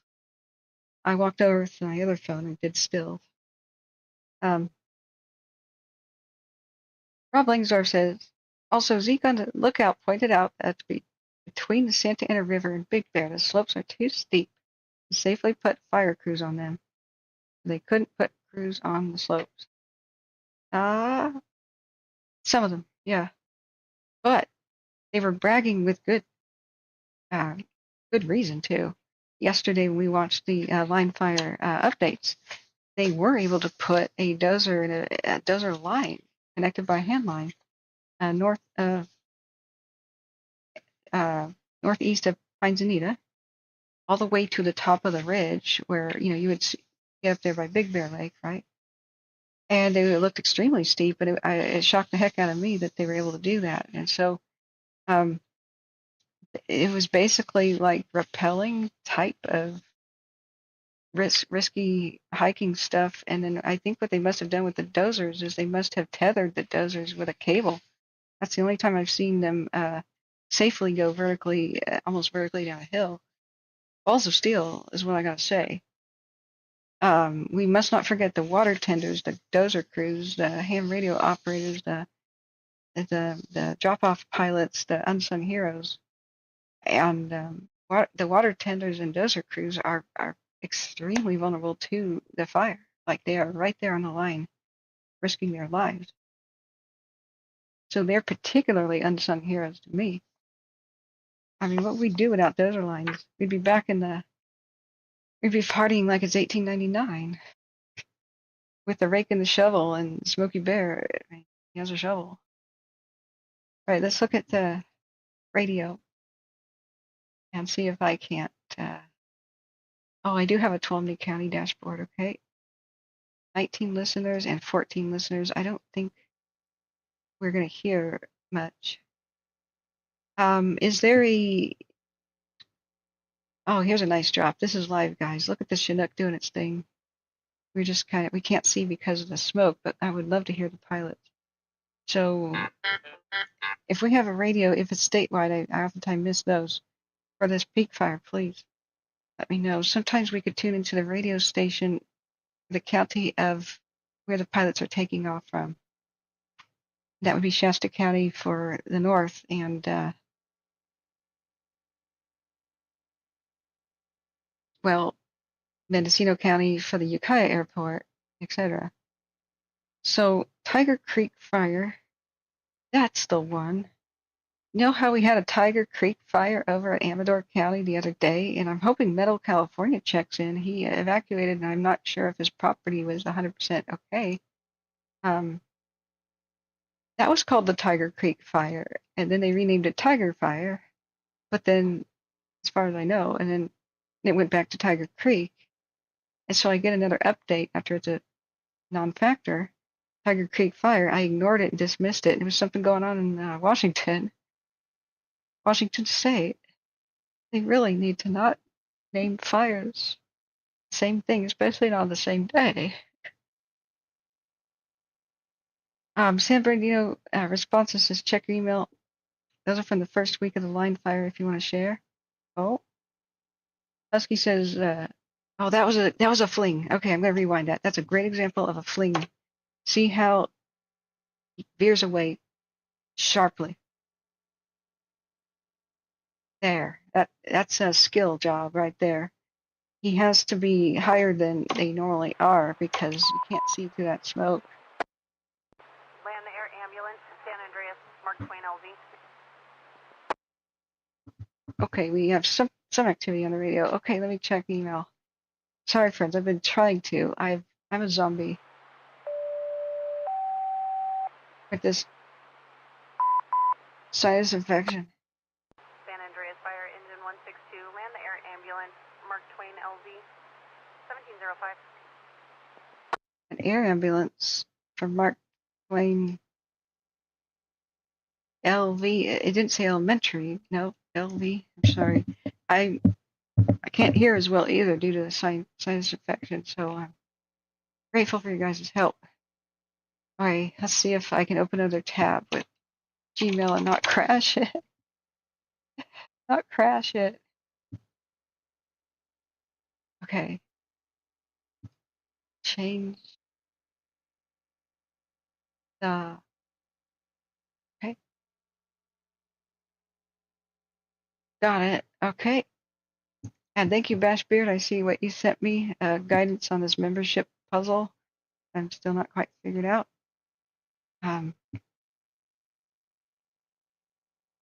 See. Okay. And by the way, I meant to respond. Thank you for checking in, SB. I've just been such a zombie. I was so tired day after day that if I close my eyes, I micro sleep and I jolt back awake. I'm like, wait, well, where am I? And I was just folding my hands like so and resting my chin on my knuckles. And I wake up and it's like, how long? Whoa. That's the level of exhaustion I'm at. So thank you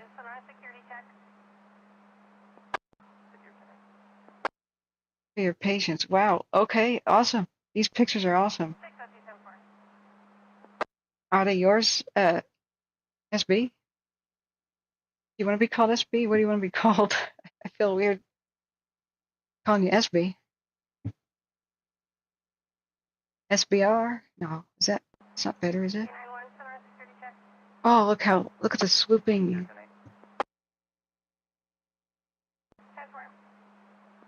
Look at that majestic flight. This level of filming is so rare, guys. In video production, like video skills, we haven't lost focus like even once. He's tracking it without making anybody car sick. There's no shaky cam. This is extreme zoom. So this plane is flying a different way from the helicopter he's in, and he's still tracking it this well, or she, whoever the videographer is. None of us are getting sick. Nothing's bouncing out of frame. This is so incredible what they do for the filming. Yeah, Rob Blinks. I can call you anything. Oh, that's dangerous. Paul 55, 1098, Adam Robert. That's dangerous.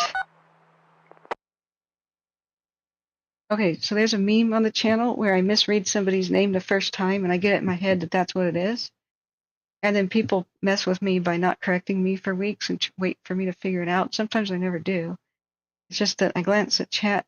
I think, okay, that's somebody's name, and I'm glancing. I'm also sitting pretty far back from this big screen. San Andreas, is it 561 at 561, 1709. So chat words are very small. So I'll go, huh? Yeah. Oh, yeah, it is beautiful. This is elegant. Some of the best streams have been KCRA and incredible footage. This is not as incredible as some that we've seen. Like, we've seen incredible air shows. The smoke here is just too thick for the acrobatic belly scraping on the bottom tops of the trees kind of stuff. But what we've seen is the passenger jets show so much agility. It's like they're going to midair collide sometimes, and they don't. It's like they're going to smack right into a mountain, and then they dump their load and pull up and almost vertically climb. I mean, the angle of attack was incredible. I never knew passenger jets could do that without stalling. MD-87s especially. Like, they're really long. You wouldn't think that they're very agile. There we go. There's a true retardant drop. Nice and pink. These are Marsh S2s, I believe that was, or Grumman. They almost exclusively do retardant, so they are medium-sized planes. Yeah, that might be avalanche damage. Oh, they just zoomed away from it rather than mine tailings. But Husky, you're totally right. You go back up. Dead trees will act like self-sabotage of the forest. Yeah. They catch fire, they take others with it. That's exactly the way it is. You cannot have dead trees on the landscape. They're called snags. Firefighters cringe at them. Anybody who becomes aware of them generally goes, "Oh God," when you become aware of how dangerous that is. I mean, an uneducated person sees, "Oh, there was once a wildfire or a tree die-off of some sort. Oh, but the others are alive and so, some of them grew back. Cool, there's a dead forest next to the living one. That's great." No, no, it's not great. The dead trees and the younger trees growing right 2372. underneath San them. Andreas. Cleared by medic 13 available. I'm gonna mute that for you guys, and I'm gonna still search for audio. This is concerning, and let's make sure Watch Duty hasn't had an update that I'm not aware of.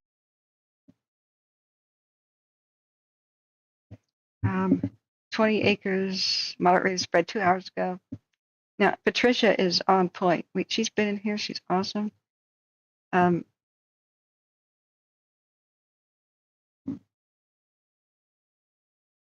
so they're listening to radio.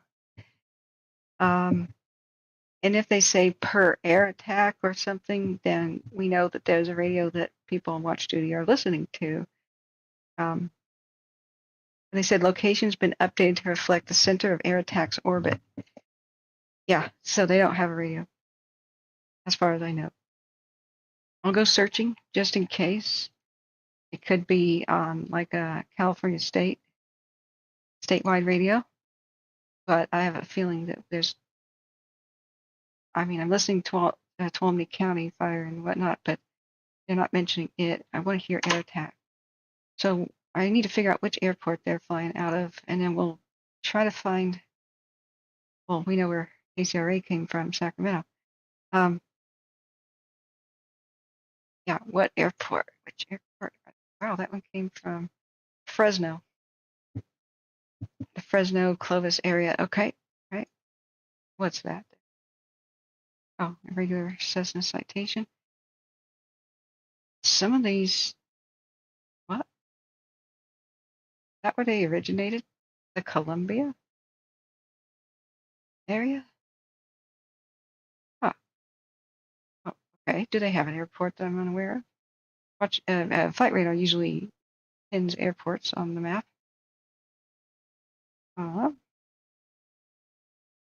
Okay, well, we'll start with Fresno and check that out. Sometimes there's California Fire Special 1 or something. Can I show those photos, SBR? I come up with cute nicknames because by the time I realize I've been saying somebody's name wrong, like I can't believe this is like several years I've been calling ABB. Why? My name is Abby. Oh my God, yes, that's right. How did I forget that? But I unintentionally once we had a viewer called David Quesadilla, and I read his name and I squinted. I can show him. Awesome, guys. We've got some great pictures of the line fire. You'll want to see this. Go back to KCRA. Now we get an idea of the size from here. So we're looking to the north by, yeah, almost due north from the helicopter. North by northwest, because it's not straight east and west river system. It's a diagonal. You know, it's runs northeast to southwest. So, but this is generally kind of looking north. And so I'm looking at the rest of the terrain, like downslope. Is there any good place that they could build lines or work on it today to stop it from leaving this area? It looks like a weird cliff drop-off thing right here. And we'll look at the caltopo and the terrain. Is it a cliff face? Or I can't understand what we're seeing. But please do go here again. Here's a link in the chat, and like and subscribe to KCRA so that they know that people appreciate it. Don't use my channel to watch theirs. Open up another tab and leave it running. That's the best way to help them with their own algorithm, because everybody's a victim of it on YouTube. If YouTube was smart, then they would have a system where like KCRA3 is the host, and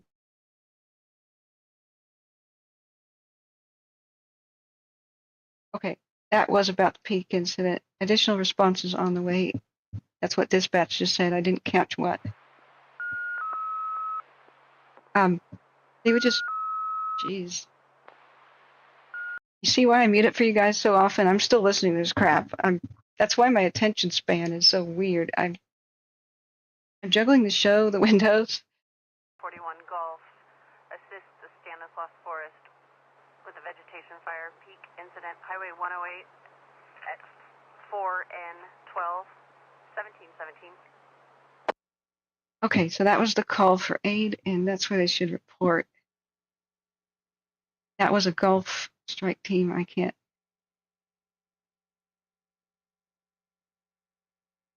Goldfish memory, I didn't catch the whole thing, but road was 4 November 12th. Oh, looks like they may be going home. KCRA may be out of fuel. Now what they do is they oftentimes film their entire way home back to Sacramento, and it's kind of a neat ride to look at. But yeah, do please like and sub to KCRA. You can go back and look for a couple of the highlights.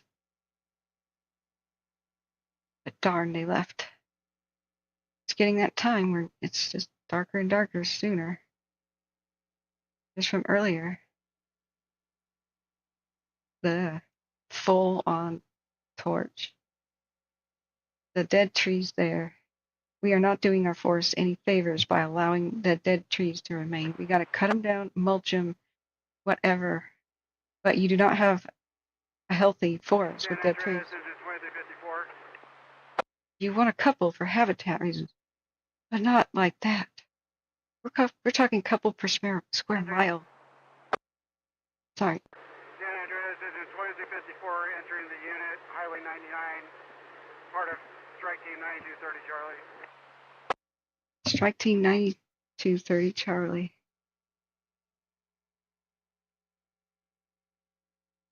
Engine 2354 entering the unit. Continue to Twain Hart Station. Cool, thank you. Hit the like button, friends, remember. Mine too. Engine 2354 copies Twain Hart.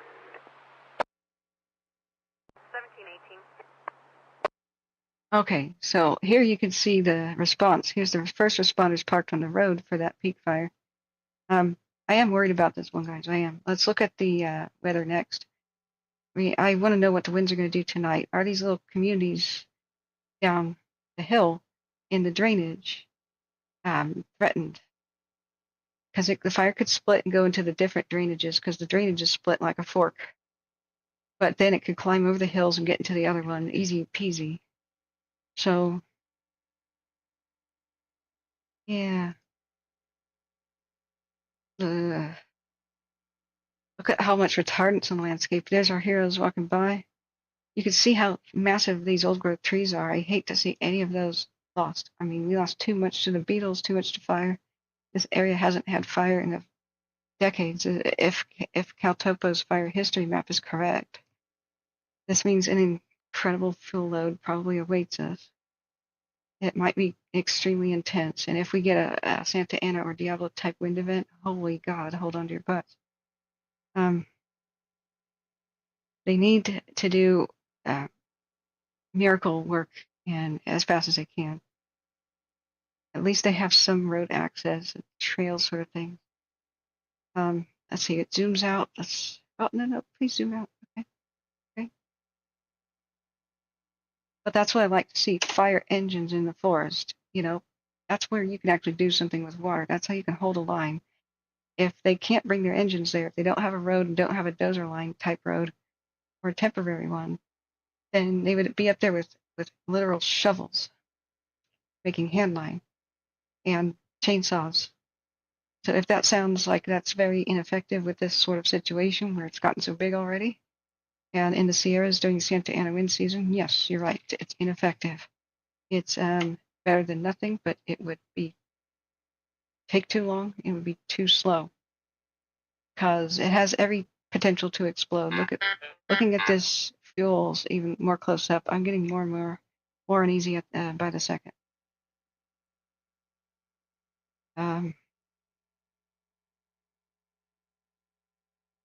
I hate being right, you know that, guys.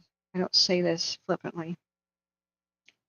So, Spyman says earlier today, Garrett Rep was found guilty of 55 counts of arson for burning down an apartment complex in May this year in Portland. I know about that one. That was the one off 205, wasn't it? The old historical building. God. Where the elderly people lived, and it was a nice, lovely, charming old building. They actually told the law enforcement that we think an arsonist guy keeps pulling the fire alarms just to make everybody complacent. And so the fire alarms were pulled. Everybody started to ignore it. And then he lit the freaking fire. That makes me see red. That kind of intent to harm? Unbelievable. But what else explains it? I mean, if he's guilty. Did he? Did he? Go back up and read. Was it the one I'm thinking of? Spyman? So, in downtown. Okay. But the only one I can think of in May that happened was the one by 205. Yeah, downtown, not Clay, north of that. The one that would take you to the Mat Club area, the south of Burnside, I believe, but just west of I-205. I'll have to look it up. I can't remember off the top of my head. Oh, no, Butterfly. This is a new one. This is the Peak Fire that's blowing up the line steady as she goes. We're going to check on it in a minute. There's a new fire that's at 3 acres. Moderate rate of spread. Oh, thank you, SBR. I may have to give you a nickname, so I hope you're flattered by it. But I've accidentally called David Quesada David Quesadilla. That was innocent. Nobody corrected me, and apparently he was mad for a long time, and I had no idea. I thought it was a silly last name, and he had a silly internet name. That's all I thought. He didn't correct me. He just got mad. Oops. But hey, maybe that should be one of the things. What I want to do if we get more channel memberships, and thank you, keep them coming, guys, please. And how are you, Butterfly? Yeah, don't have a heart attack. This one's the people around here should have a heart attack, not you. If you're not in Ptolemy County, this is quite concerning. I wonder what started it. We're watching the previous firefighting from the KCRA. At least they have a body of water for the snorkel dip. Oh, they're live still. Did they go home or just circle? Oh, okay. No, they just ended. Okay. So when a live stream ends, it kind of glitches for a second and it turns it into a replayable video. So usually you gotta refresh. But it's of grave concern. So let's look back on our cams and keep an eye on it. Make sure the radio is still playing. I'm listening to Tuolumne County. It is. Okay. Tuolumne County Public Safety and Calfire TCU, U.S. Forest Service STF is playing. Both of those because there's almost no chatter. Gulf Strike Team is on the way. Crews are on the way. And my God, please work fast, friends. Please work fast, heroes. Godspeed. Any day would be a Santa Ana style wind event or Diablo wind. When they were early in 2020, when they happened in September, the terrible Red Monday, Labor Day fires, that's one of the only times, it's once in a lifetime event. It's like a Santa Ana wind event for all three western states. Just a strong east desert wind that just goes due west. I wonder if it has a name. We haven't really seen the likes of it since the 30s in the 1933 Tillamook burn era. But every once in a while it comes around, 75 years or whatnot. And there was a small fire at 78% containment or something very high near Bucks Lake. And people that remained behind and got caught didn't evacuate because they saw a high percentage of containment. So they got the false sense of security, went to sleep. And at night, the winds reversed because they typically go down the slope at night. And it accelerated and it got so hot that it made its own weather. And that was when all hell broke loose. And I'll show you the historic Run of the Bear Claremont fire. Just as a quick thing, I'll give you a link. Why am I worried about this? So yes, it's called the Bear Fire 2020 though. Bear Fire. Yeah, sorry, it does have some weird flashing lights. But it wasn't looking that bad during the day, and it's nighttime run. Oops, I'm so sorry, flashing lights. It started to make its own lightning even because there was so much smoke that when it ran down the Sierras to the valley, so much smoke and such dry air that it created static in the air like volcanic ash does and generated lightning. So this is time-lapsed, of course, on the Lexington 2 Hill camera, but people are getting killed by this during this footage. It overran Brushingberry Creek, and people went down the only way out that they thought, which was the highway to get over Lake Oroville. And they unfortunately tried to race fire downhill and downwind. You cannot. That's not viable. It's not possible. It created these pyrocumulus clouds, and it dumped the embers with fallout miles ahead of itself, like 3.5 to 4 miles. And so fires were well established on the highway when the cars came to it and people were trapped. And they had driven, unfortunately, right past safe shelters that they just didn't know about and they didn't think about. That's why I constantly use this as a cautionary tale. It was 78 or 84% contained. Containment had jumped up to like 10%.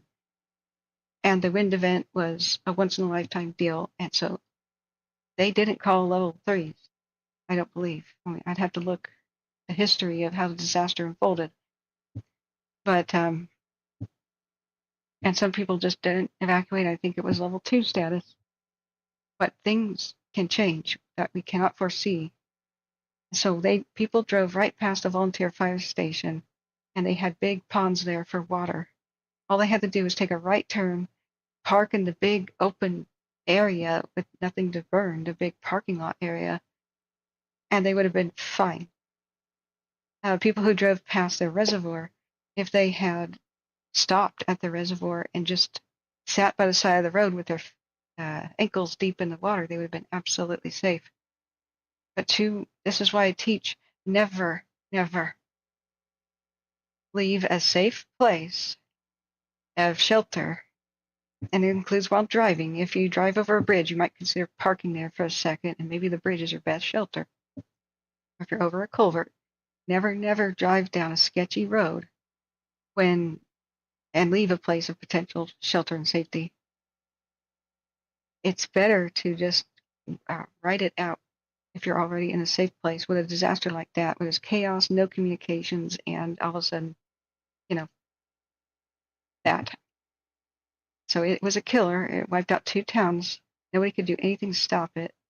And when it, what? Yes. Additional response to the Stanislaus Forest for the peak incident. Okay, cool. Additional response is coming. We'll probably get those annoying tones in a second. Yeah. Get that part. It's time lapses.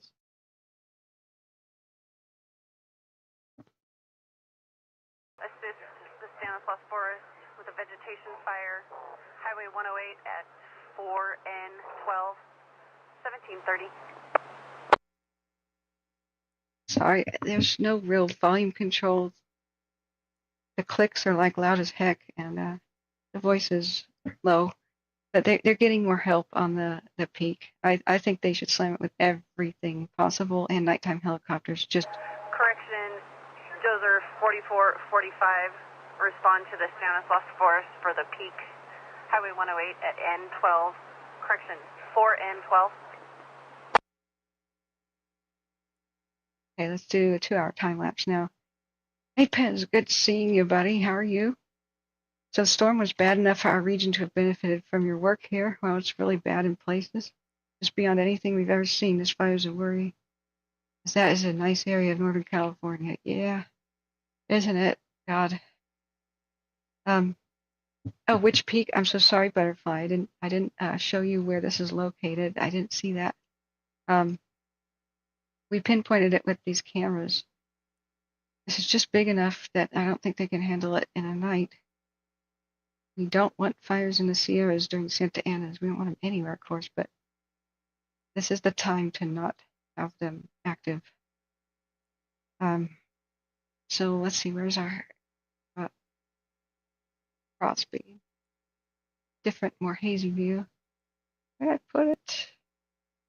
Where did I put it? I got the longitude and latitude and everything. Here, I'll just put it here in Caltopo. Yeah, here's the longitude and latitude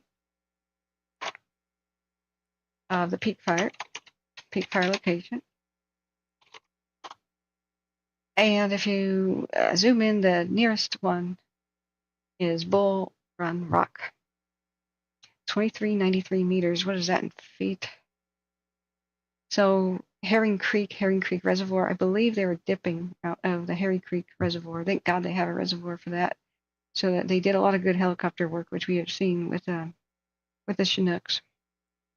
So that's its thing. What am I worried about? Cow Creek, Bumblebee, Strawberry, because this could fork into different drainages, and that's a nightmare. But when the wind blows from the opposite direction, from up the hill, it'll just follow. The fire will reach an intersection and go every single way. Every single way it can. What ski resort is this? Ski? It's going to be an Oregon plate, Tom 6, 25286 on a white Freightliner.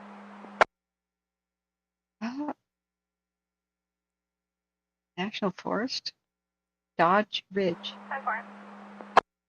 Okay. I bet that's where they're hanging out. I'm wondering. Additional response to the Stanislaus Forest Peak incident. On a 2023 Freightliner to EAN Holdings out of Tualatin, Oregon. What?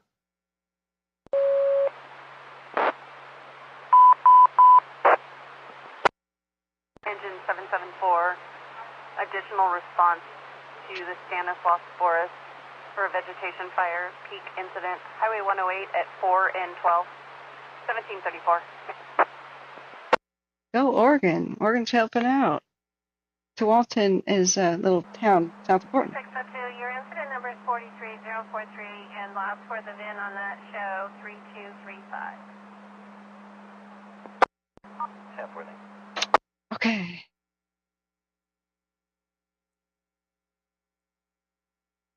Okay, so the Dino fire, 2 additional Type 3 air tankers have been requested.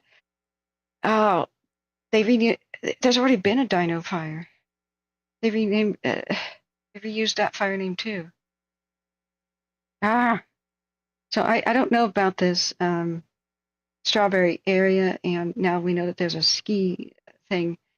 It's not time for skiing, of course, but there's got to be people that live around here, and it's not too long before their season could possibly open, even though weak La Nina typically means drier winter. Goodness. I just say it ain't so. I'm wondering if they might want to call evacs. It'll probably depend on what the weather forecast is for them and what kind of progress they make today. More immediate danger is the bumblebee. I don't even know what that is over there. Let me see. Thank you, SB Response. Let's look at this Dino fire. Why am I not getting watch duty alerts? There's got to be something wrong. Let's see.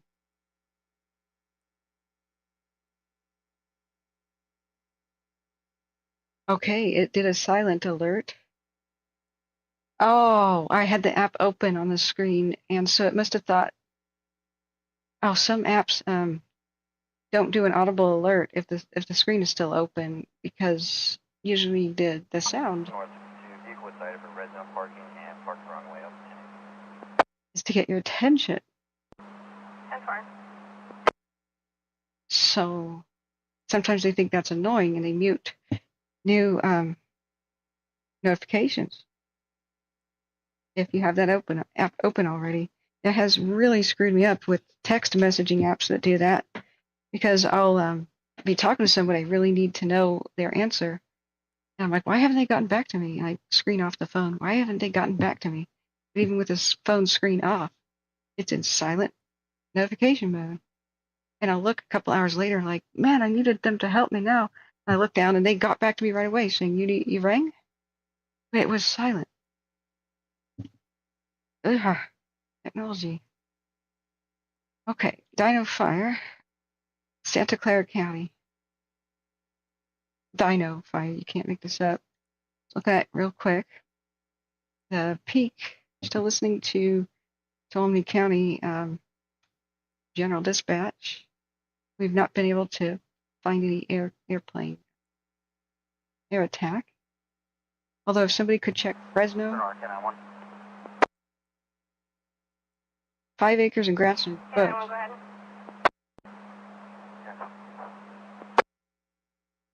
Let's look at it. 57K is nothing you should see. 1028 North Carolina, please. Go ahead. Robert Henry Frank. Pez, I'm live during just fun stuff too, because I've got to survive during the off season. So that's what channel memberships are about. There's a join button now, unless you're on iPhone, in which case it's invisible, because Apple didn't play nice with YouTube on that one. So if you go to a browser and type in youtube.com and go to the channel, then you'll see a join button. Sorry, listening radio is just law enforcement. So the if I could come up with $1,000 raised only through memberships, only through that, YouTube's going to match 1,000. And boy, could we really up our game and have better equipment, sound for sure, but also some gear so we could travel, like the battery backup units and stuff, so that I could live from the road and eventually maybe even get Starlink or something, one step at a time, so that I can cover things live, maybe from much closer to the fire, if necessary, and be able to go out and, well, not be chained here to my desk all the time. SoCal Squatcher says I'm back, had to get some dinner going. Well, there's been a new fire in town, the Peak Fire. Yeah, so it's, I'm very concerned about it, guys. Very concerned. Pray for rain sort of thing. We have to look at the weather. It's a fully grown old growth forest. Like, let's check the boxes of how dangerous it is.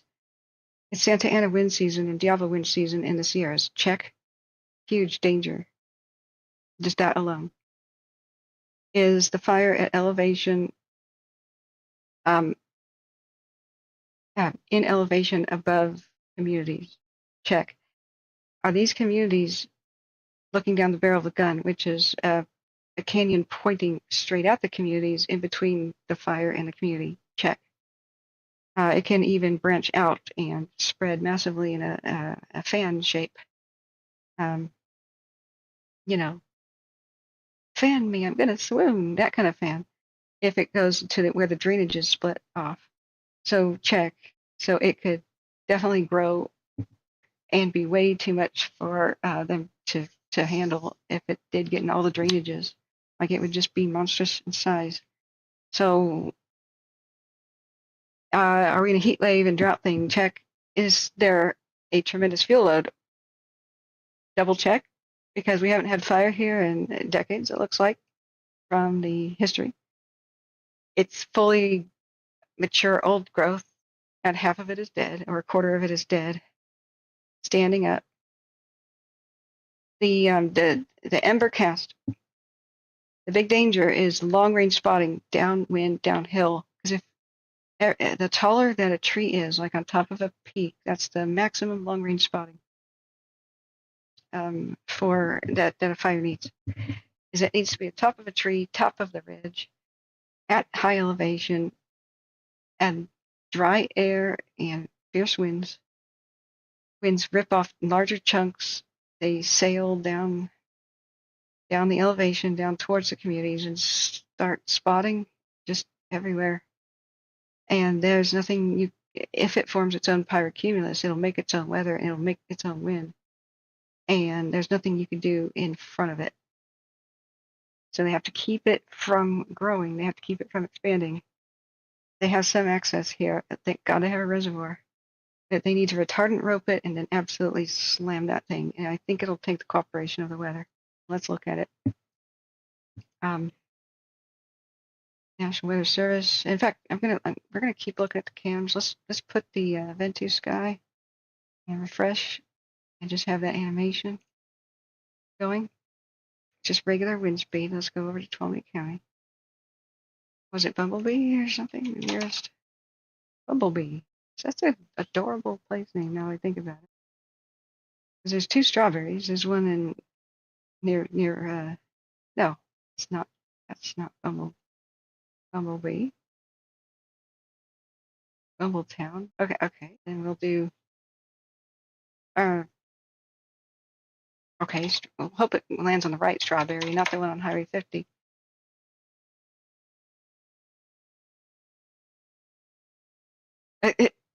Wrong one. Oh wait. No, we're good. We're good. I think this is Tolman County. Okay. Sorry, I thought this big H was where it put it. And that's way too close to Tahoe. Strawberries in the Highway 50 thing up here. Or here, excuse me.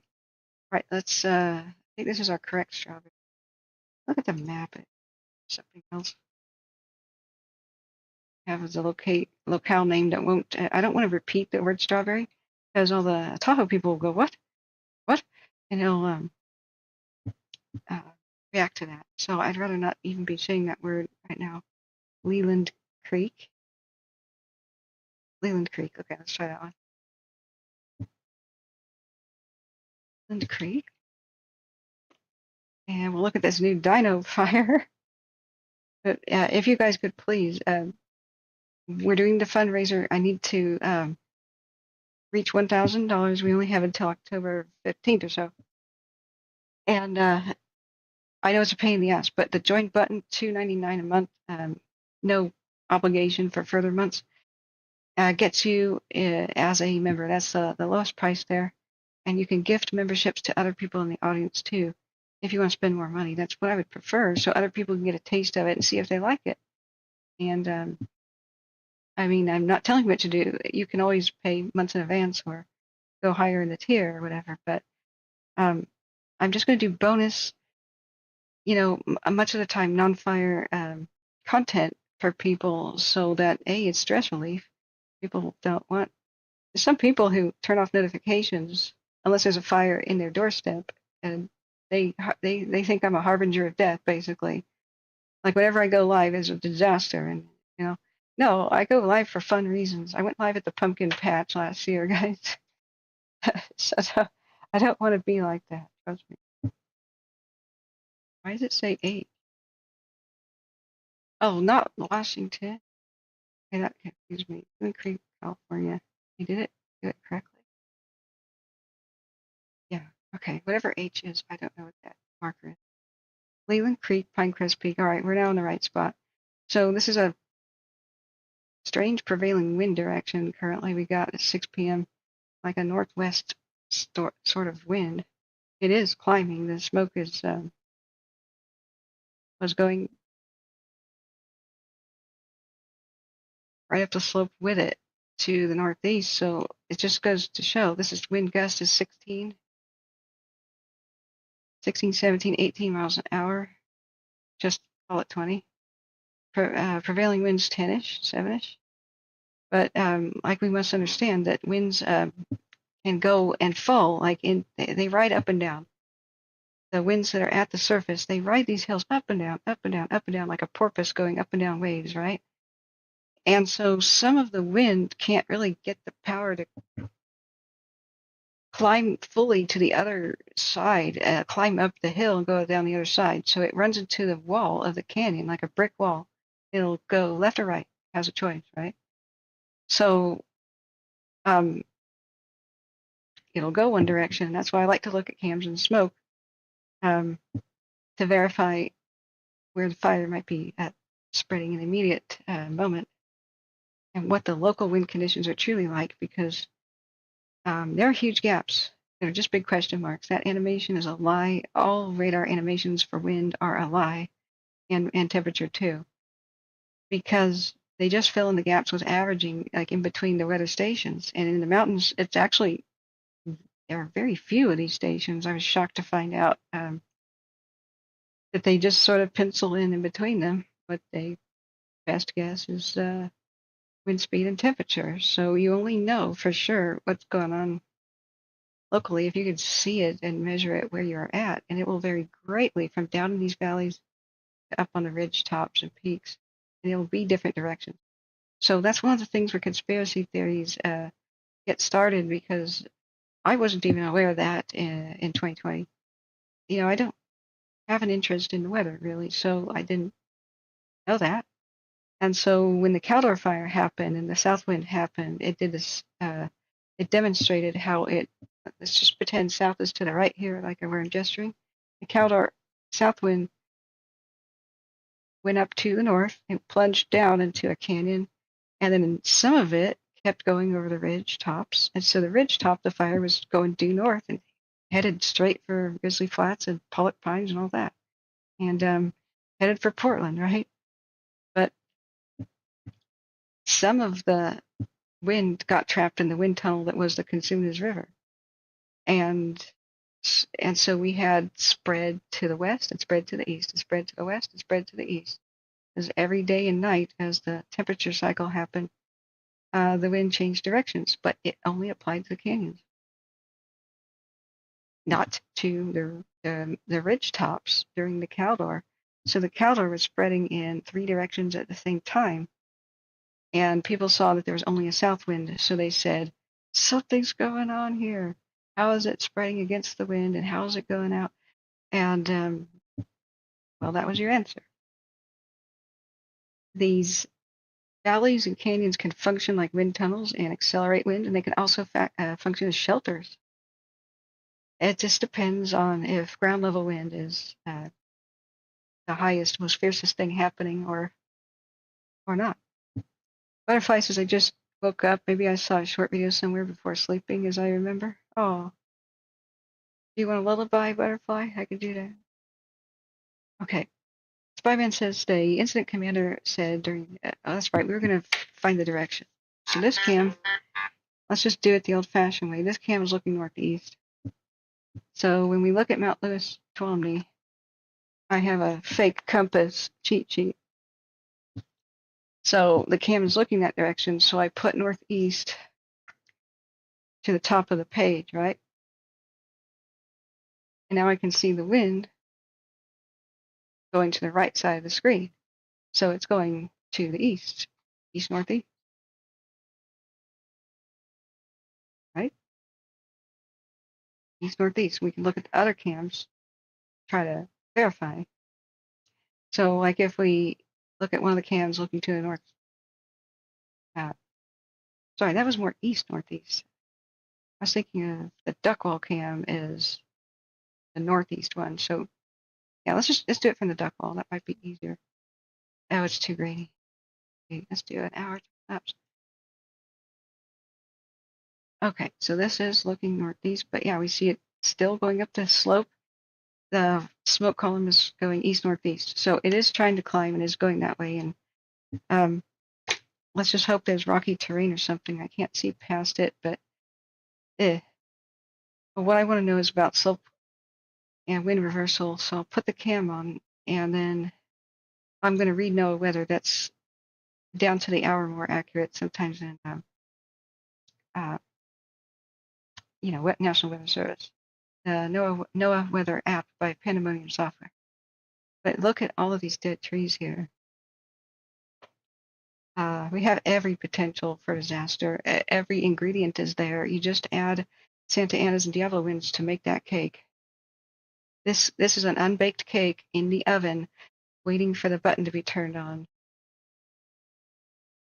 And that will be the weather. We are now in Santa Ana Diablo wind season, and until there's snow up there and like wet, rainy season begins, we're in pretty bad danger.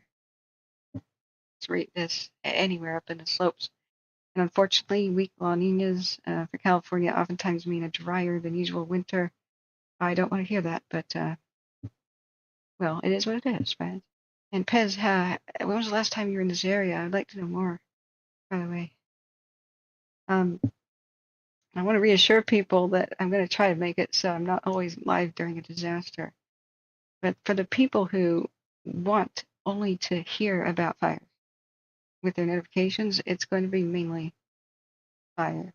Now, if we get enough traction, and I ask people, and people want to help support a second channel like Catherine's World of Ghost Towns, Catherine's World of Curiosity, as a variety show, I'll be happy to do it. I just don't think right now I can survive doing 2 channels.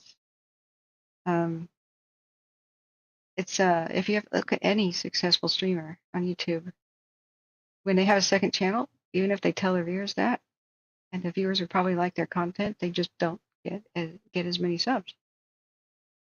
It's always the redheaded stepchild thing. The Dino Fire, thanks for the update. SB is 20 acres with moderate rate of spread in grass, transitioning to a brush fire per incident. 1 additional large air tanker being requested for a total of 5. Okay. I just finished what I was doing, looking at the. I wanted to pinpoint the smoke. Oh, the strawberry cam is looking south, right? South by southeast. Oh, look, there's a K-Max helicopter. Look at that cute thing. Working to peak fire. This is live, guys. That's an awesome screenshot. So let me make a new folder for the peak fire.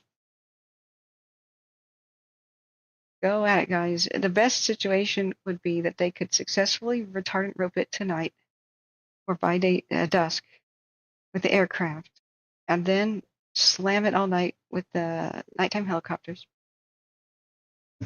and slam it aggressively with the ground crews. Go direct if it's at all possible, and if Mother Nature cooperates with the weather, hopefully we get that possibility.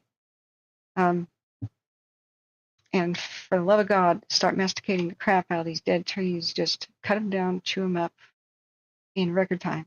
Masticator is like a caterpillar that has a saw and a wood chipper at the end of it.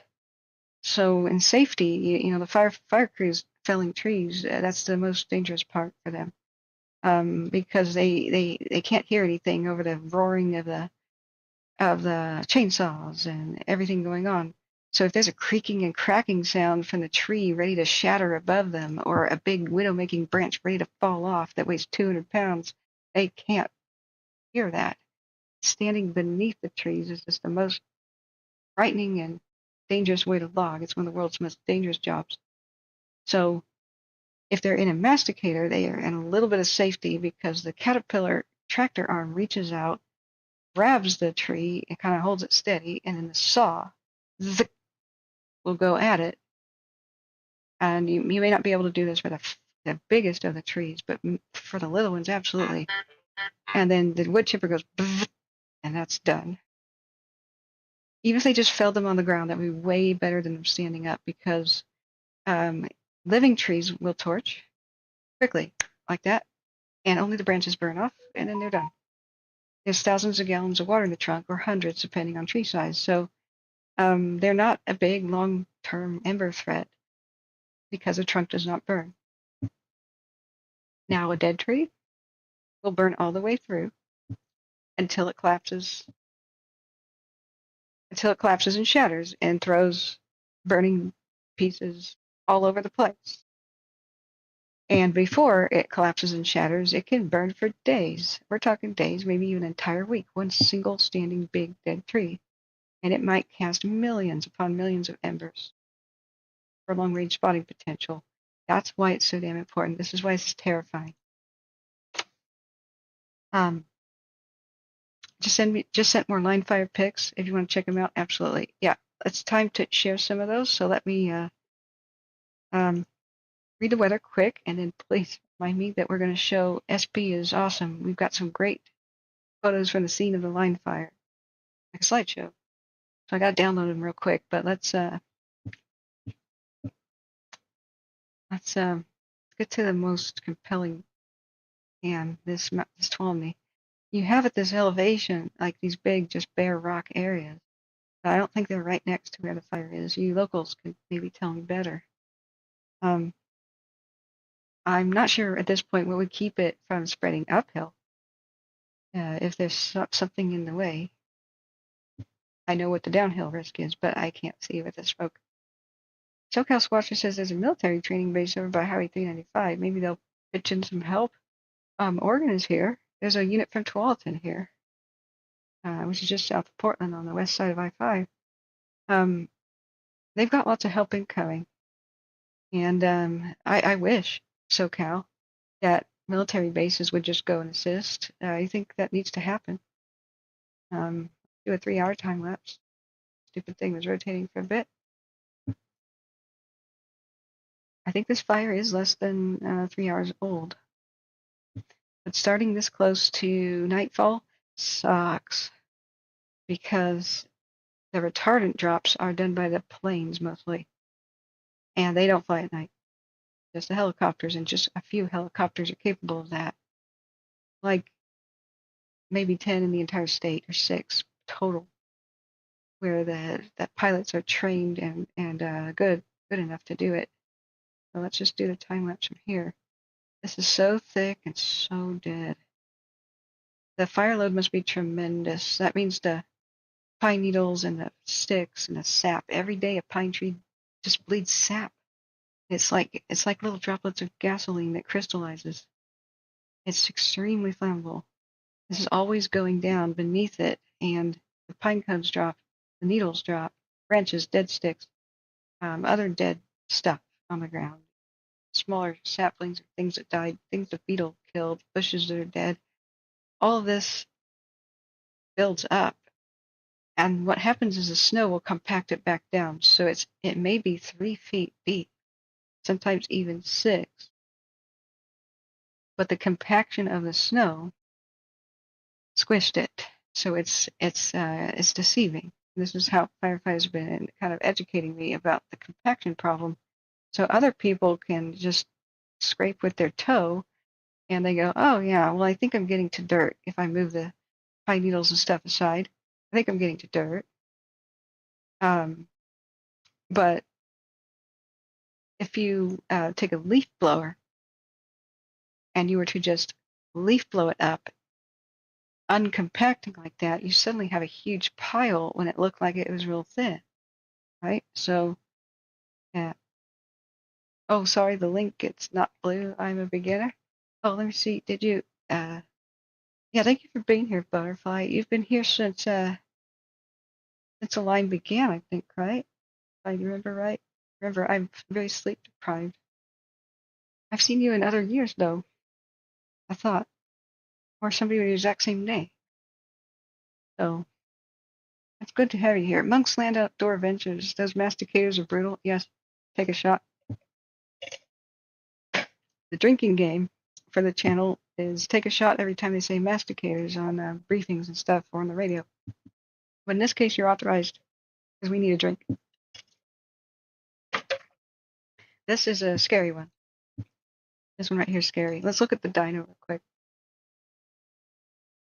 The second or third dino fire that we've had, Santa Clara County. Northeast of Salinas quite a bit, almost due east of Gilroy, on a 152 due west of Los Banos. We've got a camera. Here's our camera look at the dino fire.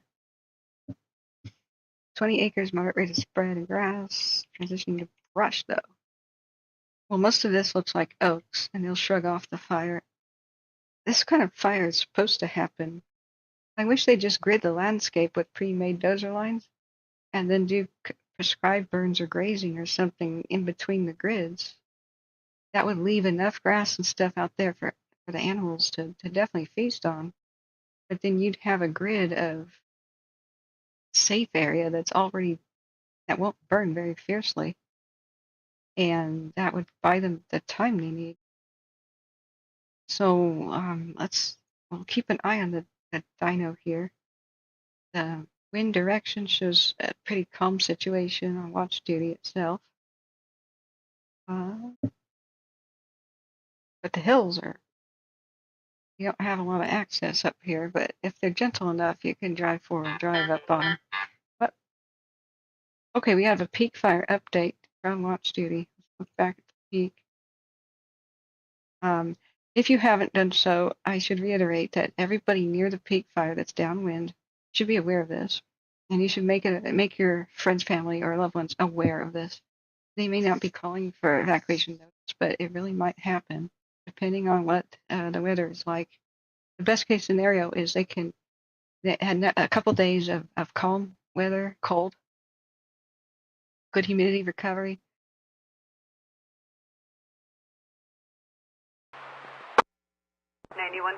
Golf 1802. Okay, 9141 Golf is still en route to the Stanislaus/Peak incident. It's not Stanislaus County, is it? Next door? I don't know. I don't know what they just said. Stanislaus. You can see the aircraft still going. Reverse the frame. Reverse the frames. There's a water drop right there. So let's check out the air show. And then we'll go to the slideshow now of the line fire. And SB's awesome. Took some great, lovely photos. I just have to actually save them real quick. So the aircraft, I would like to see a lot more retardant there, unless they feel like they're done. I'll feel better if they have the nighttime helicopters. we'll see. We'll get good infrared images, I believe, of the hillside as soon as it goes into night mode. Sorry, I forgot to text someone. Let me make a quick phone call, guys. I gotta be right back. I'm gonna keep it on the live image. And I think I'm gonna zoom in a little here so you guys can see the helicopter stuff showing up.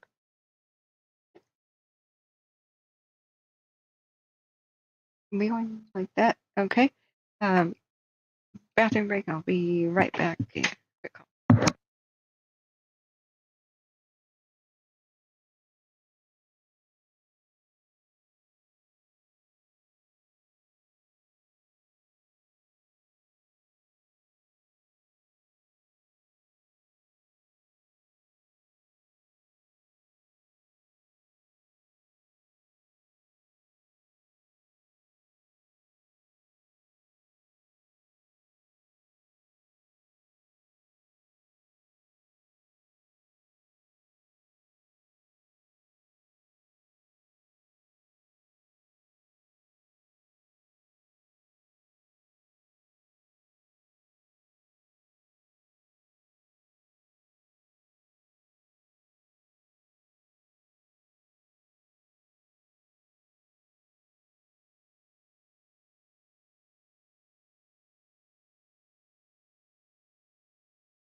Oh boy, guys, we just can't catch a break. So, yeah, dinner's at 7, and I cannot be late for that, but it'll be a quick one, I'm sure, because we got action, guys. There's more stuff happening. There was a level 3 evacuation called for the Bingham fire in Lynn County, Oregon. What I can tell, though, the level 3 evacuation is just a huge part of the Mount Jefferson Wilderness area and Willamette National Forest. So I've never had a way to monitor that one particularly. There's just people out there aren't going to have the internet to even heed any of our warnings. We can't do much good. We can special request look at it. But if you do know anybody out there who is camping or headed that way, they just called level 3 evacuations a couple of minutes ago. All right, what else we got? Moderate rate of spread is the peak fires burning. Okay. All right, we've still got some helicopters there. They're running out of daylight. I know. I think the fixed wing's already released. I mean, I don't see them there anymore. Haven't for a bit. That's air attack. And that's it for fixed wing. I haven't seen them for 20, 30 minutes at least. Okay, new fire possibly on the cam. Thank you, Spinny Dude, and welcome back, mate. Welcome back. How are you? Michael Jones, hey, how are you? You got a bear, Monkland says. I like your YouTube channel, Monklands. Can I share it with people? It was quite cool. Let me click on you and go to your channel and just put that in the chat, guys. Go like and sub Monklands. He's got a cool dog and goes on walks with Santa Barbara, places like that. Okay, so we're glad to see you here again. Okay, so this is like and sub to Monk if that sounds awesome to you. Let me look back at the chat that I missed and our current views. How's the dino doing? This is the dino that we were just looking at. But Oregon is still on fire in the Cascades. It should be deep into the wet season by now. Usually September's are pretty dang wet, just drizzly. Usually rain would always happen right before Labor Day and on Labor Day, just to ruin everybody's camping. And then the next week would be completely blissfully sunny. But then that's the last week of summer is pretty much what happens with Oregon. And then you're in your autumn, your rain every day, overcast in the west area by Portland, right? Almost every day. But we haven't had any of that. It's freaking gorgeous, and I'm hot right now. We had nearly 90-degree weather the other day, and so it's just frightening for Oregon too a little bit. See, happy. Excuse me, might past it. Why don't I see it there? So let me look back at the chat real quick as fixed wing. I wanted to read just epically quick the forecast for, well, don't scare me. Oh, I just heard the radio. Oh, hang on. You're at 29, son. Line 12.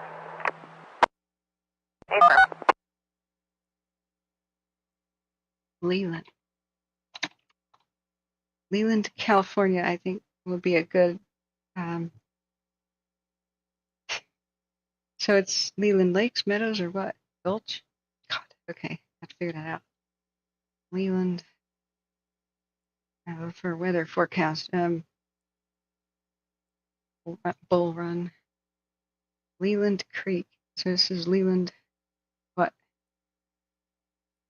Meadows? Creek. Leland Creek.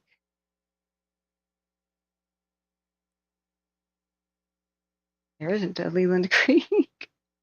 Okay. North Carolina. God, I'm weeping for the Carolinas. I can't believe how bad the hurricane was for them. My relatives in Georgia are still without power, and it's starting to hurt, you know. They need fans, and they need to dry things out. They had some minor damage. They need to communicate. They need to charge cell phones, and they've been without power since the hurricane.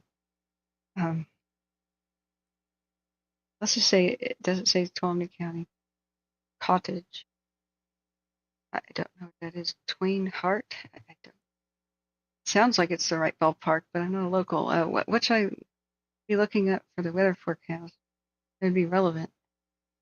I don't want to say strawberry because they'll freak out Tahoe people. Oh, it's the Stanislaus National Forest. Oh, no wonder they keep saying Stanislaus Peak incident. It's the National Forest, but not Stanislaus County. Okay, I get that. Pinecrest.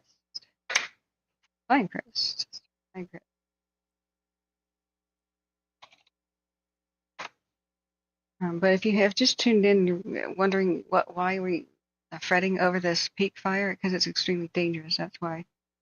This is the biggest threat. Definitely the biggest threat I've seen recently. Good. Your responsible is clear and valid.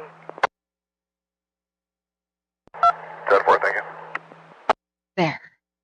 81 degrees currently, 17% humidity. West wind of 13 miles an hour. Well, it looked like it was northwest, but. Okay. Tonight, low 52 at least. West-northwest wind about 6 miles an hour, becoming east after midnight. Yeah, it's going to have the wind shift reversal, like right as planned. So, man, they have they got this going for them. It's burning uphill right now, so they can at the heel, you know, where it started. They can absolutely work on that because the fire's not trying to spread downhill. It's going up because the wind's taking it, and it's also, well, spreading uphill. So they need to create a T kind of barrier. T shape. Call me all units. Stand by for possible 10851 below. Authority of Oakdale PD. What? West Highway 108 toward County Line, taken from Oakdale about 5 to 10 to go eastbound F Street off Mag. Vehicle's a black Pontiac 4-door with no front plate and dealer plate on the back. Sorry, it's not fire related. Following the vehicle, it's occupied by a solo Hispanic male, 55 years old, and per CHP, possibly eastbound from Orange Blossom. Oh. Oakdale did terminate the pursuit, and Stan County is still following. Tuolumne clear at 1820. That's a car chase from a helicopter. Sorry, maybe I shouldn't have muted it. They're saying that, didn't they say the county helicopter was following a car? This would be the second car chase in the last 3 weeks that we've had on the stream. That one in LA that was 90 miles an hour with the manhunt, that was cool. Weird things happen to me and excitement follows me around, guys. I'm sorry. I'm causing all this. I'm sorry. I should move to another country and then everything will go back to normal. But no, California has weird things happen to it. So tomorrow will be 85. East winds 6 miles an hour, light and variable. Clear. Thursday night low of 52. East west wind 6 miles an hour. East in the evening. 12, David 9.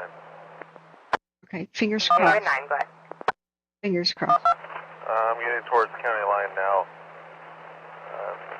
Does S11 requesting any assistance with that call since I'm in position?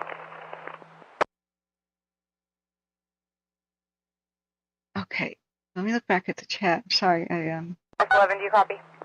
Hold up.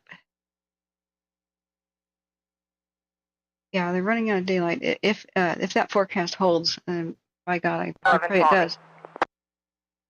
If that forecast holds, if it's really not going to be that windy, they could do a lot. I'll give him a 1021 just for info. The male leg bailed, left the vehicle in the middle of 108, and they're possibly going to be foot pursuit, Stan County. 10-4. Still continuing westbound. Beep just got real. Where, Where is the county helicopter?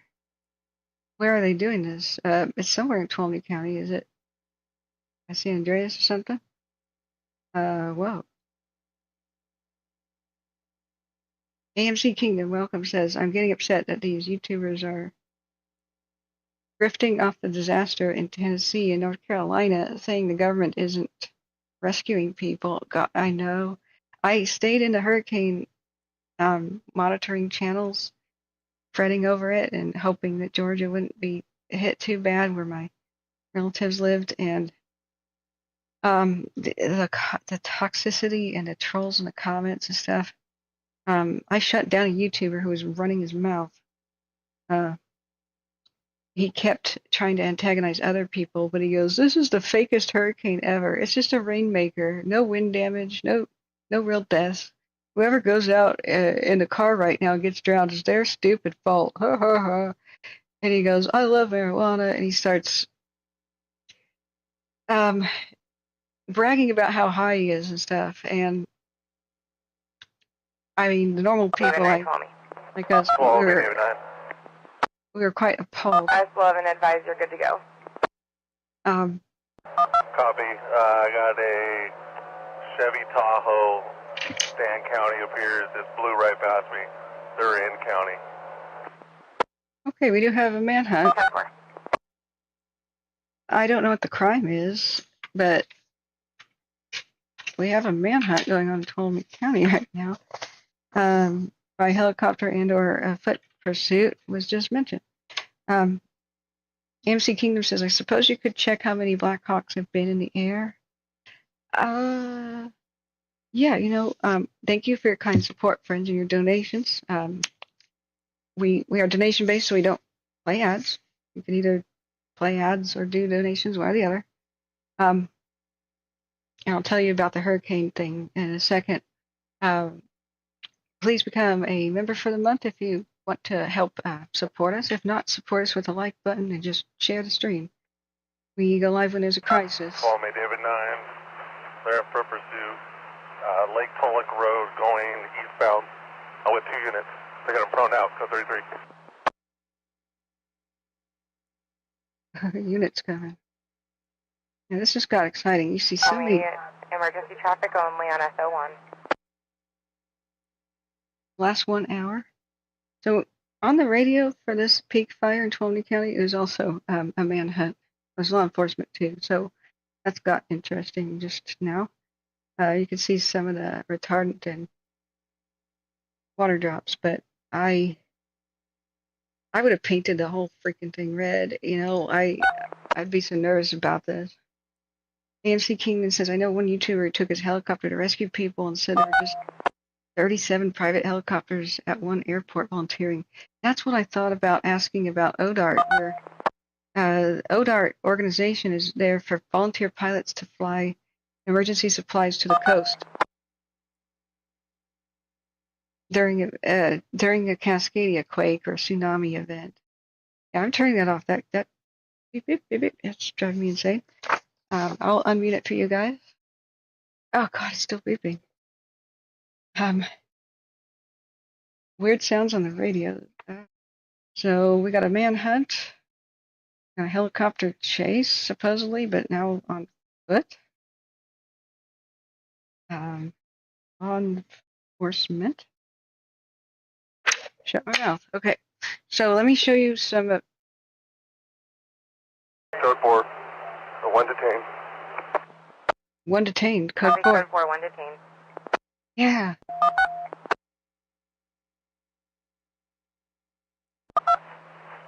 David 9S11. Well, maybe the foot pursuit was productive. I'm heading that way. I might need it out there for anything. Oh, this is live. It's MPD's case. It's just like a double assist through multi-agencies. Download all attachments. Okay, it's picture time. These are live views of the peak fire, and I'm going to show you the line fire photos that SB has generously shared with us. So let me see. SB responder. SB responder. Okay. Got that zip file unzipping. Oh, why is it beeping?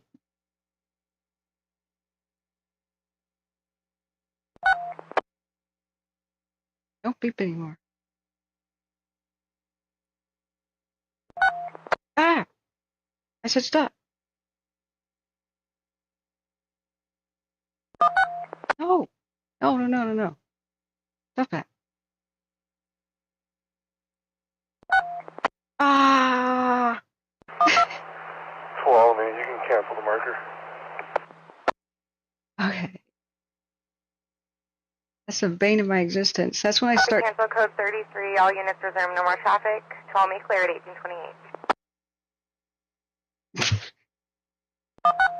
No, don't beep anymore.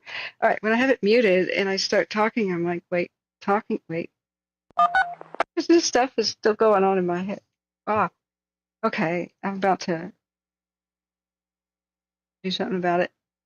Okay, I've just extracted those photos. Extracted those. Great. Okay, so we have sunset. We'll know more about the intensity of the peak fire as soon as the transition to infrared camera view occurs. So that's why I start taking dinner, because usually by the time I come back from dinner, you know what happens. If I try to eat live from the desk, which I occasionally still do try to do, it resulted in me being so distracted and upset that the need to speak, you know, or clarify something meant that I just didn't eat. I took a few bites and then hours later realized food was still in front of me and it was spoiled. S11, David 9, information.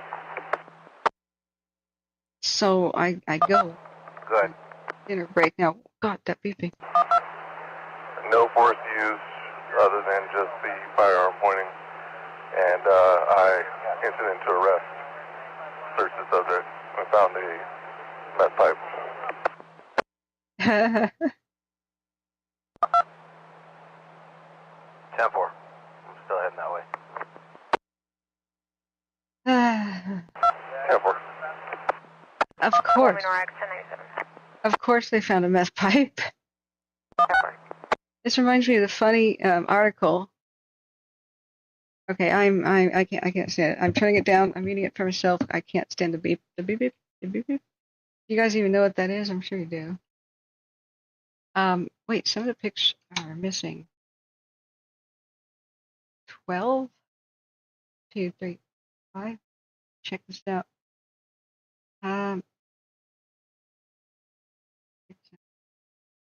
Yeah, okay, I got them all. All right, they're downloaded. So here, drum roll, sound effect. That's what I need, a drum roll. You write that down. Sound effect list. We need a drum roll, friends. Because with your kind donations, I have bought a soundboard which has push button utility as soon as I figure out how to use it. And some of them will be very practical, and some of them are just to keep it interesting and fun. So with FX, we need a sound effects. We need a drum roll. Just a standard. Okay. Behold, the line fire picks from our very own, and thank you so much. We appreciate it. SB responder here in the chat. Now, all those of you who wanted to be mods as well, because we're recruiting, do send me the email. And I'm sorry, the ones who are waiting for me to respond, well, the glass desk explosion kind of put me back a few weeks. But we are recruiting, and now there's more tools than ever to kind of make this a safe space, you know, supportive. Hope I'm getting rest. I'm not. I wish I was. I have the sinus infection, so I can't breathe at night and sleep. I'll just wake up struggling to breathe. So I take Sudafed, and then when I wake up, I can't go back to sleep. I mean, some of it's emotional and anxiety. We lost contact with my family in the hurricane and other family problems. But mostly the Sudafed's a stimulant, and I can't manage to fall back asleep no matter what. So I'm going to try to figure this out. So I've had 4 hours of sleep basically each night in a row for 4 days or 5. I really thought I could just sleep a huge amount of time from being so tired yesterday. You saw I was barely functional yesterday. But it didn't happen. So I was planning, dragged this morning, I was planning to just stream this community meeting. That's right, here's a slideshow, I found it. Here's the Wildfire slideshow. Oh my God. We're back in California. We're switching fires for a second. These are the photos from SB. I'm going to remedy that. Thank you for the concern. I just I have to be here if I'm feeling good or not. Some occasions. So today I was dragging so much. I just wanted to watch the play the live community meeting for the Wildfire because there's so many unanswered questions. And then I was going to immediately go to bed and say, sorry guys, I got it. But your support and your outpouring of love and the wonderful gestures of everyone from Michael and Spyman and so many others, to Bash and everybody gifting the memberships. I got to it again. It's the thing I can't explain.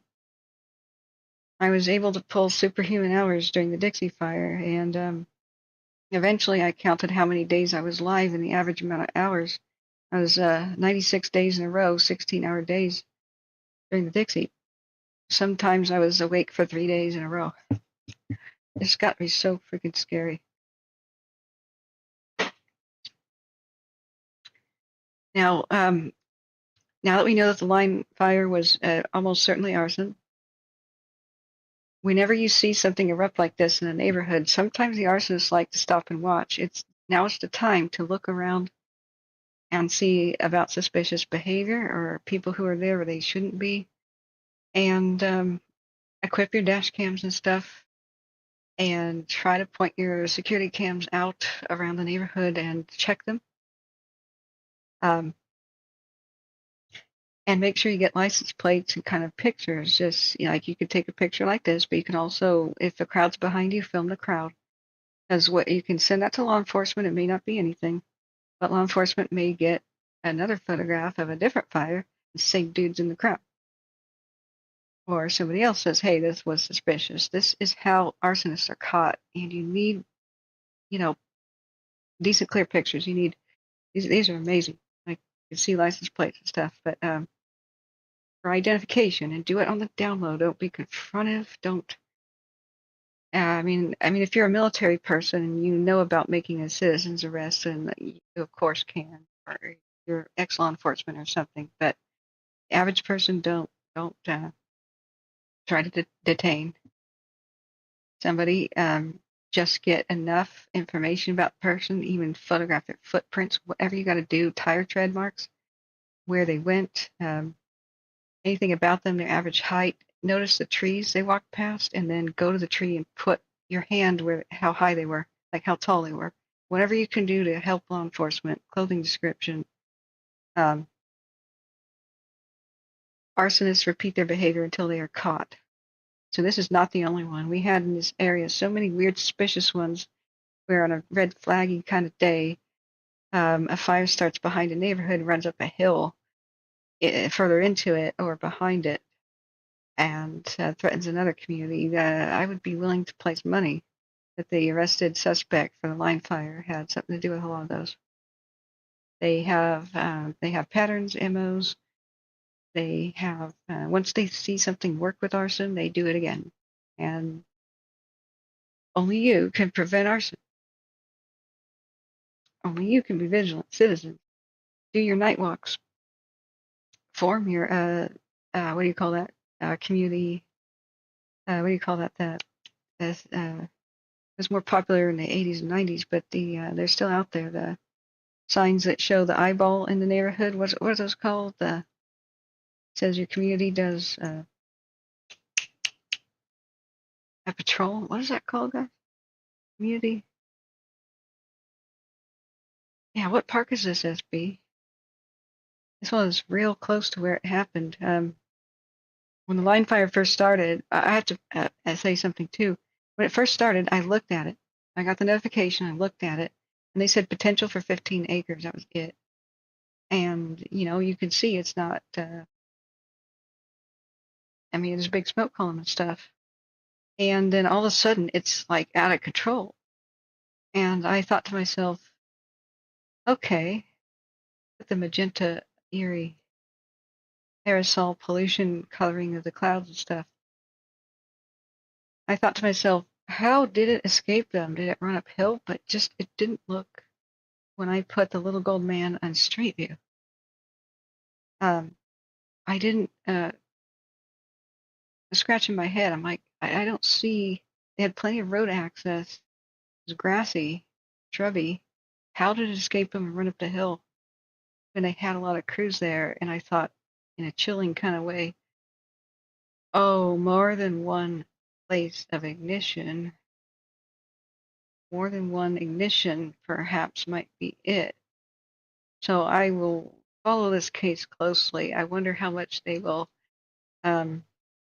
reveal about it, because the others didn't take off quite the same way. And if he failed, or whoever may have done this had failed in his goal of whatever he wanted to burn down with arson, he may have been trying to make sure this time it works.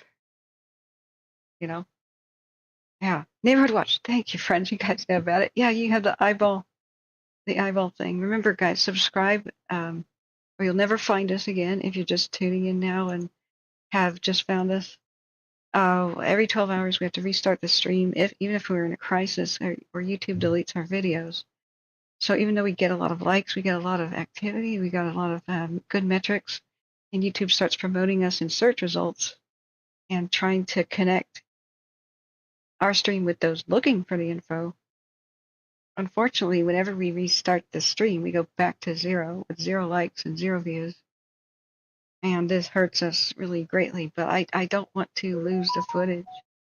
I don't want anything to be deleted, because incredible things got deleted. Lightning striking my house during live stream, and just all kinds of stuff. Incredible fire action and footage, things I could have taught. Much of 2020 was lost when I streamed for like a week on end. So subscribe to us though, and when you look for fire tracking again, you'll find us. And that's what's so important. And we have a 10,000 subscriber goal, so we can kind of try to remain donation based and no ads, and then we'll have a store.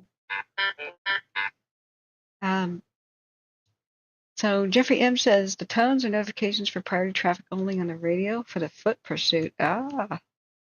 Okay. Wait, it may be ongoing then, because they're still doing the stupid tones. HP incident 150 is related. That caller had advised the red motorcycle was leaving. I'll contact CHP for a direction of travel. They're great shots. We'll be doing patrol check of the area. Yeah, Big Bear Lake, yeah.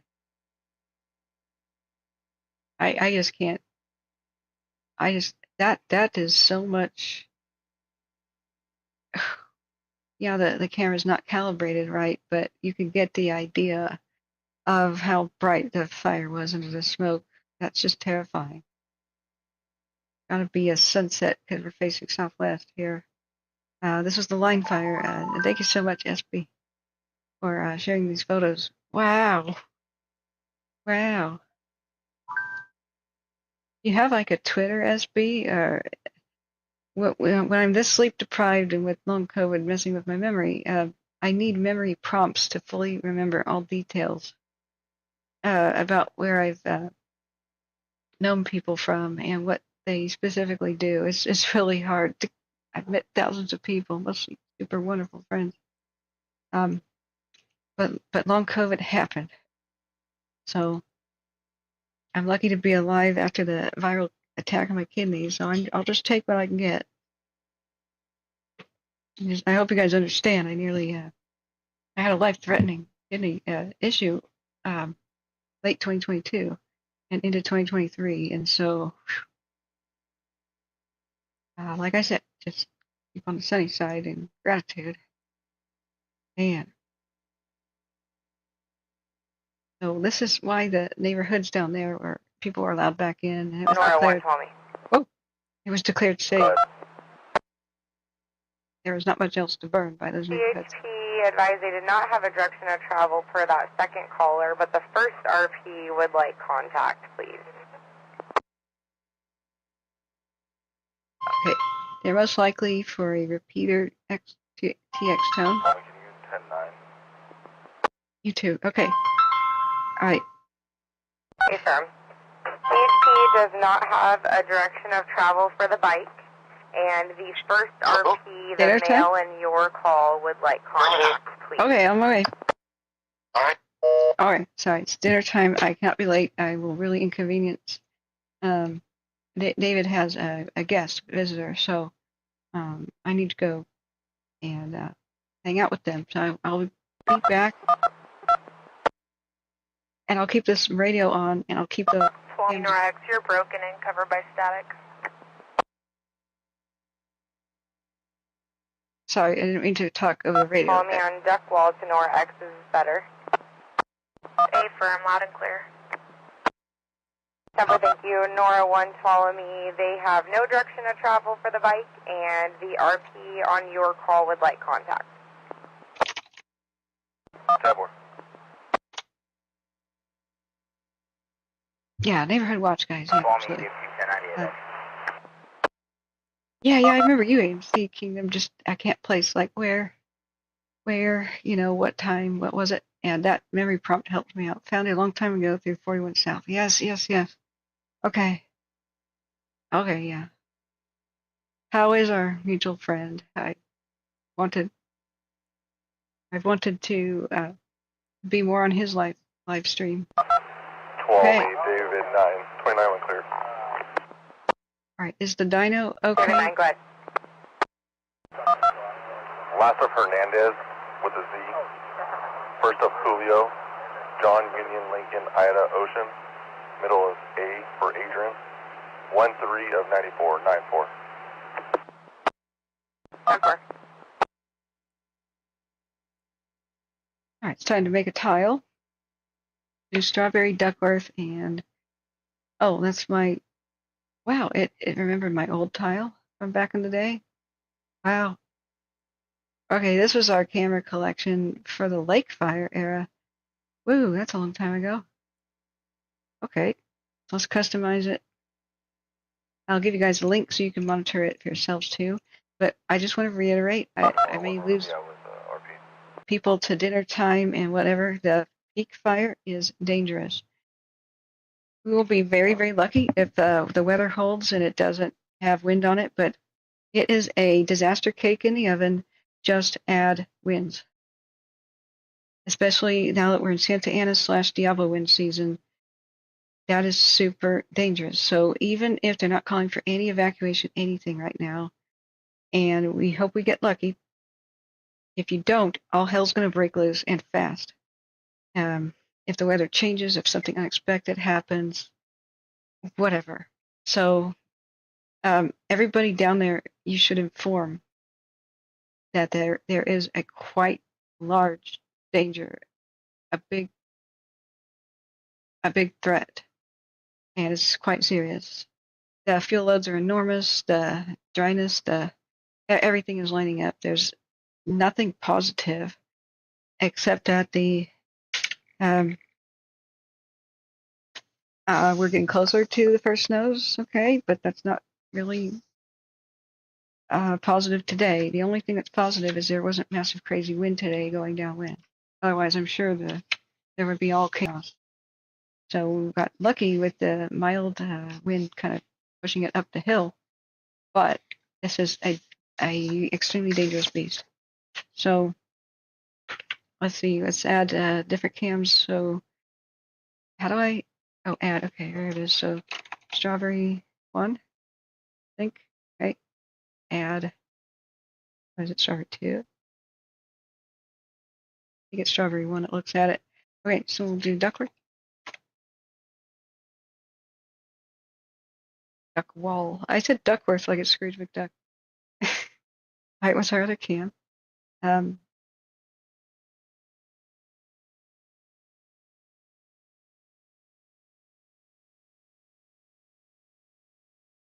Lewis.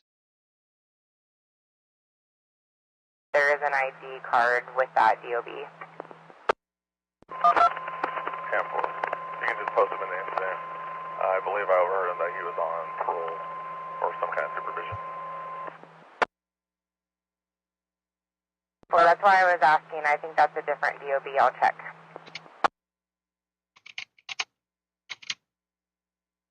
Oh, it's about to crash. This browser is stretched to its limits. Okay, we've got Mount Lewis 12 new one. We're going to do number 2 as well. Get rid of Buffalo Bump. Save and copy the URL. Now there is some sort of a weird manhunt slash foot chase slash pursuit going on the radio. As soon as this goes, this is a strategic time for me to get dinner because it forces me to eat. Mental health is good for not looking at fires for part of the day. But what we're waiting for is we need to see the infrared, and it'll tell us a lot more about the intensity of the fire and give us more pinpoint accuracy of where it is if we can get clear views of it. It'll depend on whether or not these cams zoom in. Nope. I'm going to leave the radio on. I'm going to put my FK notice. And we're still checking, just for information, the none-issued ID card is on Parker's Way, Modesto, with the DOB. Okay, I'm going to mute that. Jose Gutierrez, you, thank you for coming back to report for us. We've got these cool line fire photos we'll come back and show again from when it first started. Jose reports we did a good job today on the line. Good. Thank you. We have to show love for our firefighters and our heroes. Thank you so much for your service and what you're doing. It's got to be tough. Heat wave and everything. And thanks for telling us about the status. So I'm just about to go to dinner. So yesterday we had it at 76% containment, the line fire. Now we have it at 79. Awesome job. And we now have a sound effects I want to start trying to use more often. Not that one. Okay. Here we go. Wait. Not enough memory to open the page. Not that one. The cheer.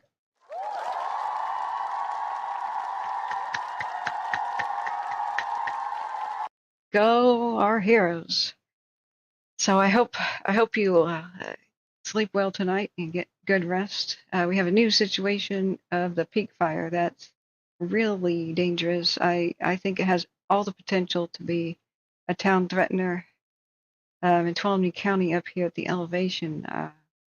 Virgin timber, no fire for a long time. Half the forest is dead, or a quarter of it. To beetle kill, mature large old growth. They've got fire access roads at least, but it's up there in the canyons, ready to reach. If it reaches where the canyons split, and it could go and fork into 3 different directions.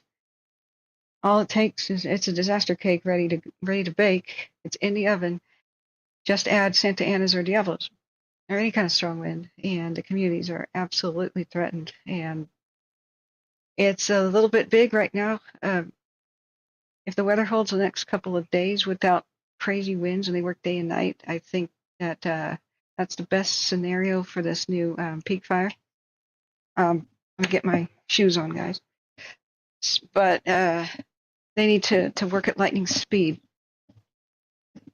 and it's tough. Those trees have been dead a long time. I don't know how they could fell them, in the interior, because even if they have a good line around it, Santa Ana's, Diablos, whatever would hit them, could long-range cast embers from some of the enormous snags for a long time, because those snags will burn a long time if something isn't done about them, of course. And if they're going more than a week from now, boom, wind event. This type of fire up in the high Sierras, they're known for jumping lines. Just the ember cast is unbelievable sometimes. So, fingers crossed. The show's not over, guys. I'm just going to dinner. And the line fire, I was so pleased by how mild and stuff it looked yesterday, and holding it on the highways, that was really good. I missed the briefing because it lost they lost internet during it. But I'm trying to calm down the public and actually get real info. Some of the public is like, why were so many personnel released on the line fire if it wasn't over yet? Did you guys underestimate it? Did you release people too early? What's happened? Why were we not priority? How did it get out of control? There's a lot of people who think it was contained and now it's not. And so I've been doing my best to educate everything I know. And they had a question and answer time during the briefing. So I said, hey, could you clarify if this was kind of a surprise event? Everybody gets taken by surprise. I mean, that's happened.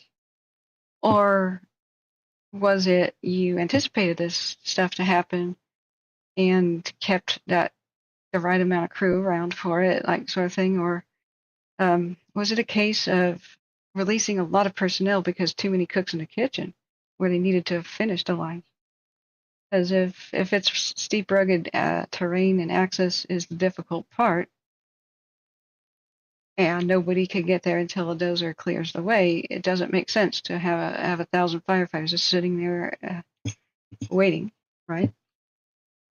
Let them see their families and go home and rest. And California's maxed out. Fire crews have to rest for the next fire. So I just said, could you please clarify that? Because part of the public is upset, and I want to know for sure what to be able to tell people. I think it's probably a too many cooks in the kitchen situation. Like where the line needed to be finished was pretty rugged. So I don't know if necessarily having more personnel and more bodies there would have helped. So, but communication with the public is improving. The meetings and briefings of yesterday were good. I'm hoping that when we come back, guys, we'll be able to look at the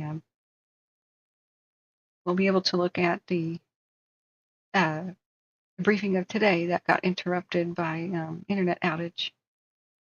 So, but yeah, Jose, thank you so much for the job. What do you think is the most challenging part right now, if you have the time to say that, with the line?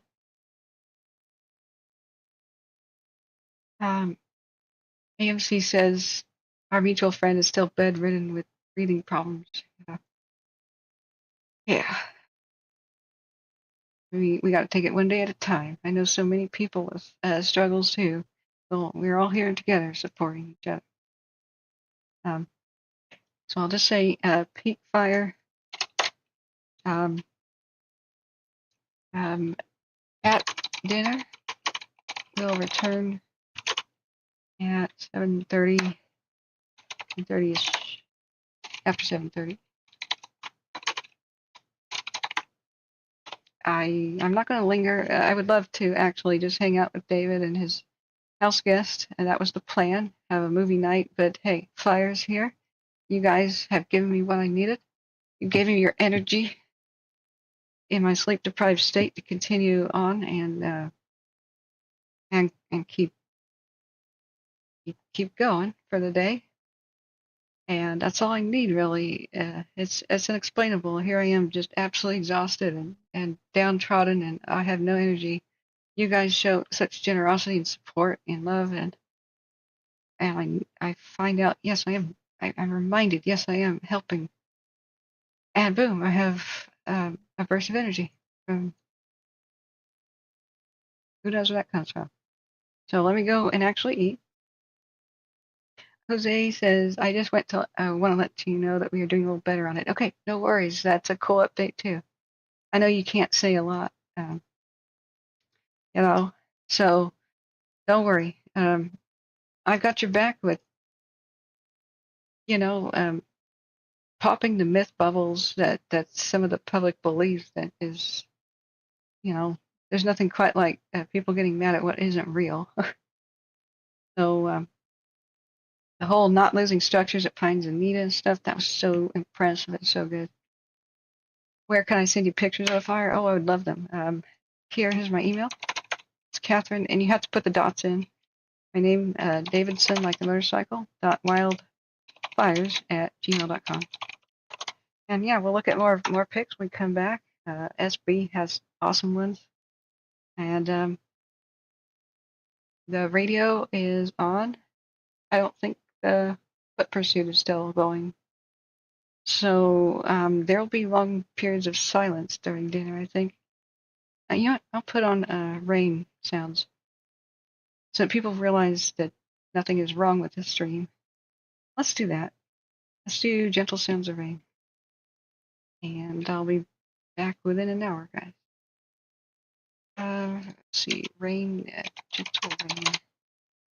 And when I start the rain, this is my other sound effect that is so good. Hope it's not too loud for you.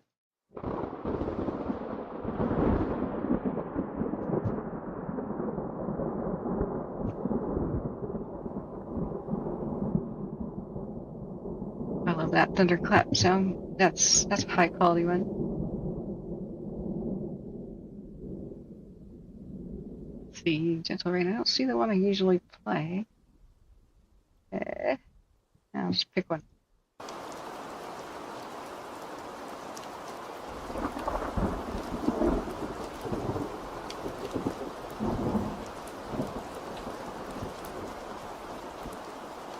Okay, all right. I must feed myself in order to be any use to you guys, friends. And I'm very, very appreciative for any kind of photos, and just be sure to tell me whether or not I can share them with everybody. If something is private, it remains private. I'm not a journalist, but I have journalistic integrity. I'm not going to ever reveal sources that are anonymous. You know, you can share private views that shouldn't be, that you can't in public. Anybody can. People can email me. Anybody can email me. And it helps me understand the situation better. But I will never share anything where people say don't. And I have high security. I have a 28-digit password for that email, and I change it all the time. Good luck, hackers and crackers, with that one. So we will resume. I'm at dinner. We'll return. These are live images of the peak fire, which is every potential to be our next monster unless our heroes can quickly put this in the bag. So let's hope that they can. Let's hope that they can. Okay? There's gentle rain sounds. See you, friends. Be back in an hour. Love you. And behave. I'm always watching the chat through my own phone, so behave. Any trolls lurking or anybody. I'm watching you. I'll occasionally say something in chat, but if you have questions, let me just put it in chat and I'll try to type answers. And we can start to see the red glow right now on the peak fire. But 7 o'clock, here we go. I'll be back in, I should probably say 40 because that's just, I have to account for traffic, something delaying me. 7:40. Okay, friends, see you on the flip side. Remember, if you are leaving for good, that the peak fire is extremely dangerous. It's your take-home message. Line fire is looking much better. We will look at the briefing when I return. And hit the like button and hit subscribe with the ring bell if you want to know whenever we go live. It's very hard to find us, even if you look for fire information on YouTube. Just that's the way it is. And if you know somebody who could use this information, hit the share button and text them that we exist so that we can help more people. John says, careful on the road. Oh, I am. It's very short. It's feasible walking distance, but I don't want to put my knees through that right now. So, and I will get my mail on the way back. So, all right, friends. See you soon.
Okay. Alright, sorry friends, I arrived home and we're good now. David wanted to do a special stop, so I accompanied him. Least I can do, and he cooks for me. We had great halibut fish and chips. Hope you guys had a good dinner. Let me turn off the sound effects for rain. I wanted to do that because I wasn't sure that the radio would do anything. Where is it? What tab is playing sounds? There we go. There we go. All right. How are you? Oh, you guys are hardcore. The guys who stuck around. I was hoping some people would return, but it's yeah, it's almost 9. Oh goodness. Oh, 8:24. Yeah, sorry. We're here now, though. Oh, Bob and the pups are Berger too. Says your airport video worried me. How so?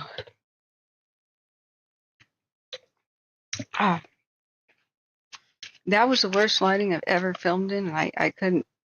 I was shocked at how bad I looked at in it. All right, sorry, friends. Oh.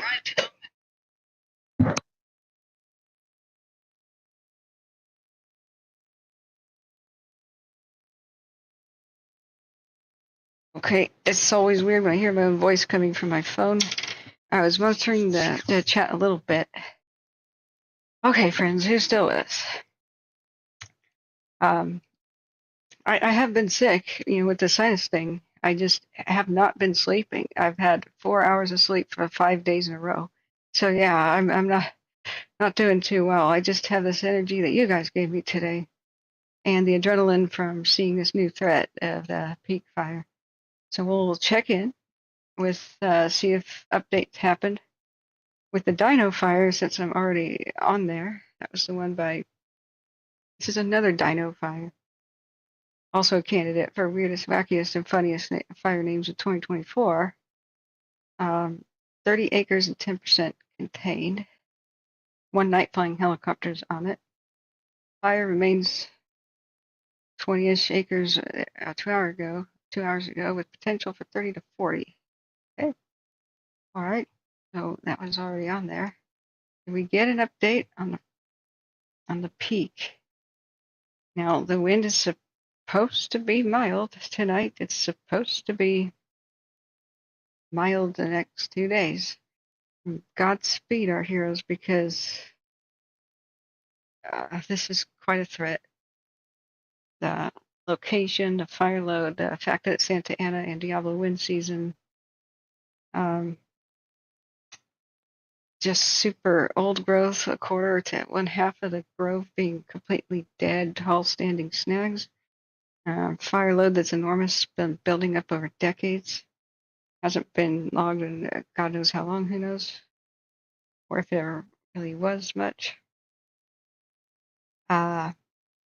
This could be quite bad. This could be a monster if I'll sum it up this way. It's the disaster cake ready to bake. It's in the oven, and it just needs one thing, and that's wind.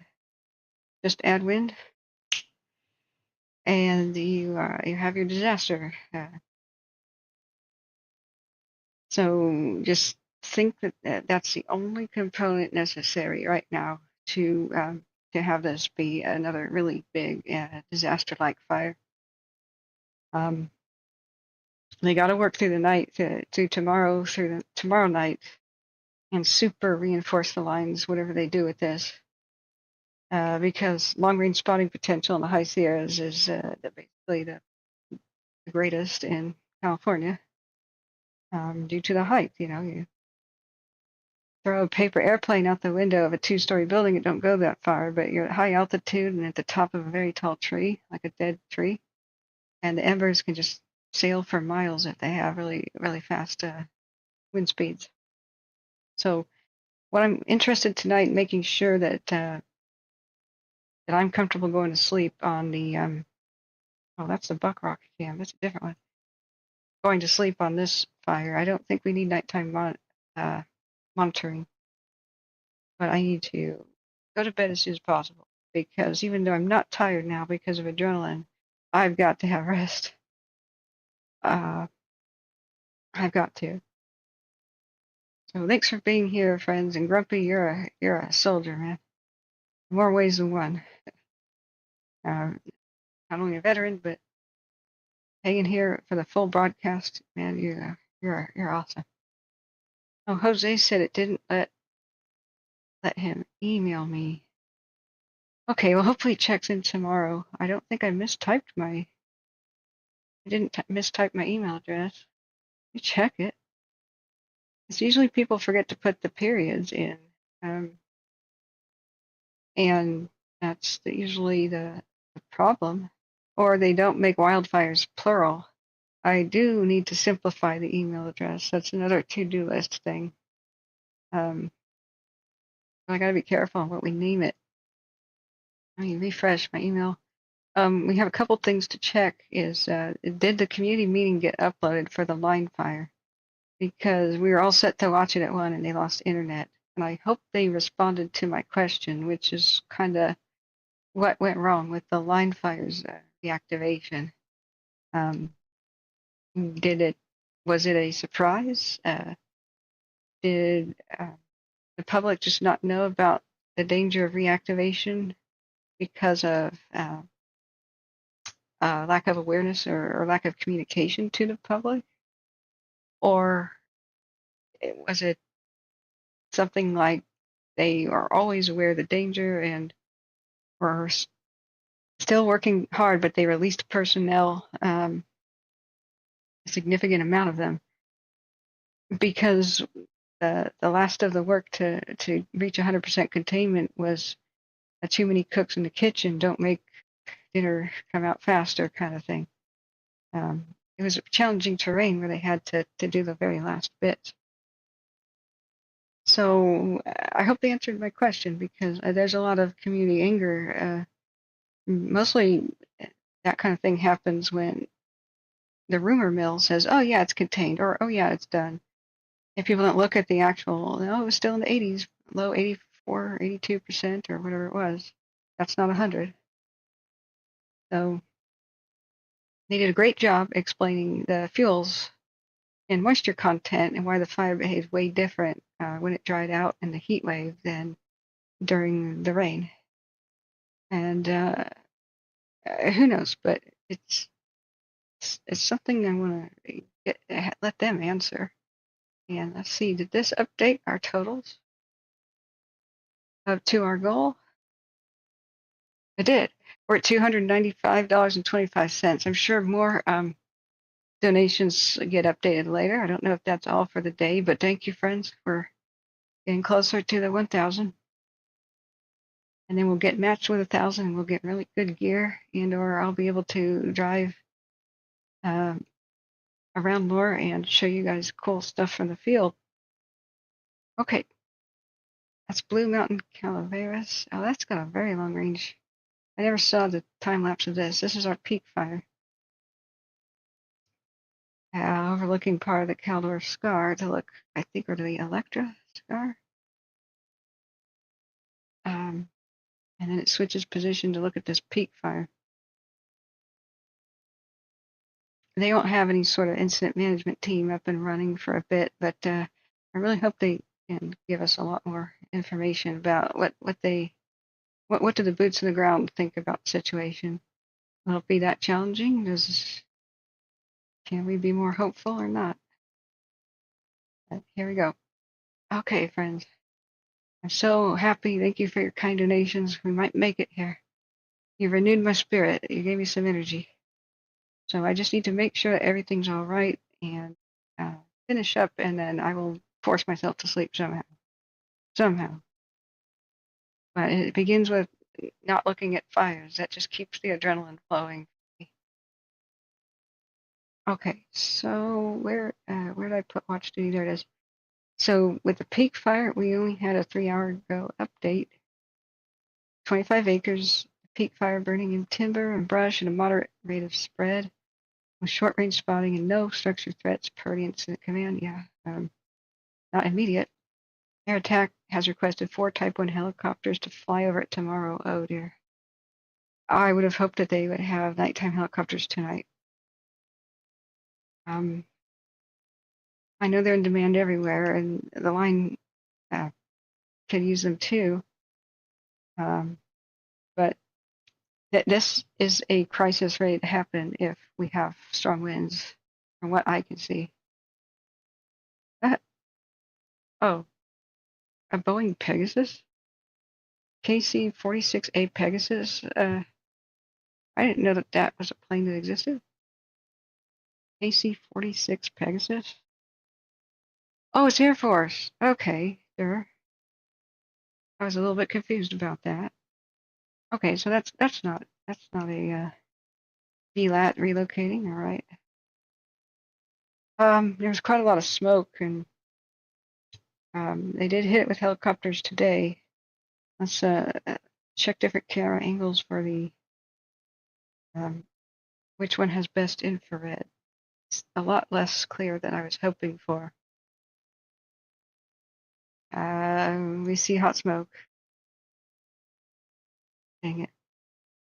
I was really hoping we could have some vantage point where we could see kind of like fire on the ground, what's smoldering, amount of stumps on fire, if there's any trees or anything, any glimpse like that would help us, but every single angle seems like it's peeking right behind a hill. So let's do a quick 3-hour time lapse of this peak fire here. And let me go back to, yeah, I don't have an email. It did not go through, unfortunately, from what Jose was trying to send us, but well, we hope he checks in tomorrow. He's on the line fire, and he said we did great progress today. They increased the percentage. Awesome. Such great news. And we'll look at the line fire in night vision cameras as well. Just where does the smoke go? Does it go the opposite direction now? It's here's where we would have seen a little bit more of the flames and what's going on, but it's totally blurry.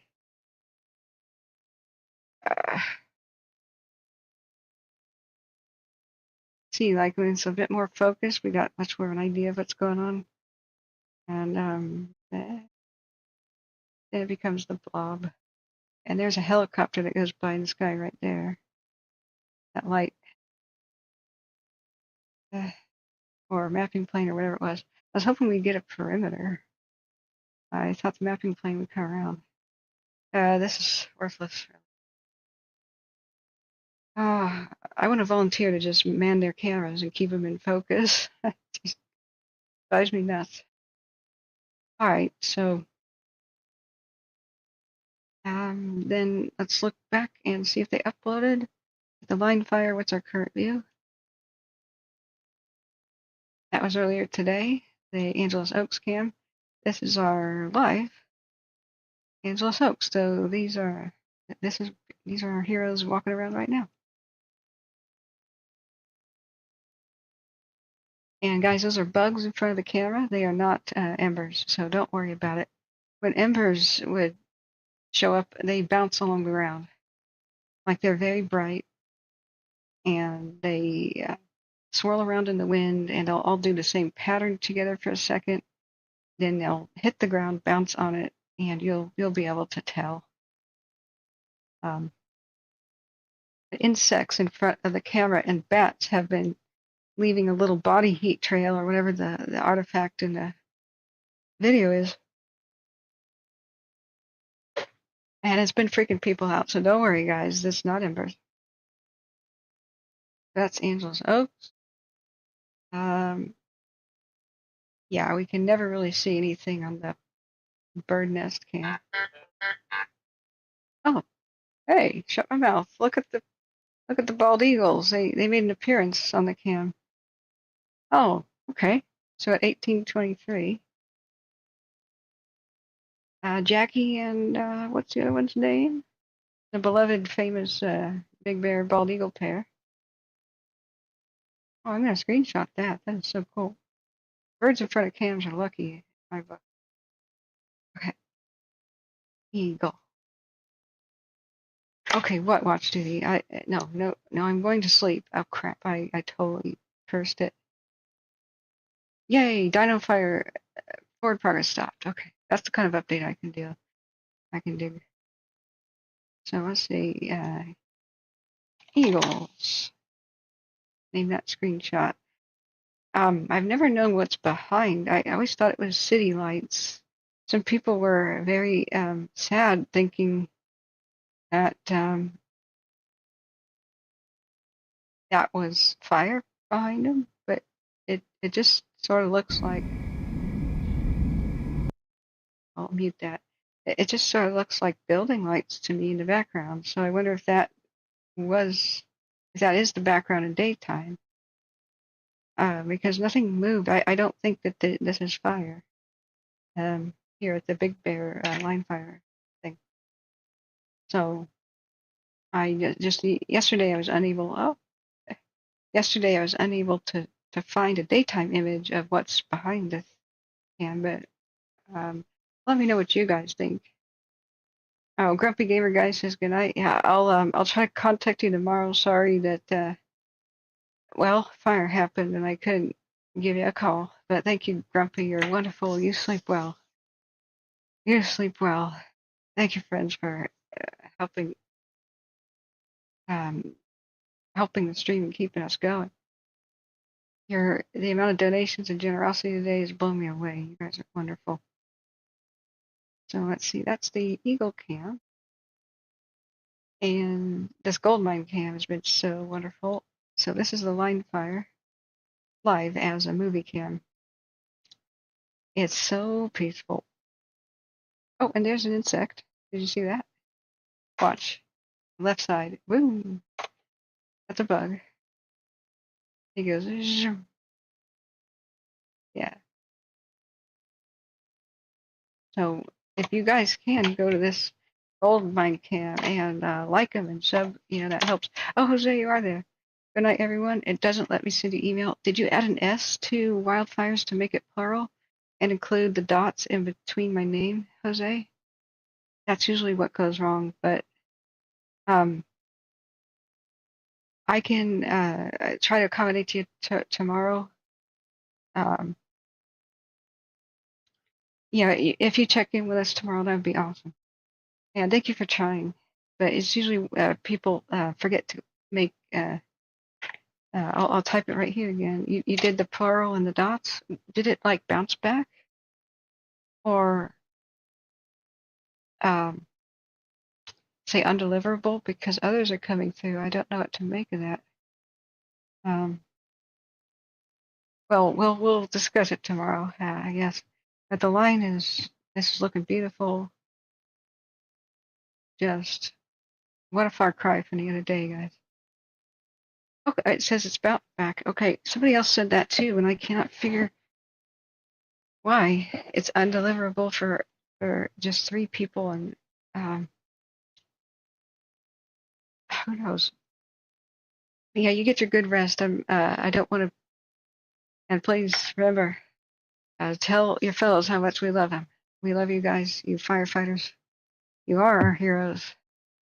So get your good rest. Now, this arsonist guy, I hate him more by the day. Or I'm taking a lavender pill. This will help calm me down. I once asked a firefighter, because I was really naive and young, how do you unwind at the end of the day so you could possibly sleep? And he just kind of smiled at me and he goes, we have no problems getting to sleep after that amount of hard work. It's exhaustion. Done. Oh, right. Duh. Gotcha. This is a great resource. Just all day we've been checking it. Just wispy. When firefighters narrow down where a fire can be through any kind of method, and just it can't move, then the fire will eventually burn itself out. There's not infinite fuel here. Fuel is not growing back right now. So it is depleting. It has a gas tank. It's going to empty. And so that's all firefighters have to do is just keep it away from new sources of fuel and wait. That's what containment is about. That's why they don't say we extinguish a fire. It's when it's this big, it's impossible. Yeah, the amount of airplanes and the amount of tonnage of water, we're not talking gallons, but tonnage. You would drain the reservoirs of California dry. And every once in a while, somebody makes the suggestion to use seawater. The salt would not only wreck every part of the pumps and everything inside of the corrosive nature, onto aircraft. That's not good. But also, the salting of California would be the result. Salt is not going to come out of the soil. The water will evaporate and the salt will condense and be saltier and saltier and saltier every single year. And then you would kill the soil. That's what kills plants is salt, basically. So you'd turn California into a desert if you use salt water. Anywhere but like straight up on the coast. I think salt water is only really used by fire ships, but I don't know much about that. It would be nice. It would be nice. Scoop out of the ocean. But alas, the corrosive, poisoning nature of salt. All right, so on the Facebook page, we go back to San Bernardino National Forest. And good night, Jose. And I'll try to set up an alternative email tomorrow. Let's see. Okay, did they upload the community meeting? They did an hour ago. Perfect. And they'll have one on Saturday at 1 p.m. Topics to be covered is, wait, did they upload it? I thought that was the video. Okay, we'll figure it out. Line Fire Community Meeting, Saturday, October 5th at 1 p.m. Big Bear Performing Arts Center. Well, hopefully it has better internet than today. Topics discussed, Line Fire Update, BAER, Bear, whatever that is. Firefields Project and Caltrans. Okay. Now, hopefully this is the upload without the problems, and we can watch this together. This is the 1 p.m. briefing we were trying to deal with. So here's 7 hours ago. Oh, did it just take an hour for them to put it on? Okay. Well, we got busy with the other crazy fires we are covering. So I'm less concerned about the line in the next couple of days, even though it's not out and it's quite dangerous. I have to check the weather forecast for sure, but the peak is a ticking time bomb for sure. That one's and the whole Santa Ana River thing that they keep mentioning in the drainage with the line fire. You must remember Santa Ana's wind's named after that area. Okay, so I'll try to mess with the volume first. There's it says during our live stream we experienced an internet outage. Here's the full recording. Oh, this shouldn't have any problems then. But I don't think they will have answered my question on this one. The one with problems, I wonder if they replied to my comment here. Doesn't look like it. Let's refresh. To kind of start it. Get bigger. No, not that big. Okay, how did I just do that? Where did the chat go? Okay, start over. Play. Enlarge. There's chat. Oh, they did not answer my question. My question was, why were so many personnel dismissed off the line fire before 100% containment? Could you clarify if it was a honest underestimation of fire potential if the hot weather returned, or a case of too many cooks in the kitchen and more personnel would not have made anything quicker, which is what I'm leaning towards. But it is something that I want to answer for people because that's there's been a lot of from some members of the community about quite a bit of anger, because I think they were under the impression that it was a done deal. Some are under the impression that it was actually contained, and that's not the case. But either way, better communication that's improved will help everything. I see improvement. They did several explainer videos yesterday, and they had community meeting. They're having another on Saturday. So hoping for one tomorrow. Maybe we'll get the little briefing videos at least. So, all right, let's watch the what we missed. Unless there's anything you guys want me to check on cams or something real quick. I just don't think we need to. We'll start this. We have 13 whole viewers with us. I think a lot of people have been exhausted. I'm going to watch this for me and the whole dozen of you. You're the dirty dozen tonight. Okay. Let's make that turn on the sound. To go over the for California. Okay, here we go. Let me change the whole dinner message back to the Wildfire live from 1 p.m. today. Community meeting is what they called it. It was troubled earlier. Okay, let me write the timestamp down. Here we go.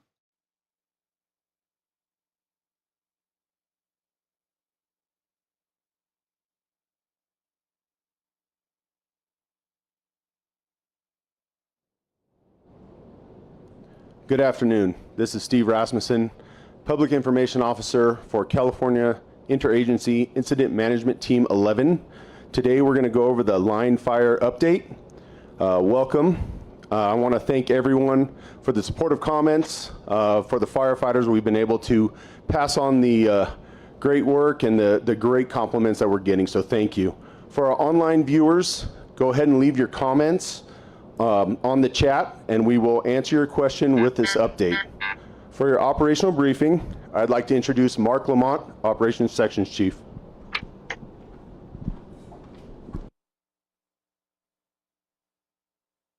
Pause. New fire, Walnut Grove. Vegetation fire, Old Walnut Grove, Thornton Road, north of Walnut Grove Marina in Walnut Grove. Okay, you said Walnut Grove enough, watch duty, but what state and what county is this? Oh, it's not new. It's just an update for all resources being released. Let me check this out. What? It shows me the Dino fire. Watch duty. Okay, I don't know that the notification went to the correct fire there. There's also a spy fire. You're kidding me. Where's Spy Man? He would love that. Okay, fine. We'll continue.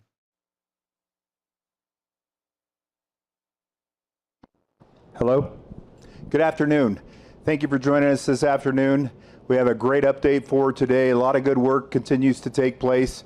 Yesterday's shift cycle really helped out a lot with the crews that we were able to get inserted yesterday, and I'll walk you through the map. We've made excellent progress all across the fire ground. We did change up the organization just a little bit today. The operational organization went into 2 branches. We have branch 1 out on the west end of the fire and branch 5 out to the east end of the fire, where most of the activity has moved. Over in branch 1 in Division Charlie, coming up the 330 corridor, we haven't seen any new threat to that fire ground in several days.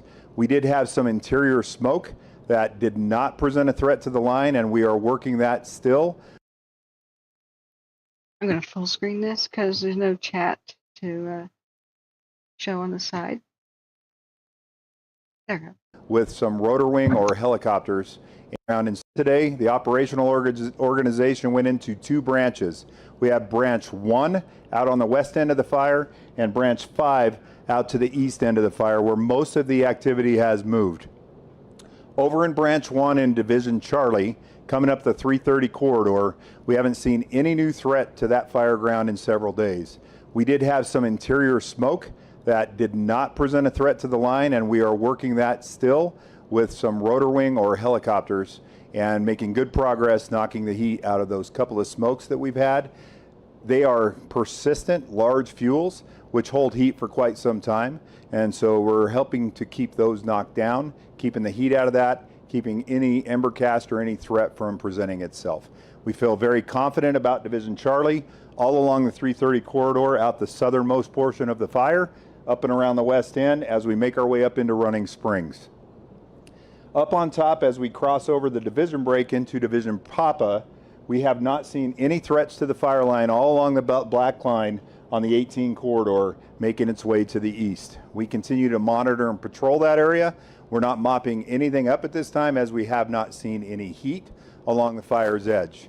In fact, we don't have any smokes coming up interiorly off the Division Papa side until we get out to the red line that still shows, or the open line that still shows, coming off the edge in Division Papa down into Bear Creek. So going down into Bear Creek, as anybody that lives up here knows, coming across the Arctic Circle, there is some very steep and treacherous country. It is difficult to get human beings in there to work those fire lines, and so we've had some difficulty getting access to some of those areas. That doesn't mean we haven't made access, but the access is spotty. In other words, we've made it to places where we can no longer walk, and then we have to walk interior or into the black and around the fire's edge, and then grab another bite and continue on. We have crews in there today continuing with that work. We've put really good handline coming off the slope right here behind camp, out of Snow Valley, down into the Bear Creek drainage. As you can see on the map, we have handline that resembles the work that has been done. That handline is broken in those areas I discussed that we could not make access to. We are utilizing rotor wing or helicopter airships to keep any heat or smoke knocked down in that area. Today, we have one persistent, likely 10,000 hour fuel or large fuel that continues to put up smoke just above the Bear Creek drainage, still on what we're calling the correct side or the south side of that drainage. We will continue with that work until we get that beat completely down. Coming down into the confluence, for the locals that know it, the Siberia Creek end comes out of the east, drops down into a confluence where those 2 creeks come together. On the Siberia Creek side, we see the same problems that have presented themselves, and that is steep and treacherous country filled with fuels. The crews have done an excellent job hemming some of that in. You can see the handline represented here on the map, and they continue to work this along with some interior smoke. Nothing today right up against the edge, but there's some interior smoke that we continue to work with rotor wing aircraft. Coming up out of the hole on the Siberia Creek and getting up to the top by Bluff Lake, the crews have done excellent work improving line in and around Bluff Lake, ensuring that that area does not come out and any further spread to the north or the northeast. We are extremely confident that we have mitigated the threat in the Bluff Lake area and that we will not see any additional fire growth up on the plateau up on top by Bluff Lake. As we come across the top into Division Romeo, Yay, by the way, and Sierra, we come across that break. This is a division break, and we start to drop to the south on a dozer line that we had improved for several days. That dozer line held, but we did have a couple of slops that came over the dozer line, or fire that protruded to the east. That is a normal occurrence when we're working these fires. Those slops that came over were worked yesterday by 10 crews. Currently today, we have 38 crews on this incident. We have 80 fire engines on the incident. We have 20 water tenders and 18 dozers working the incident today. We have about 1,400 line personnel working on the fire today and another 350 support personnel here today. Dropping down that line, the crews were able to stretch that line and hem or bring all of those slops back into the main body of the fire. So we actually have line all the way along this open, what shows open fire line here, and we're improving that today. We are extremely confident that we are going to be able to hold that line. And just before this meeting, I got an update from aircraft. All right, sorry, I just see where he pointed. Be clear on this. We're able to stretch that line and hem or bring all of those slops back into the main body of the fire. So we actually. Okay, is that a firefighter slang term I haven't discovered yet? Hemming, like hemming your pants that are too long and making them a little bit shorter, like using a sewing needle and you go around the circle of your pants and tie it together. That's that may just be his own slang, but he was calling it hemming, sewing term. Cool. Well, it's apt and descriptive if it's not standard. Right? Dropping down that line, the crews were able to stretch that line and hem or bring all of those slops back into the main body of the fire. So we actually have line all the way along this open, what shows open fire line here, and we're improving that today. We are extremely confident that we are going to be able to hold that line. And just before this meeting, I got an update from aircraft. I'm sorry, I missed where he pointed again. I wish they were zoomed on the map. Let me just see at the very last section. Shows open fire line here, and we're improving that today. We are extremely confident that we are going to be able to hold that line. Okay, so the big one, the one that came off the ridge. Got it. And just before this meeting, I got an update from aircraft saying that there's no targets or no smoke showing that they could work. That is very good news, telling us that we have no more heat or threat up against this line. As we get down into the bottom of the Santa Ana River drainage, where you can see drop point 68 on the map, crews have also made the turn on the south and southeast corner of the Santa Ana River drainage. We have brought handline all along the 09. Dude, the microphone's underneath your chin. You're fading in and out. People need to be coached. It would be better to just put a lav mic on their collar, but I watch I'm watching the bouncing bar for the sound. I can't really on the fly adjust for that, but okay. Back. Have no more heat or threat up against this line. As we get down into the bottom of the Santa Ana River drainage, where you can see drop point 68 on the map, crews have also made the turn on the south and southeast corner of the Santa Ana River drainage. We have brought handline all along the 09 corridor or Seven Oaks Road, brought handline all in and behind the structures that are down in the Santa Ana River drainage, protecting all of those. We worked a little bit of defensive fire along that edge as fire bumped down, and we were able to keep all the fire outside of those residential properties. Awesome. As we make ourselves across the Santa Ana River drainage and back up to Highway 38, just north of Angeles Oaks, we were able to hem this piece of fire line, or the east flank of that finger, back up to Highway 38, which means we have hand line coming all the way from Highway 38 back down into the drainage, tied into all that hand line that made its way up to the north. They are plumbing this today with hoses, and we have 2 crews working on that now as we speak. This spot, this red spot that you see on the map there, is an anomaly. We had crews out checking that today, and there is not a spot outside of the line to the east of our control feature here coming off of the 38. As we come across... So when the perimeter is drawn by the mapping planes, yeah, every once in a while there's a glitch with just how things got mapped. So it makes it onto official maps and watch duty and stuff, but that's really good that they explained it, but I think watch duty should have highlighted that too. I'm sure they would have if this stream had not been interrupted earlier today. But that's reassuring. I'm sure a lot of people are like, what the heck is that? The top of the 38, crews have managed to work the line across the top of the 38 and take all the heat that came up out of the Santa Ana River drainage that came up against the 38. Crews are still working on that today, and we've moderated the heat. We did get a couple of spots that came across onto the south side of the 38, but those were able to be picked up rapidly by fire crews that we had in place, strategically placed for that event. Coming Okay, down sorry, I to spaced just out on the that south one. side of the 38, but those were able to be. Sorry, friends, I am very dead tired, so let me rewind that part. As we come across the top of the 38, crews have managed to work the line across the top of the 38 and take all the heat that came up out of the Santa Ana River drainage that came up against the 38. Crews are still working on that today, and we've moderated the heat. We did get a couple of spots that came across onto the south side of the 38, but those were able to be picked up rapidly by fire crews that we had in place, strategically placed for that event.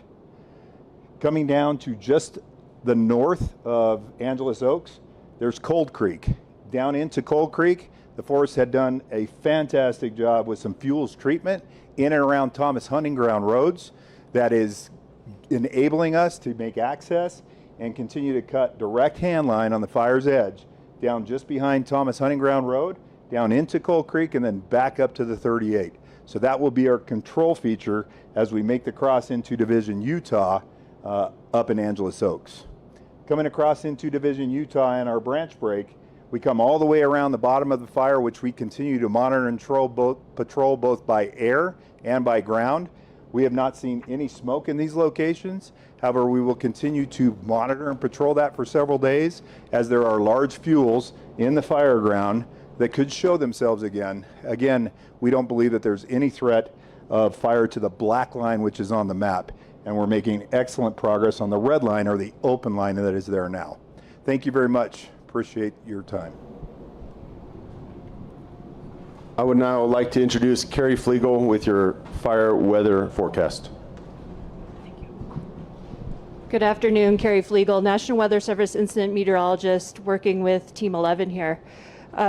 Hot, that's pretty much the story. We do have a heat advisory in effect all the way through Monday. So the next several days, hot conditions will continue. Temperatures topped out today in the 80s to near 100 degrees. Those hottest temperatures were below 2,500 feet. Humidity has fallen to 12 to 17% today, and we had those afternoon cumulus clouds, those flat puffy clouds develop over the fire right around 1000 today. They're a little bit more productive than yesterday, but as we move through the next couple of days, we're going to have a little less moisture in the mid-levels of the atmosphere and a little less cloud cover. This area is definitely prone to those drainage winds in the evening. We're going to see that again in the Angeles Oaks area. That's been happening right around 6 p.m. each night, where we switch to winds out of the north-northeast. So expect that again tonight. Winds will be gusty, 15 to 20 miles an hour in a couple of locations across the fire, and that's mainly south of the Seven Oaks area in near Running Springs for tonight. Humidity recoveries right around 18 to 35%, those lowest over the higher elevations. I did mention hot conditions will continue through Monday with that heat advisory. I do want to tell you there. Okay, so humidity recovery worse at the higher elevations means there's no fog or like dewy effect at the high peaks, you know, compared to down in the valley where you can get the ocean pushing fog type weather in, or at least some more moisture. So the winds that are at that elevation may not have anything to do with the ocean, so they just keep drying out stuff at the top, and it doesn't get the humidity from, like I said, the fog like type of thing that's happening down below. Okay. There is some change in the forecast as we move past Monday. However, it's not going to be all that significant. I do want to tell you that on the graphic here, this is our 6 to 10 day temperature outlook. If you look at Southern California, we have once again a great chance of staying in the well above normal range. Even if you go into the 8 to 14 day outlook, once again, high chance of staying well above normal temperatures. So even though by Tuesday, Wednesday of next week, temperatures could be about 10 degrees lower than what we have today, it's not going to be a significant change when we're talking. Okay, which day? Sorry. So even though by Tuesday, Wednesday of next week, temperatures could be about 10 degrees lower than what we have today, it's not going to be a significant change when we're talking about the overall normal temperatures for this time of year across the fire area. That's what I have for the weather update. Thank you so much.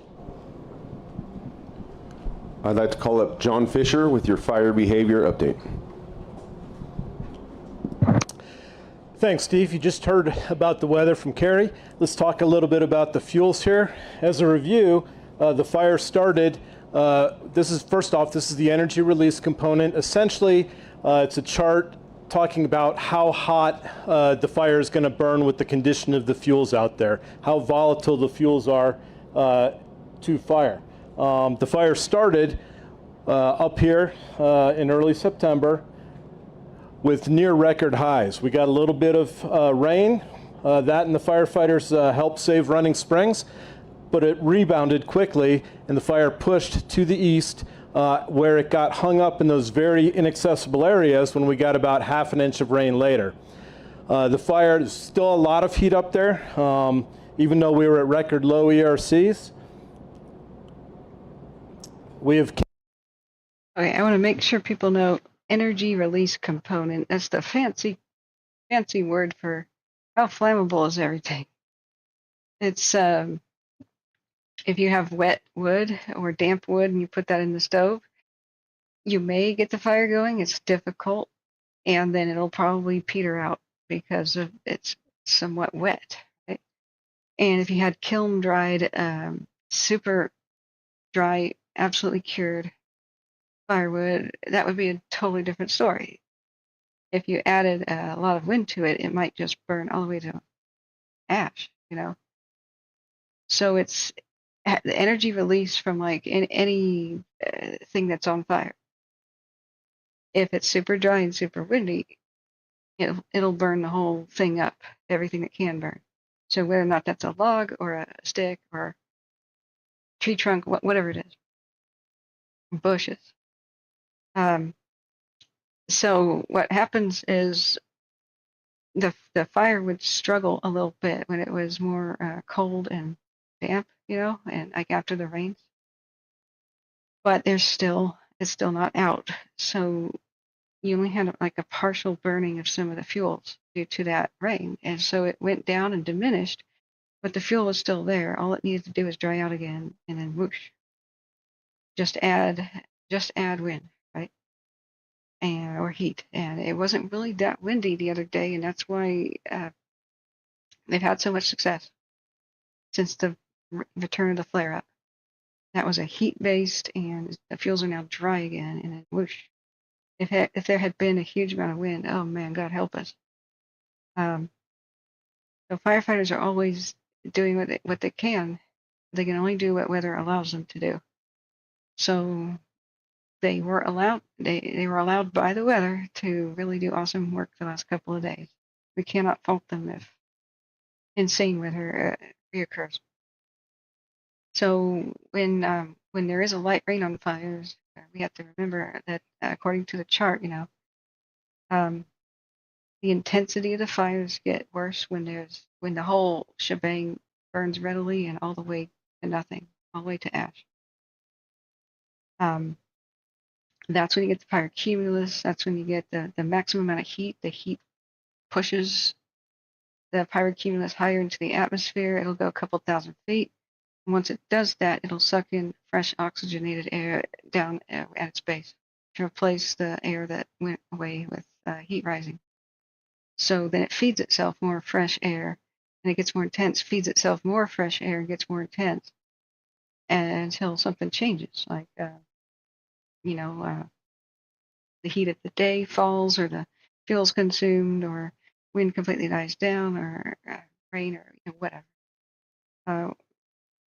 So that was a lot of what happened the last couple of days. Was its equal amount of luck and extremely hard work by the crews. They took advantage of the opportunity, and they did really well. So this is what he's talking about, energy release component. Basically, damp wood doesn't burn so much, it doesn't burn fully, and super dry stuff is a firecracker.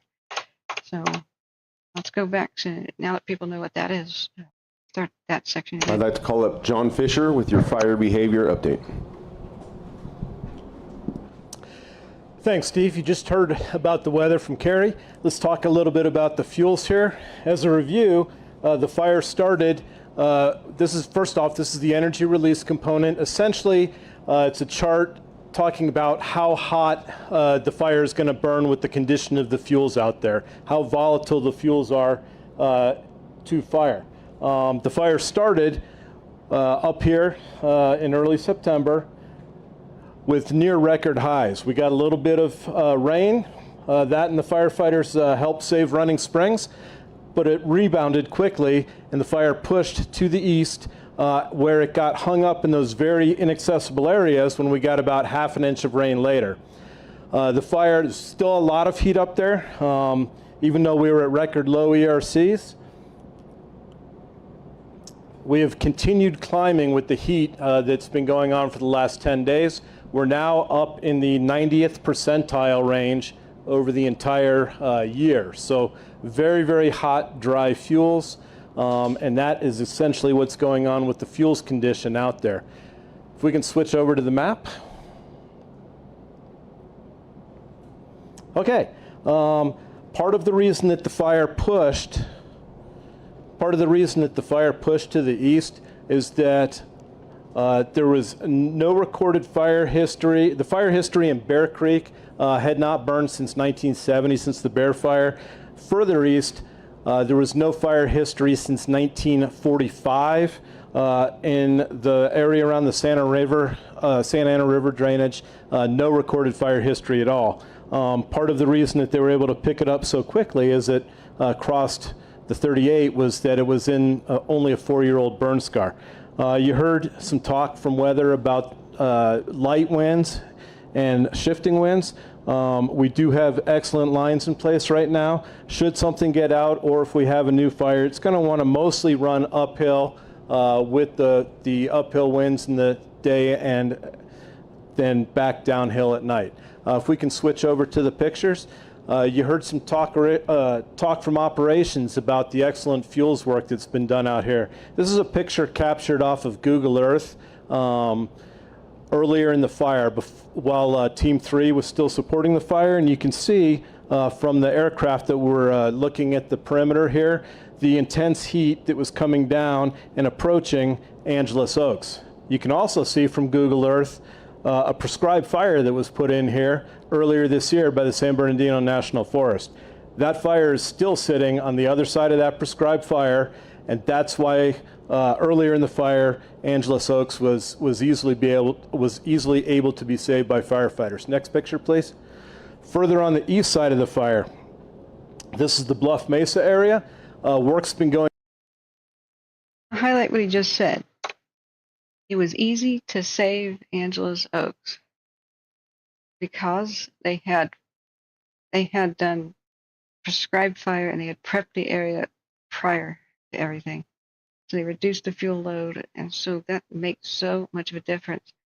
The fact that part of this fire had never had a fire on it before, or down to the 40s was the last time, that is extraordinary. That means the amount of fuel load, the amount of dead things on the ground, and accumulation of pine cones and stuff was enormous then, presumably. That part of their job was extremely difficult, I'm sure. So they've got skills, but take heart. If your community gets prepped this way, it becomes easy for firefighters to save your community. So that's why even if we feel abandoned by feds or, the government, you can make your own neighborhood with cooperation much more likely to survive any wildfire just on your own. So you're not helpless. You're not a helpless victim. You can change the outcome. Not 100% in your control, but you can weight it in your favor for sure. So do investigate and do home harden and strengthen and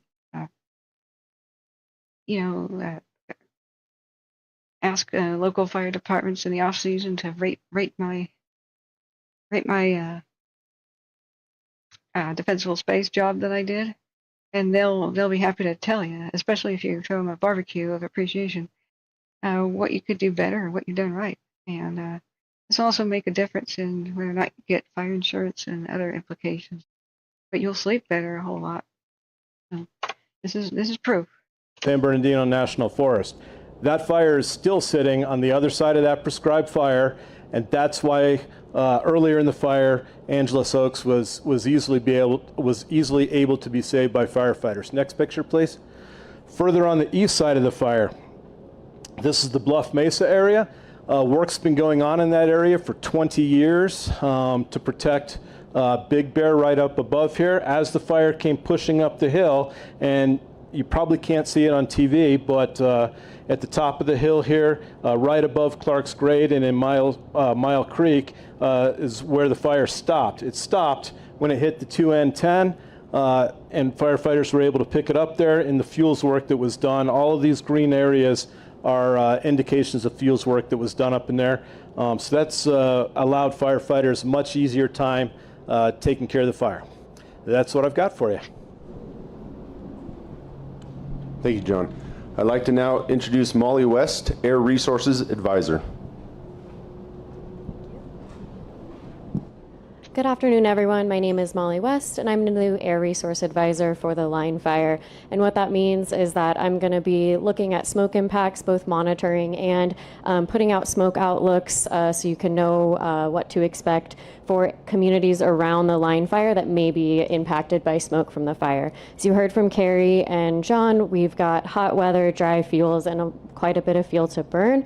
And so with the smoke impacts, we're expecting kind of minimal to moderate depending on the community and where you are in the fire. Like they were talking about over here, we see on the east side of the fire, we expect our biggest impacts to be in the Angeles Oaks area in the next few days, as well as some smoke settling down in San Bernardino and down in the valley overnight. But our daytime conditions are looking pretty good. Over here on the west side of the fire, we're going to be in the good to moderate range. Big Bear can expect some good air quality as well. This right here for Wednesday, these are our 24-hour average expected air quality index, and then for Thursday as well. And so you can see really minimal to moderate impacts we were expecting for the next few days. But if you're over in this Angeles Oaks area or down in the valley in San Bernardino, there can be some short periods where you see some haze or the smoke gets up into the unhealthy for sensitive groups, and potentially some really short periods of unhealthy over the next few days. But overall, you can expect the air quality to be good to moderate in communities surrounding the entire line fire. And so to find outlooks daily, they'll be posted every morning.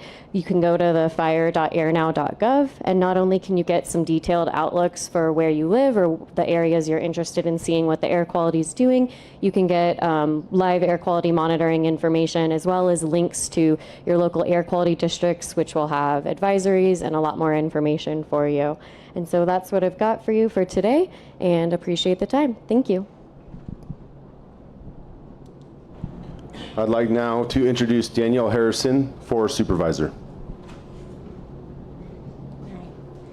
Good afternoon, everyone, and thank you for joining us. And so I'm very proud to be the Forest Supervisor of the San Bernardino National Forest. But many of you all are aware that with this effort, at times we've been in and out of unified command. And we're currently in unified command now. So it's really important for you all to understand that even though you might see a couple of people up here in different shirts and different patches, we're all here for you.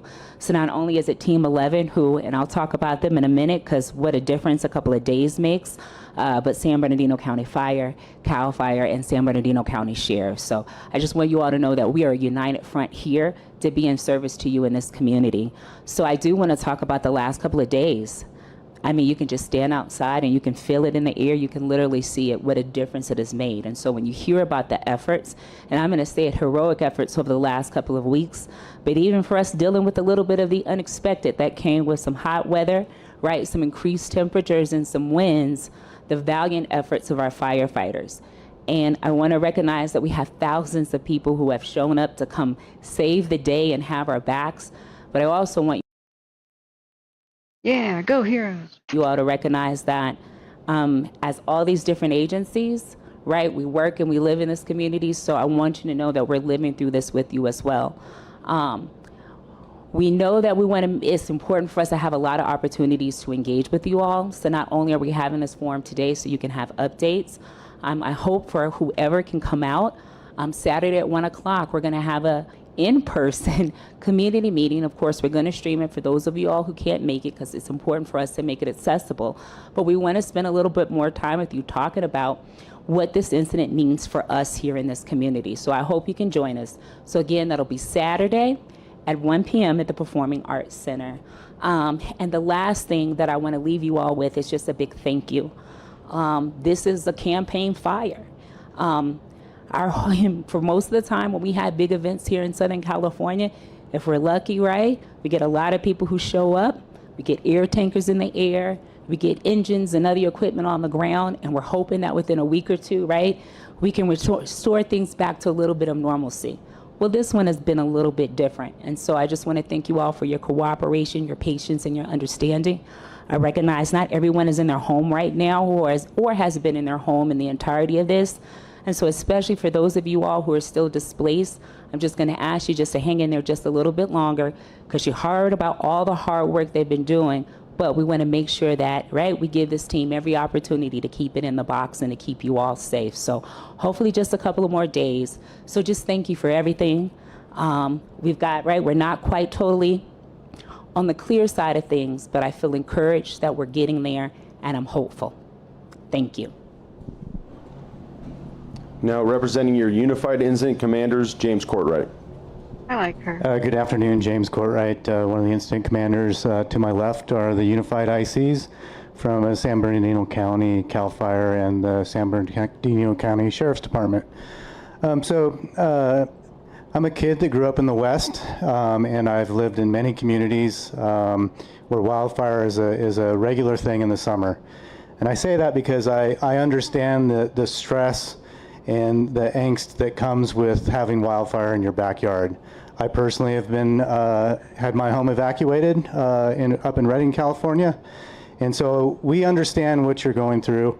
And our commitment to you folks is we're going to keep this fire as small as possible and put it out as quickly as possible. We're doing that through a joint effort. We're bringing in a lot of resources, and all the resources we've brought in, as you've heard, has really made a difference. This fire is really getting put to bed. And so I think here in a week or so, we're going to be looking really good on this fire. We want to get out of your community, return your life to the normal, peaceful environment that you all enjoy up here in the mountains. So thanks for joining us. We'll be answering online questions. We can't get to all of them, but we will get to those, and we'll provide answers for folks. So thank you for joining us. Thank you. This concludes the line fire update. Again, if you can look at our email address, it's 2024.line@firenet.gov, and post and send us any of your questions, and we will work hard to respond to you. Thank you very much. Okay, I just want to show this. This was scrolling by the whole time. I didn't realize it was kind of hidden. They're saying it just says personnel 2277, containment 76%, up from a couple of points from 4. But this is their email address. Line@firenet.gov. 2024.line@firenet.gov. So it's on the screen right here. And you guys can ask them questions. And post and send us any of your questions, and we will work hard to respond to you. Thank you very much. And they also have an information line, 8 a.m. to 8 p.m. 909-220-4292. But this is why I have to do what I do, stay awake nights sometimes and really brutalize my health, because notice the fine print right here. Life to. Sorry, I have to mute that. They shut down almost universally all the hotlines and info lines at 8 p.m. But oftentimes fires will go nuts at night. So where we go, what do we do? I've actually been paged at night, and it's like, Catherine, go live. It's doing something.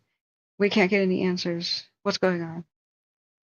So I really wish they go 24 hours because the fires are 24 hours. Okay, let's wrap that up. I was trying to monitor chat from the phone. I think I did a decent job. It was kind of being weird. Most of the time when I'm full screen though, it's until I get my third monitor, I can't see much chat. Let's get this back to where it normally goes, the window. Now, I'm not sure where they're doing the answers of the question because let's see, are there any comments here? Most relevant, all. How many are there?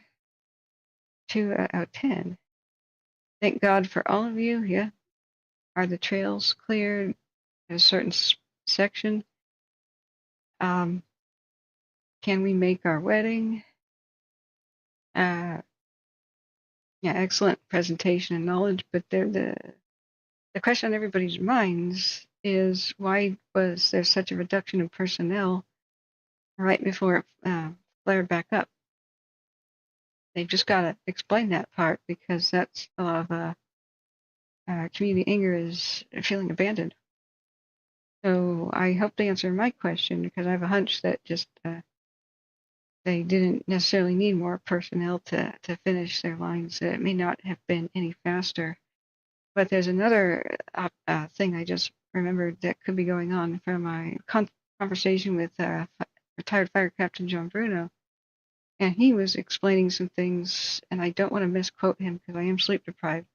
But he said that it should have been the Fed's fire for one thing, but they had staffing shortages from the get-go because there's just so much else going on in California. So the airport showed up, the bridge showed up. Arson elsewhere happened, and so the personnel for the feds was stretched to the max. And so I believe Calfire was brought in to help when this otherwise wouldn't normally happen, at least in the beginning. So we'll ask JB maybe tomorrow if he's back in cell phone range to talk to us. So that's what they mean when they were saying unified command, and we weren't, and then we were, and then we weren't. Yeah, Husky, thanks for upgrading to fledgling status. Thank you so much. You're wonderful. So the other, what was I going to say about the other things that questions go? Am I explaining where the answers are supposed to be? Maybe we'll have to treasure hunt for their answers, or are they meaning that they'll answer them on Saturday?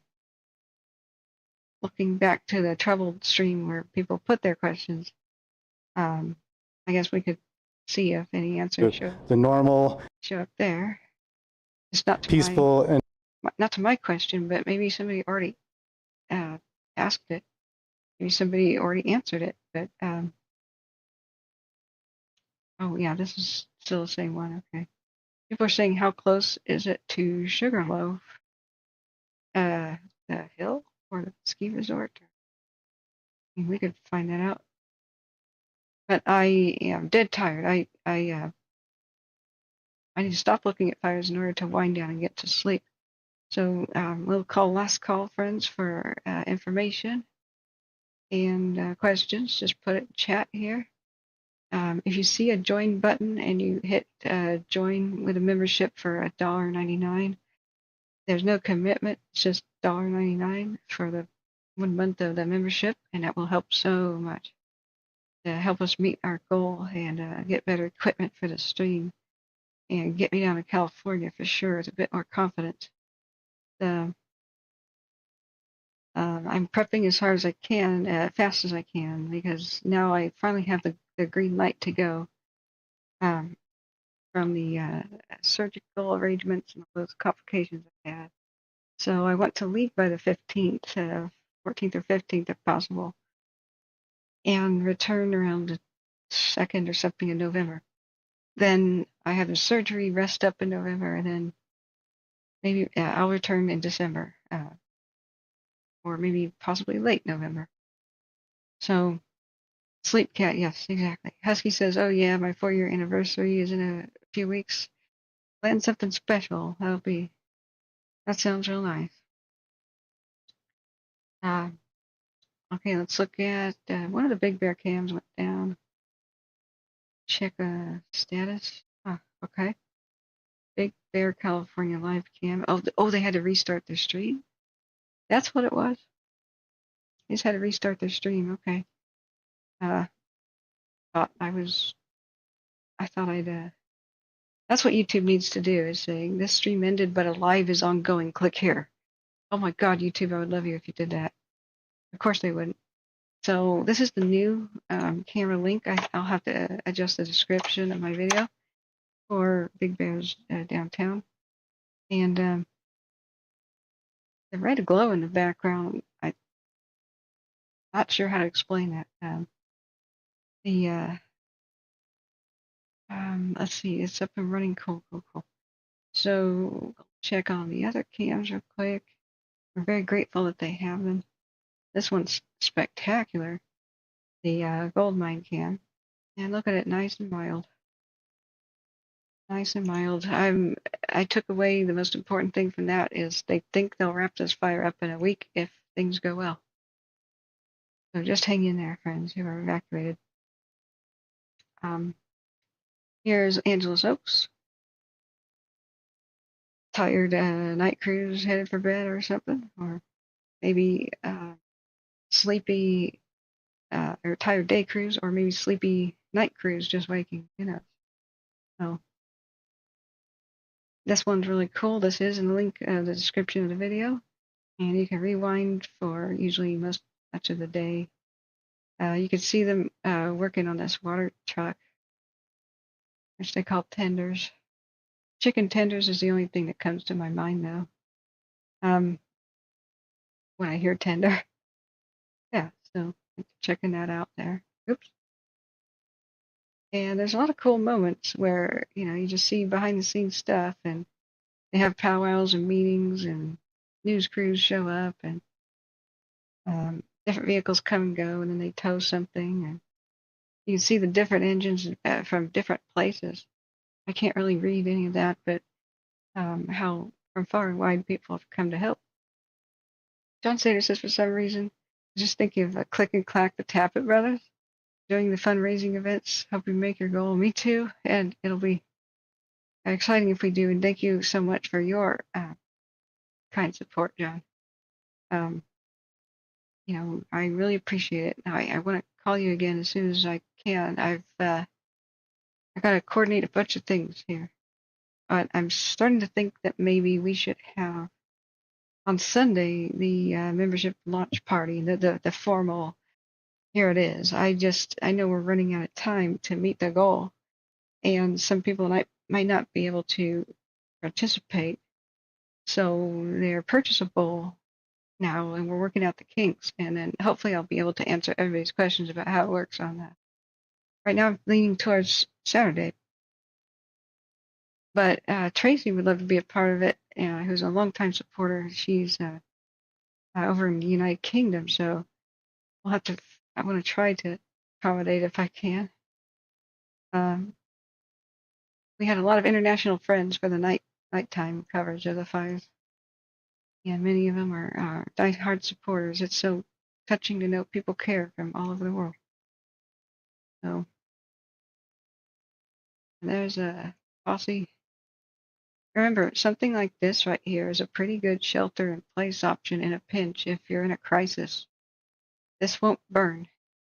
If you've got the mega fire situation with a pyrocumulus and 200-foot tall walls of flames, no, that's not a good shelter-in-place option. Get underground, like under a culvert or old tunnel, a mine, or under a bridge, or in a much bigger cleared area to make it. But in most situations, pulling over right here, there's a reason that firefighters choose a spot like this to stage. Is it's clear, it's open, it's pretty safe. They retreat back to places like this under normal fire behavior. But nobody could stand in front of the 20,000-foot pyrocumulus cloud, volcanic cloud thing. It's not possible. But you can survive underground. You can survive face down in creeks. That's very uncomfortable. You know, you can, whoa, that guy's driving fast. But underground is best. Culverts, whatnot. But hope they got that truck fixed. Looks like they waited for a bit. But remember, asphalt and stuff doesn't burn. Just beware. If any tree near you or a power line, a pole of some sort, a sign, is on fire, could fall. Eyeball how far the tree would reach, and make sure it can't reach you or your vehicle, because that's not safe, right? But if you drove past this in a pretty normal circumstance, and it would probably be a better idea to chill here. So, Deerhorn Cam 1, what's going on?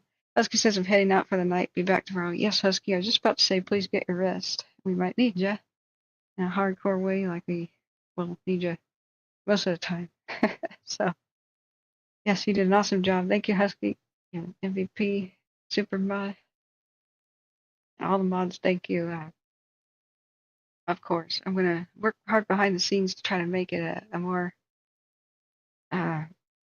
easier to deal with experience to do modding, like especially the policing part, and keep the trolls at bay. So, okay, so Deerhorn 1 cam, let's check that out. I'm hoping it's not big bad. Change.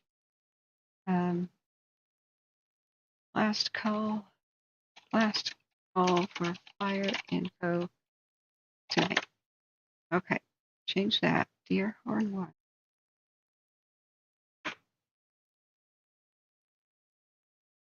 Zero. Oh, is this the bear? Oh my God. Phew, okay, I wasn't ready to see that. We actually do have, is this the bear fire in Humboldt County? Let me see on this map. Yikes, yeah, thanks for the tip. Now that's an up close and personal. Wait, here's Eureka. Is it by Mad River? And it would be the bear today. Yeah, how far is this one looking? It can't be looking west. Wait, what? This is not the Mad River thing.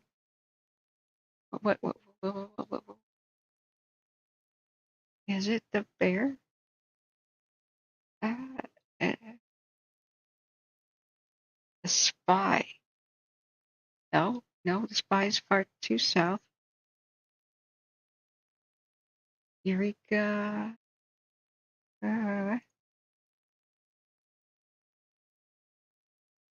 Eureka is north of Eureka in the Hoopa Valley tribe. Is this a scribe? A little bit north of one. The city. Yeah. Oh, I think it's prescribed. God, heart attack. Yeah, Hoopa right here. Prescribed burn of 45 acres. Ah, relief. Okay. From 5 p.m. to 11 p.m. this evening, the Hoopa Tribal Forestry and Hoopa Wildland Fire will conduct a traditional burn on Bloody Camp / Pumpkin Prairie on Bald Hill. This important 45-acre project is part of our commitment to restoring the area to its original habitat. The practice will continue yearly until restoration is complete.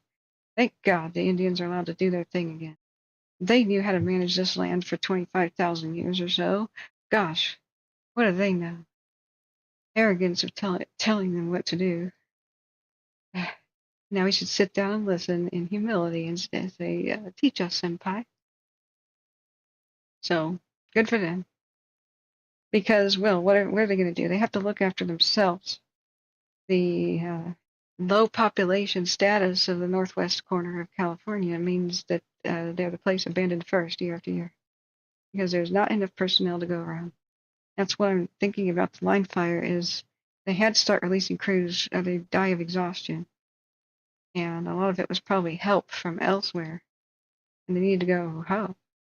You just can't work firefighters to death more than 2 weeks with grueling hours. There's a point where they're just dangerous on the line and not effective. That's just cruelty, right? So those last 3 hours, sunset, and they began their prescribed fire. Cool, thanks for the camera. Yeah, John Sater, that gave me a miniature heart attack for the moment too. And another thing that I would suggest for not freaking out the public is they should have little labels here, what we're seeing. Because without watch duty is a totally different page. If somebody doesn't have the watch duty app or doesn't know watch duty exists and they just look at these cams, oh, I'd be freaking out. What's going on? Initially. So just if they just label like this is a prescribed burn, or so, that would be very helpful to calm and soothe the public. But yeah, that's something. Goodness. All right, we could kind of zoom out like so, and we have like to the right, you could just sort of scroll and see if there's anything that catches your eye in the cam. What's Big John? What's Big John? So show on map, where's Big John? Now this one's Round Valley Indian Reservation. Is it prescribed? Oh no, Watch Duty just did something. I should have just logged off. Oh, Battleground, Washington. 1.5 acres.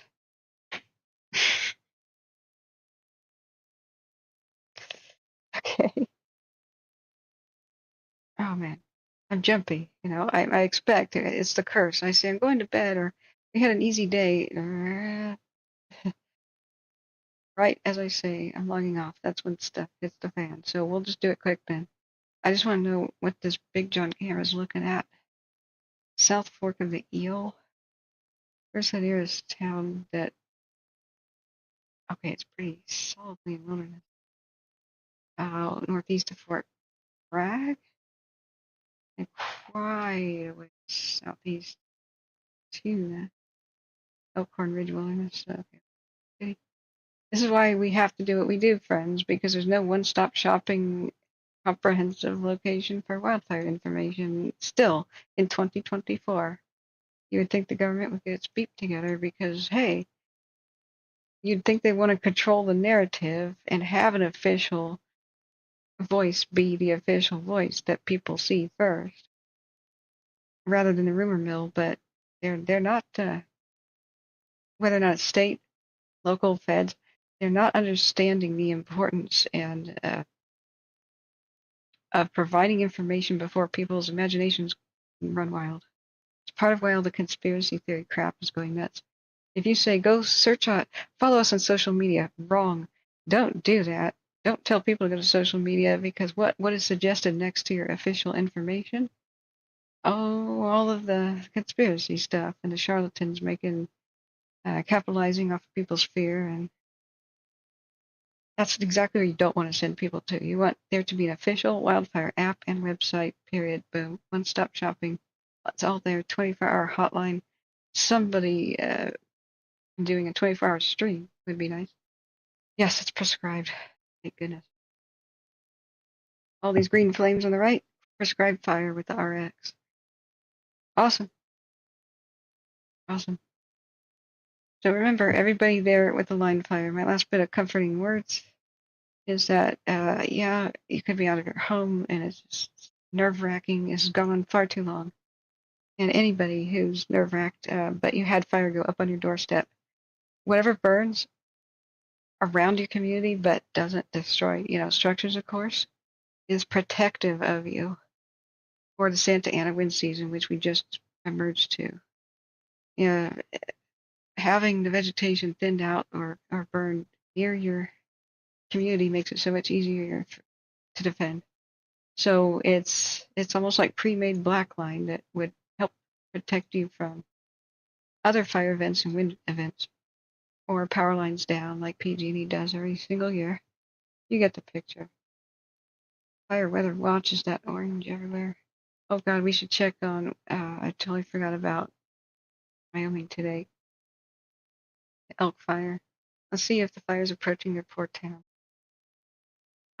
Oh, they had a community meeting upload for this elk one. See how long it is.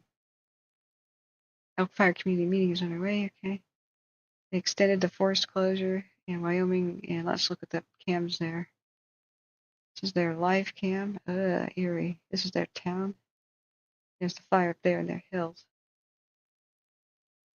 It wasn't roaring towards the town like I initially got the impression of when people were said, "Go look at Wyoming." I mean, it was a bad situation, but it looked like he was coming towards a freeway, and I'm not familiar with the area, so I don't know what's going on, and we can't listen to anything. Let's just see how long this meeting was. 48 minutes. Okay, we're skipping it. But that's called the elk fire over there. 37,000 acres. It's been going for, gosh, I don't know how long. Wyoming? Ugh. It's 5 days ago. Yeah, that's what you don't want to see out your window. This is Wyoming, guys. Ugh. The rest of the country can't get a break either. It seems like Idaho's just constantly ablaze. 6 days ago it began, okay. But, full volcanic. Very good photograph composition, though. Very lead-in lines and lead you around. Okay. I gotta stop critiquing what my own line of work is. Multimedia. Yeah, that's very good photography. But there's no way to really cover that when we've got so much going on and when I don't know about Wyoming at all. I know Wyoming has Yellowstone. It's big. A lot of it is flat, but it has mountains. It has severe weather, and it has antelope and bison and ghost towns and ranches. I've always wanted to do a dude ranch experience, but hey. Okay, friends, any very last call for questions. I think we're good here. And I'm going to sedate myself in one way or another. I will make myself go to bed. I will listen to the most boring things. I will reach for the hot milk right now. And we shall be back tomorrow. What time exactly? I don't actually know. So winds and such, typically 1, 2, 3, or 4 p.m. is when things active if they do. Oh, that's right. I don't know what the exact forecast is for the line fire. Let's check that out. But it seemed pretty. It seemed pretty mild. Oh man, that is bright. No, not white screen. It seemed pretty mild from what they just said at the community meeting today about the line fire's weather. It's hot, hot, hot. And I'm very happy that they had a very good optimistic outlook. So, wait, that's not the line. Let's go to Big Bear real quick. Big Bear Lake, San Bernardino County. Heat advisory until the 7th, 8 p.m. Air quality sucks. Humidity's a lovely 41% tonight. We'll take it. I mean, below 40 is like, oh no, it's starting to get very fire hazardous. But when it's been 15 and 23 at night, 15 by day, 23 at night, we'll take that 41. That works for us. This is a higher elevation, though, 6,755. Tonight it will be a low of 51, high of 82. Pretty much repeat. Clear, low around 52 on Thursday night. South wind 5 miles an hour, becoming calm. Yeah. Okay, so fingers crossed. There's the line, and the peak now is my main concern. The peak is got me biting my fingernails. So if they will quickly release statements, about the peak fire, I'm eager to learn about it. I'm eager to hear that they got the upper hand already, or there's some positive outlook on it. Too bad Spyman wasn't here when the spy fire broke out. It's 1 acre. But that's another funny name fire. Okay. All right. Thank you, friends, for being here. The donors, the outpouring of generosity today. I'm so blown away. I'm so touched. I don't think our goal is 100% updated. I think we passed 300 today. I think we did.